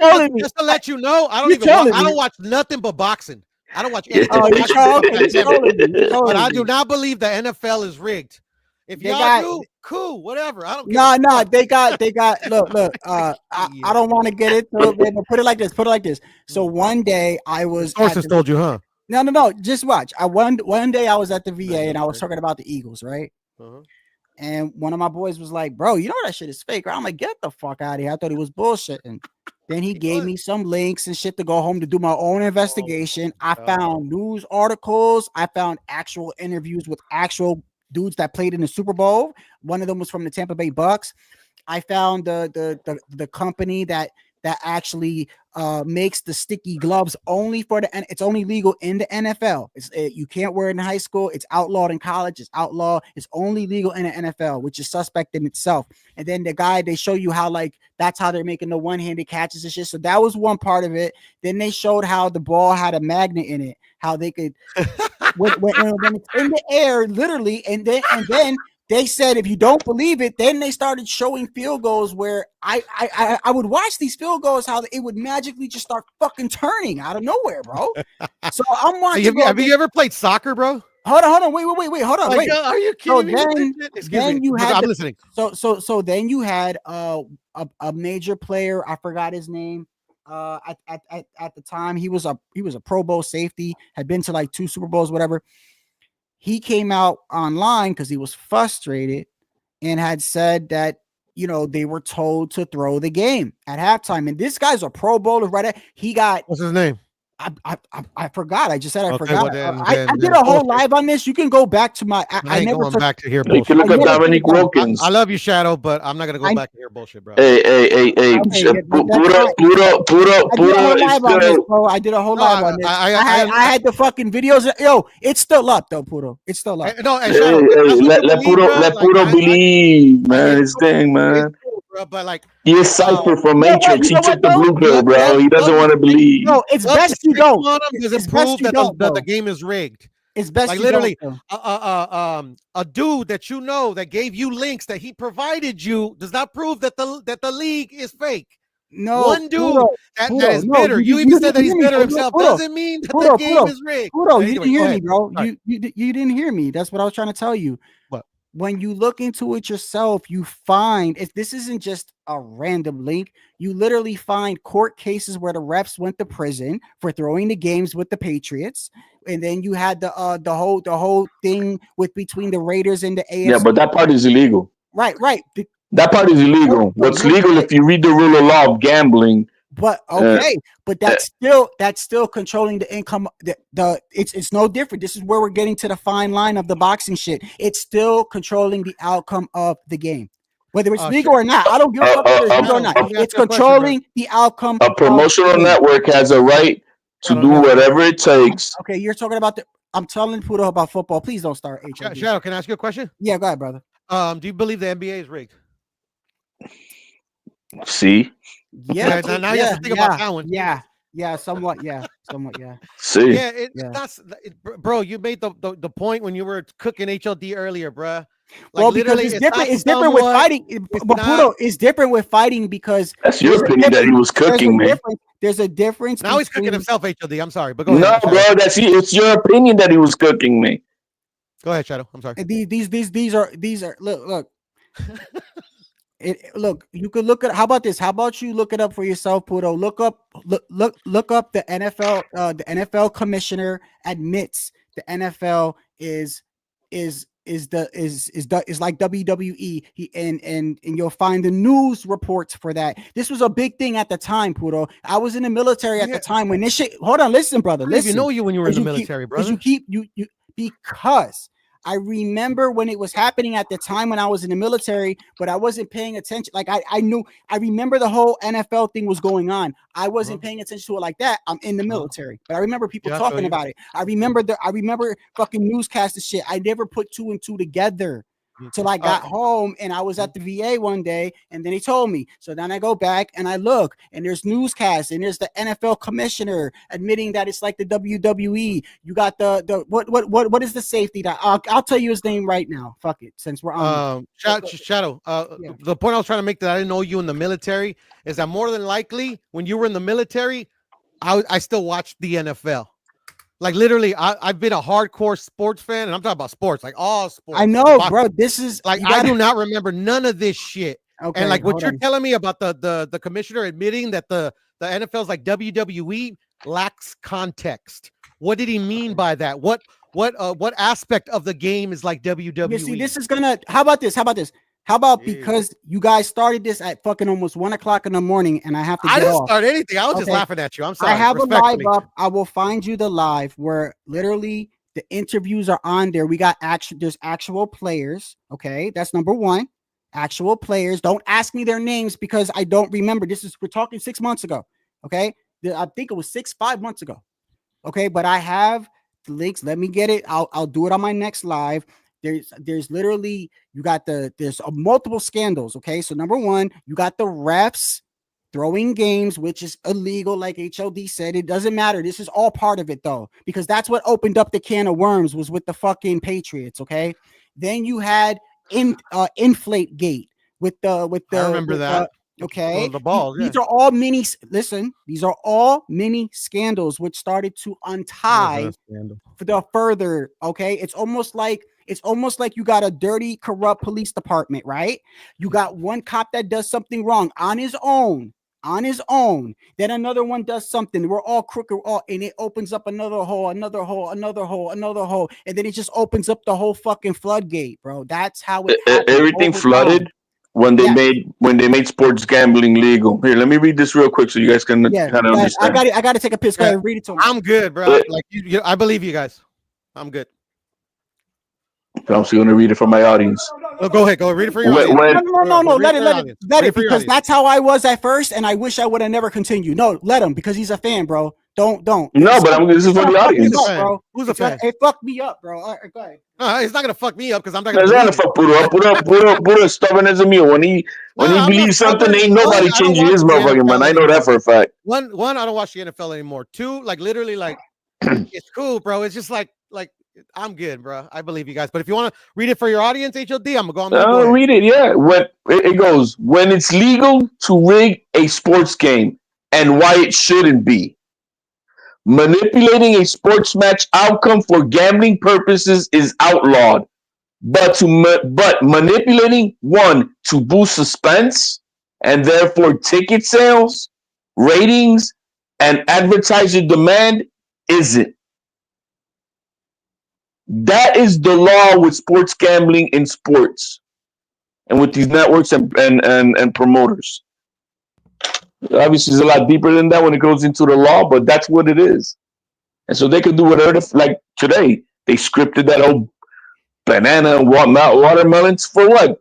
To boost suspense. That's why that shit got me mad with boxing because I'm being completely honest with you. Like, I love boxing just like I used to love the NFL. So it's like I got mad at that shit. So if I find out boxing is like that, bro, you're not gonna see me no more, bro. The last thing I want to do is spend any hours on anything, bro. I'm not a kid. I don't watch WWE. You know what I mean? I'm not saying that I don't enjoy watching things like movies and stuff like that, but I watch boxing for a reason. I watch football for a reason. And that's because I want to see the best beat the best under fair circumstances, right? I get it. Sometimes people are rigged and shit like that. But once I find out something is like, there's a lot of things that's kind of predetermining what's happening.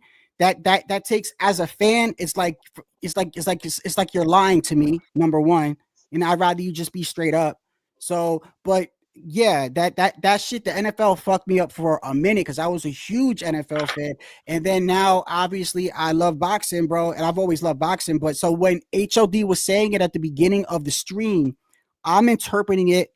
I was connecting the NFL thing with it, and because he's saying it's all fake, and I'm like, are you just talking about the promotion, or are you talking about the fights too?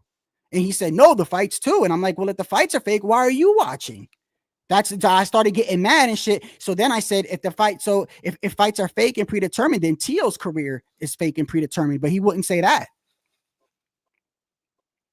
Very good. I'm telling you that not all are set up like that. Right? Yeah, very good questions. And why do you think Top Rank hated Tio after he beat Loma? About the NFL.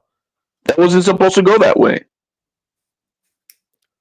But I always thought Teofimo's was a fake manufactured fighter, bro. But it is what it is, bro. I'll still watch him. Hey, you're gonna watch Fridays is a manufactured one. Oh fuck, bro. Hey, Pudo, that was I knew it funny. was gonna Though. make you laugh, bro. Hey, hey, yo, Pudo, listen. I want to tell you the truth, bro. I fucks with you, bro. I fucks with all y'all, but y'all funny as fuck, though. Like, HOD pushes my buttons in a way where he doesn't do it on purpose, but he just inherently does it, right? Cap. And then what gets me mad, and I admit I get mad, is because I'll be trying to prove a point, and he cuts me off as if he knows what I'm about. Yeah, but you gotta understand that. Yeah. Before I even get to my point, he starts talking like as if he knew what the fuck I was gonna say, and that gets me heated. So now I'm already upset because it's boxing and I love boxing, and I'm insinuating he's saying that it's fake. So I'm getting heated, and then he wouldn't let me finish. So now I'm getting really mad. So, but he's not doing it on purpose though.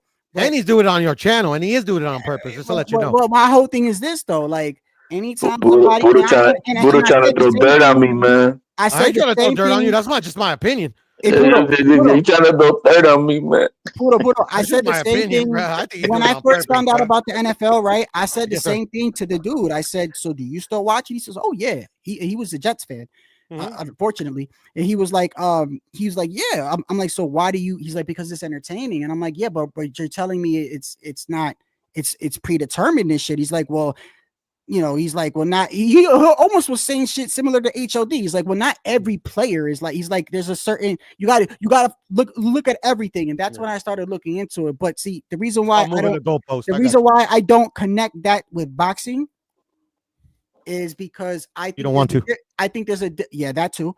And that, because I think that there's a difference between paying off refs and throwing a fight, sometimes here or there, when we've all seen fights where motherfuckers are killing each other, like Tim Tszyu, the fight where he almost, look what happened there. You can't tell me that was fake. I mean, that's the thing about it. It's just like it's kind of shit. I'll be right back, man. I gotta put my daughter down. It'll take me 3 seconds. All right. Oh, I laugh at all this shit, bro. There's just no way you can.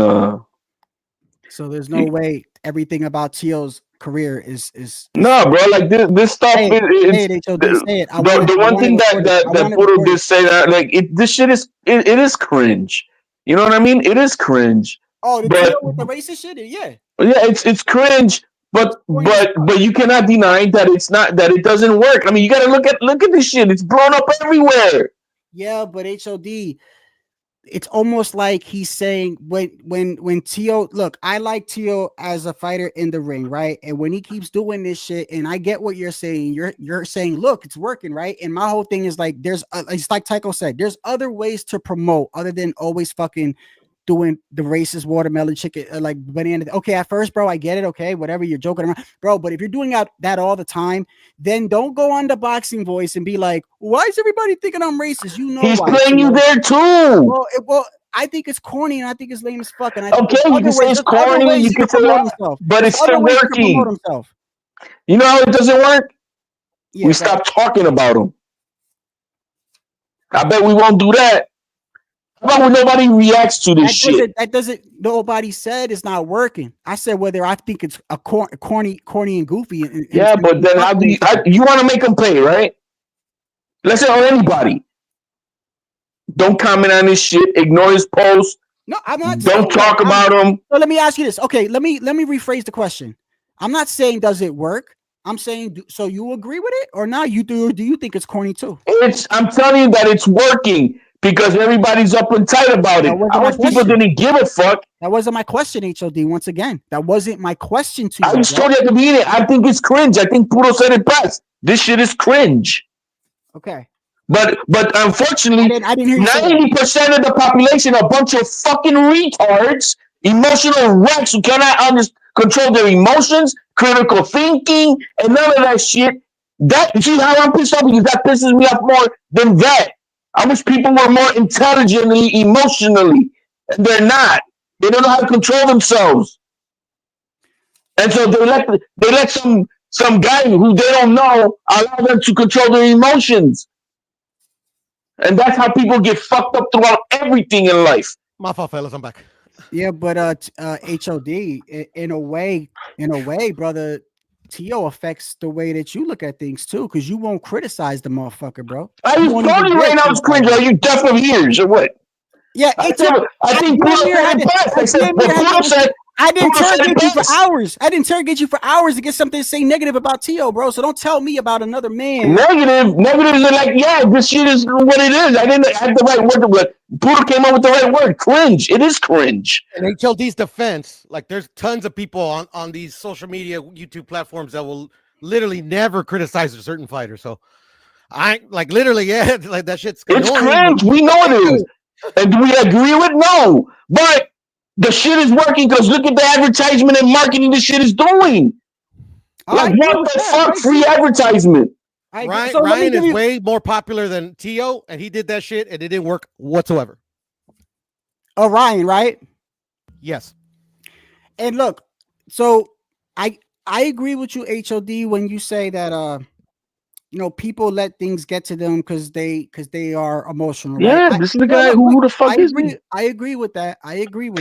But at the same time, it goes back to what me and I think Puto was saying earlier. I don't do it for other people. I do it. I'm accountable to myself.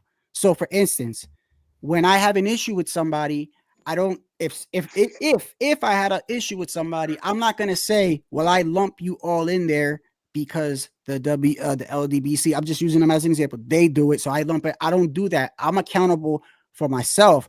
Therefore, if I feel morally, this is just me morally, that it's wrong, I'm not going to do it. Not because I'm being emotional about it. Not because I think I told you this before. When I was in the military, I used to say the N-word all the time, bro. And one of my close friends, bro, was like a brother to me. He was a black guy. He was from North Carolina, bro. He did not like me saying it. One day I said, Joe, I'm not saying it with the ER, bro. I'm saying it with the A. And he said, he's like, I'm not interpreting it as that because where I'm from, if you say it period and you ain't, but I said, okay, on the strength of him, I just stopped saying it. So that's not because I'm being emotional or whatever. Just on the strength. That has nothing to do with what I'm saying. It is because I'm saying it's some fuckboy shit. Because yes, I know people get emotional and all mad about. Yes, people get mad and maybe overreact about it. But my whole thing is like, I think that there's other ways you can promote yourself. Then how about tell Top Rank why did they use this script? Because this is Top Rank's doing. Exactly. This is Top Rank's doing, and nobody wants to say screw that. No, they selectively want to be outraged. How about be out? Hold on, KeyShawn, you co-signed on this shit because it's helping you out. Nobody said nothing throughout anything. Top Rank didn't say a damn word about this. Not last night, not this morning before the press. Nothing. They used it to promote the fight. It was on the press conference. It was the talking point. It was the heated shit, and then only 2 hours ago they're gonna say something. Fuck Top Rank. That's what Teal's laughing at. They're using his fucking thing to promote because they're using the same script. But let's see who's gonna tell Top Rank anything. Nobody. And to be honest, Shadow, in my humble opinion, it's never sold. Like that type of fuck shit is never sold, bro. Ever in the sport of boxing, bro. Well, it sells between this type of shit when we got one side of the community who's all offended, and I get it in their way, but. That's how it is. The only thing that's ever sold in boxing is an entertaining fight that most people know it's going to be an entertaining fight, or between nationalities, bro. That's it. And that's because, and I'm not even saying it like to be humble. No, you're talking about like the Olympics. You could do it without being that. Like you could say you could make it about black and Latino without doing what you're doing. Without doing all that. Canelo literally does it every fight. Yeah, that's clearly Canelo does it every fight. Yeah. But there's only one Canelo. And Canelo sells a shitload, but there's only one Canelo who could do that. No, that's not true. What are you talking about? Like literally, like every Mexican fighter, that's the way they sell. Not to his level, Buddha. You know what I mean? Well, actually, obviously, nobody's gonna sell to the highest selling boxer in the sport. But I'm talking about like in general, Mexicans, like Mexicans, even Mexican Americans, that's the way they'll sell. Like nobody knew Berinchyk until now. And nobody still doesn't know Berinchyk because nobody knows who the But they know there's somebody to hate now.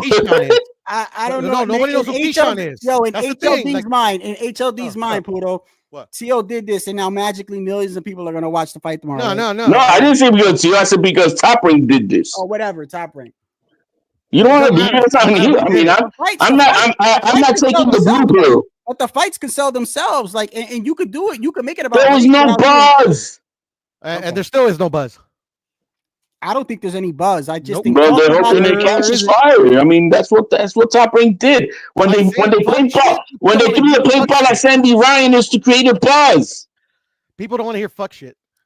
Yeah, well, people believe it, and well, they might believe it, they might not, but they're not fucking going to watch a fight or buying a fight because. Can you believe that they did this in front of in Manhattan where they paintball Sandy Ryan with all the cameras in New York damn city, and we still don't know who the fuck did it?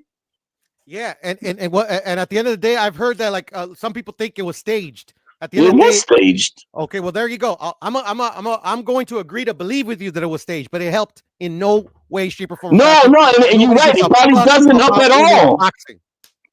It probably doesn't help at all. You're probably right with that. You know, that's just. That's the check. Does it work? Does it work? No. You know what I mean? We're not in the 80s. We're not in the 70s. That's why that's why American fighters don't sell, because American fighters is usually, or American promotions are, when they promote American fighters, are usually doing some of this type of fucking. There's a gimmick. They don't sell right now.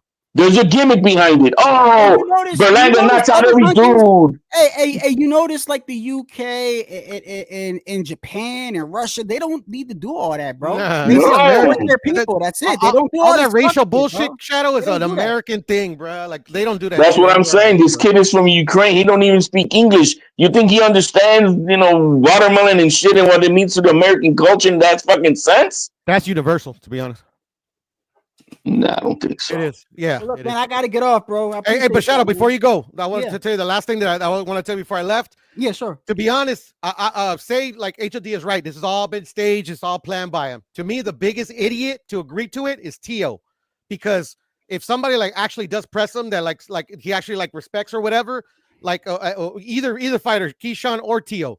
KeyShawn could just deny it and be like, nah, come on. How could I do something like that? I would never use my my blackness to do that. Tio can't do that. Tio, I made that point earlier. I made that point earlier. Just took advantage of the opportunity to troll himself into it, just like Mayweather did with Ryan Garcia, saying that he told him to purposely not lose. That was the troll job. But I said that earlier. Puto. This is what I said earlier. I said, look, man, when you look at the last fight that he had against Lemos, right?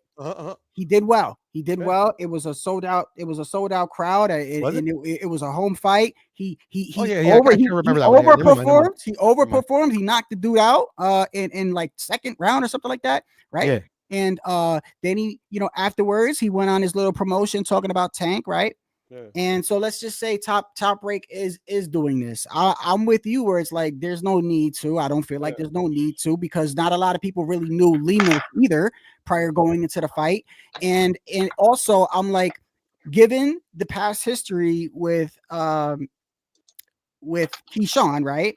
And how it is with the whole race thing. I saw the whole Ryan interview or whatever and what you're talking about. Yeah. But they did ask him what was up with that. But I remember. They laughed it off, bro. Yeah. The difference is they grew up with Ryan, and they even admitted they've known Ryan. I remember when KeyShawn was on an interview, even before that interview, he said, yo, I know Ryan since he was a kid. I don't think he's racist. I don't know what's wrong with him. He's like, I'm gonna ask him when I see him. I think he's suffering from some shit or whatever. But he's like, so that's a little different, because he kind of like he's saying that he knows him. But as far as like this whole thing right here, I'm like, it's very easy for KeyShawn to turn around and say, wait a second. So you're insinuating that I'm going to make a mockery of my own people just to promote a fight? Yeah, and to be honest, I wouldn't put it past him. But I'm not saying that's what he's doing. I'm not saying that he's not. Let's say that's what they do nowadays. This is what they turn around and say he did it, and then Tio looks like the fucking idiot. Exactly. For fuck, that's what you're saying. That's exactly that's what I'm saying. So if Tio ever has to like issue a public apology that's sincere, and he tries to blame somebody, the only person he's got to blame is himself. He does something else. He does. There's no other person he can lay this on. He inserted himself in this. Yeah, no, for sure. No. And I'm not saying Chad wouldn't put him up to this. No, Tio just took the opportunity, like, opportunistically, and he and he inserted himself into it, just like Mayweather did with Ryan Garcia about the weight thing. That was just an added troll job to get involved in it. But you know, right now you're like, oh, it's Black History Month. I'm doing it for the culture. That's what KeyShawn Davis is saying now. Like, this is our part of it. All I know, this is all part of the script. I got you, and it's just I can see how that's plausible. All I'm saying, at the end of the day, I really don't care what they do. It's fucking cringy as fuck, but that's on you. You're gonna have to deal with the consequences if they come or not. That's it. I appreciate y'all, man, for being on here, man. Okay, I gotta get off, HOD, bro. Shadow, I'm out. Peace. All right. Peace, Papa. Hey, man, Shadow. Yeah. Don't get mad at me, man. I'm not mad. Get the fuck out of here. I'm not mad at you. You know, you'll talk to me tomorrow, right? Yeah, man. Yo, man. Right? Much love, man. Peace out, everybody. Hit the subscribe, hit the like button. This is Shadow Ghost 81 bringing you another hot one. Peace out, Papa. Much love. Take care, man. Yeah, have a blessed morning, man. Damn, it's late as hell. I gotta go. I gotta eat something too. I'll be talking about the Shakur and the Shakur fight coming up this week. I should be. You have a blessed day.